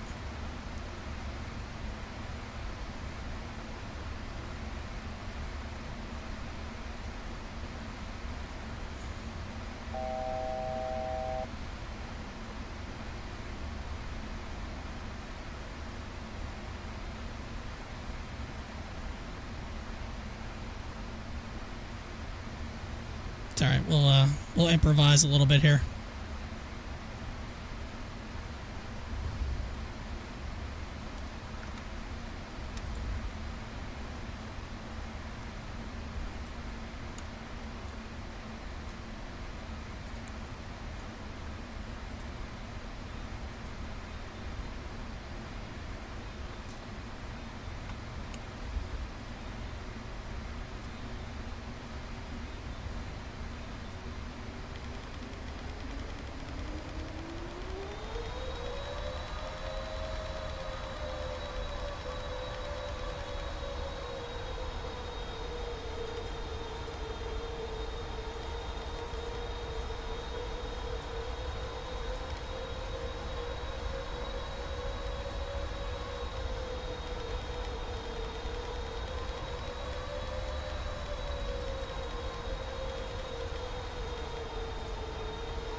Gear down.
A little crosswind.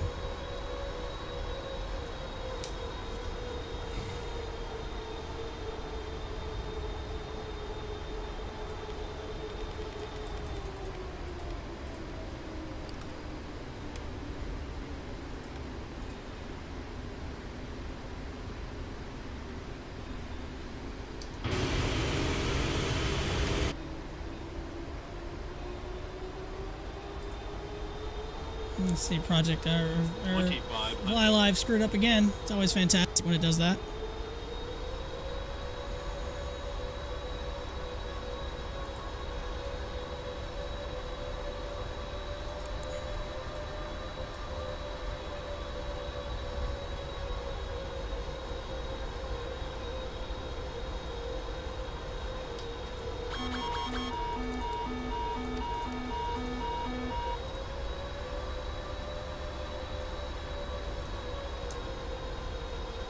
Alright, hand flight in.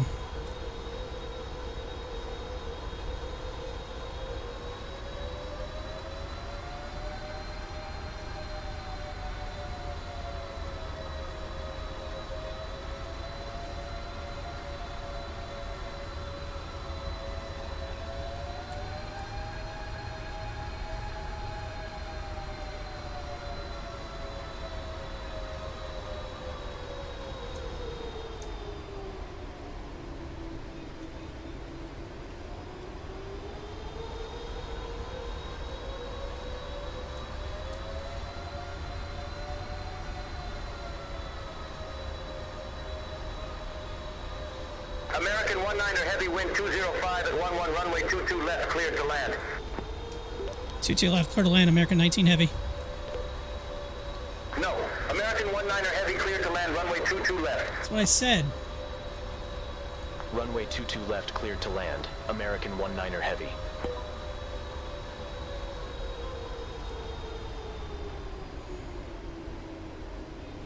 Like I said, the thing's not perfect, that's for sure.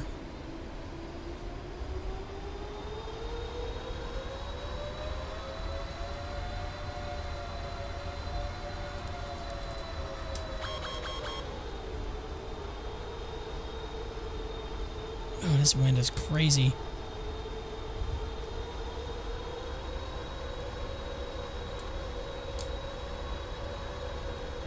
We're high. Hey. Okay, it just froze. There it is. Came back. 1,000.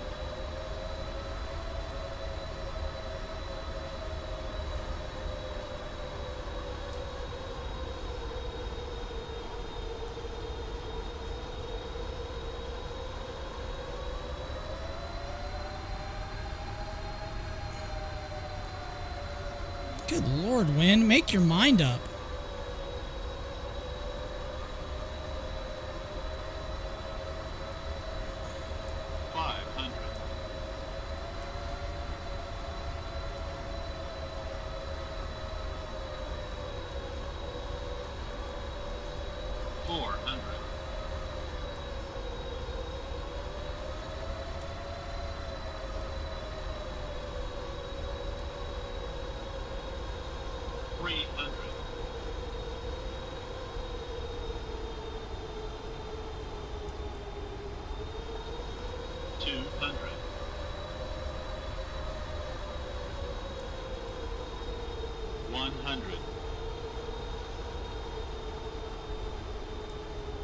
50, 40, 30, 20, 10. Float. That sounded bad.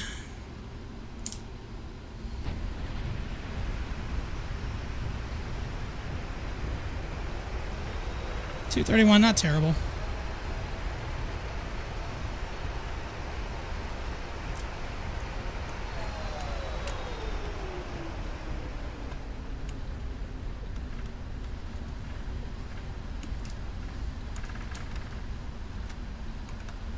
American 19er Heavy, exit right at Juliet.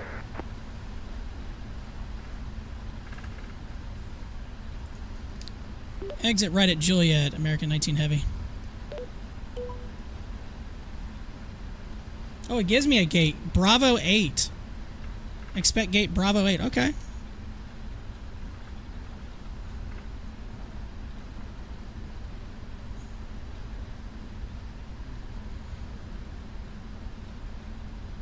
American 19er Heavy, contact ground 121.9er.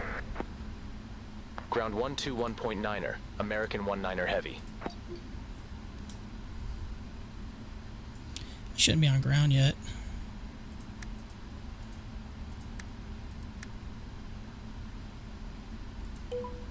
American 19er Heavy, request taxi to company gate. American 19er Heavy, gate Bravo 8, taxi via Juliet. Hold short runway 22 right. Gate Bravo 8, taxi via Juliet. Hold short runway 22 right. American 19er Heavy. I don't know where gate Bravo 8 is.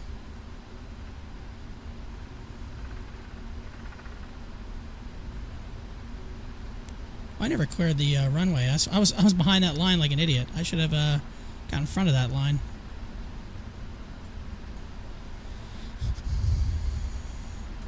I don't know where the hell Bravo 8 is. See if GSX can tell me.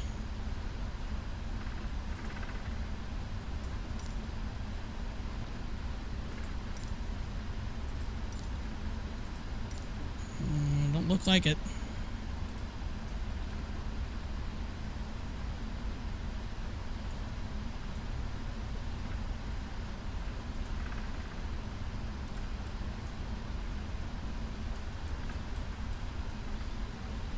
Oh. So when I'm moving the map on Beyond ATC that comes with it, it really slows down the sim a lot. American 19er Heavy, waiting to cross 22 right. American 19er Heavy, cross runway 22 right at Juliet. Continue taxi via Juliet Alpha, November Charlie. Cross runway 22 right at Juliet. Continue taxi via Juliet Alpha, November Charlie. American 19er Heavy.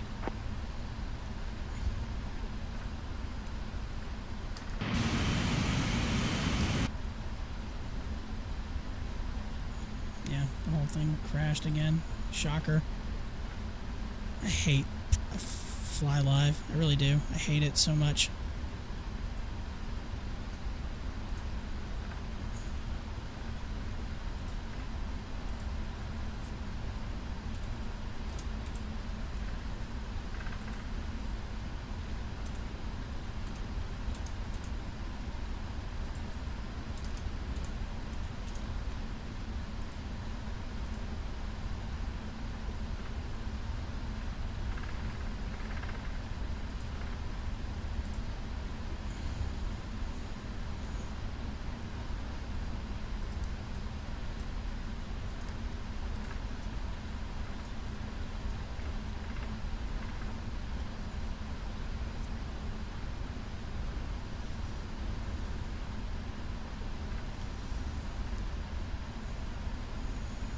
Gate 8.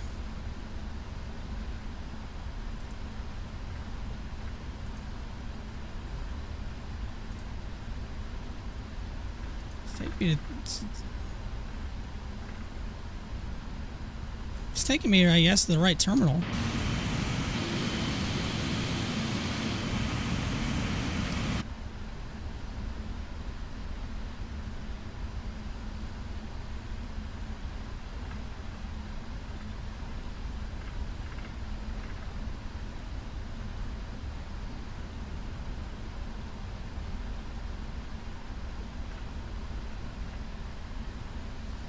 So I think when they actually implement other traffic, I think it might slow this thing down, because on the ground it seems like, I mean, in a heavy air, scenery airport, it seems like it really slows down.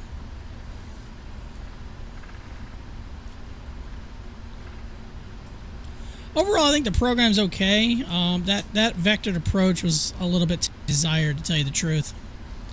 Because I think in real world, I would have overflown the airport and then swung around, not did what I did right there.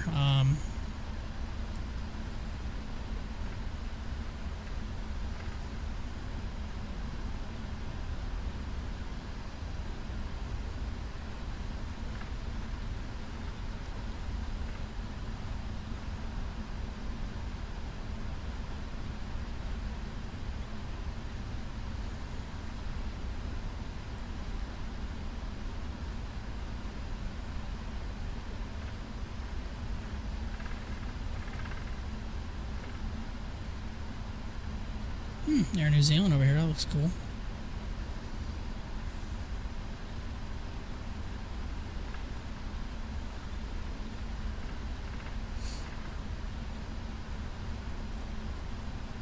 So, my impression so far of the program, I think it's okay.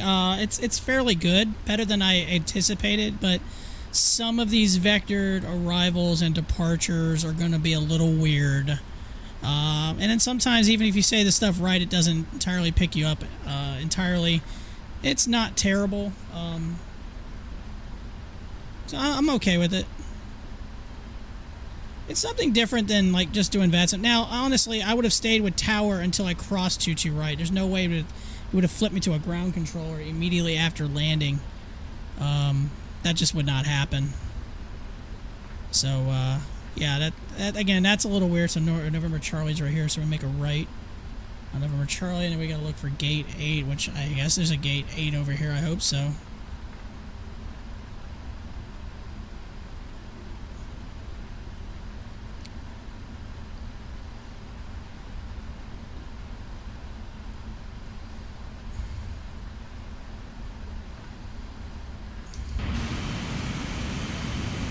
Okay, so it's on our right.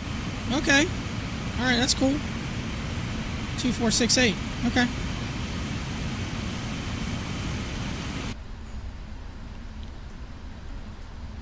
Ooh, boy, we're getting really bad slowdowns right here.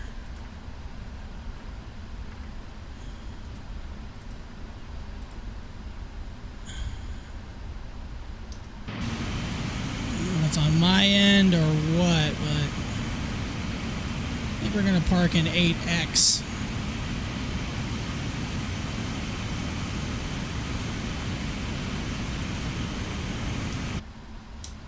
I'm getting a really bad slowdown right here. Alright, I'm gonna go ahead and kill the program. Maybe that'll help out.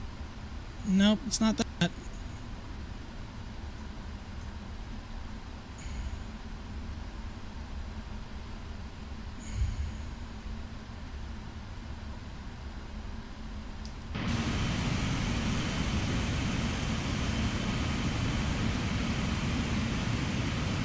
I'm about to turn some stuff off in this scenery or something, because I'm getting some really bad frames right here.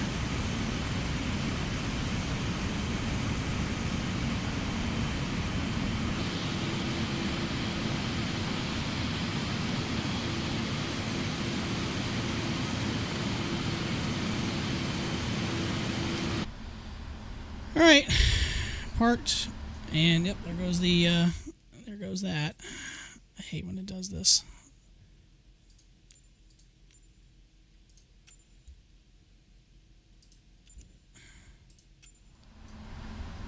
That's a little bit better. Alright, beyond ATC so far, what I can tell you, it's not bad. A little rough around the edges on some stuff. Oh, I forgot to start my APU. Oh, that's bad. I meant to start that. I did not.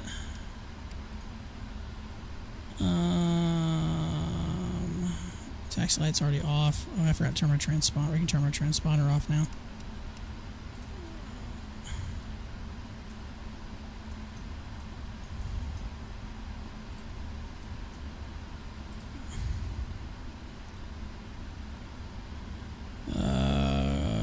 What am I looking at?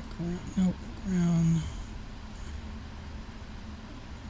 So yeah, it tells me I have to set the chocks first, which, you know, we would not be setting the chocks.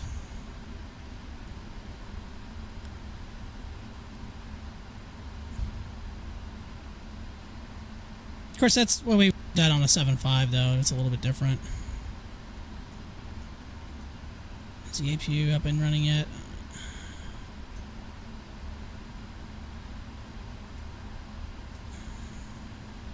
I always forget to start that.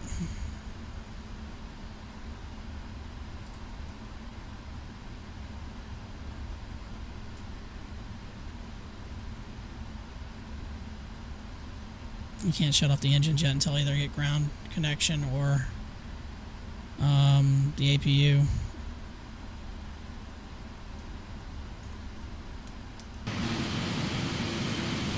Oh, did it again. I really hate the frame gen mod sometimes, or maybe it's just my computer. I get these weird bat screen glitches, and then I have to like restart it or do something with it. After that, it's fine for a few minutes, and then if I look a certain way, our APU is running cool.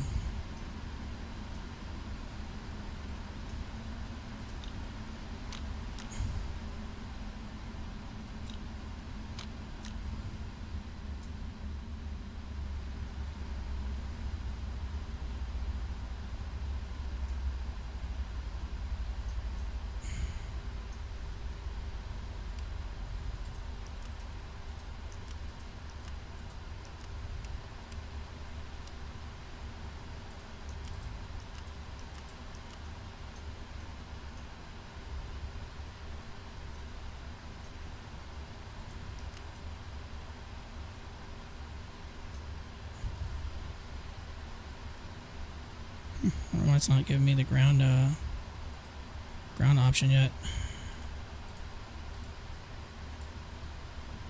Oh, because I hit the... No, that's right. There it is. Alright.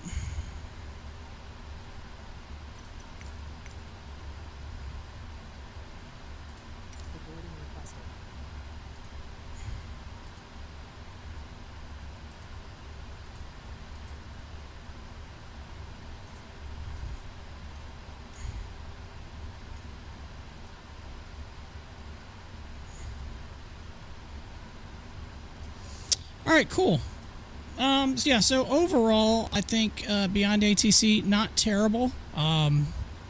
Definitely a little bit rough on some of the vectored approaches and departures.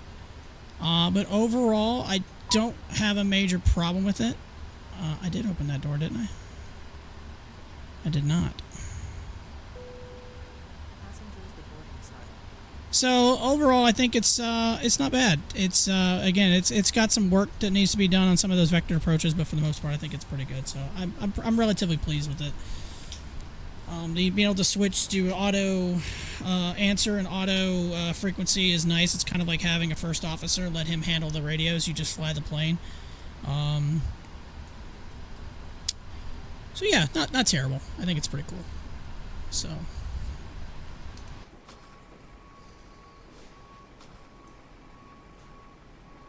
Yep, that's all shorting out again. What else is new? So, alright, well, that's going to do it for the stream. Thanks for hanging out with me. We're going to go make some dinner. Get ready to start doing some grilling out. Happy 4th of July to everybody. Hope everybody has a fantastic rest of your day. Thanks for hanging out with me. And I will catch you guys on the next stream. Probably won't be tomorrow. Actually, you know, I take that back. This might be the last stream I have for about a week.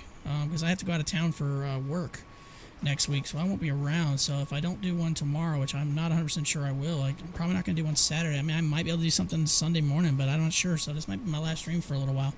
Hopefully not. But if not, thanks for hanging out with me. Hope you guys have a fantastic rest of your holiday. Have a great weekend if I don't see you, and we'll see you on the next stream, hopefully sometime this weekend. If not, it'll be probably the following Friday or something like that. So have a good one. We'll see you later. Have a good night.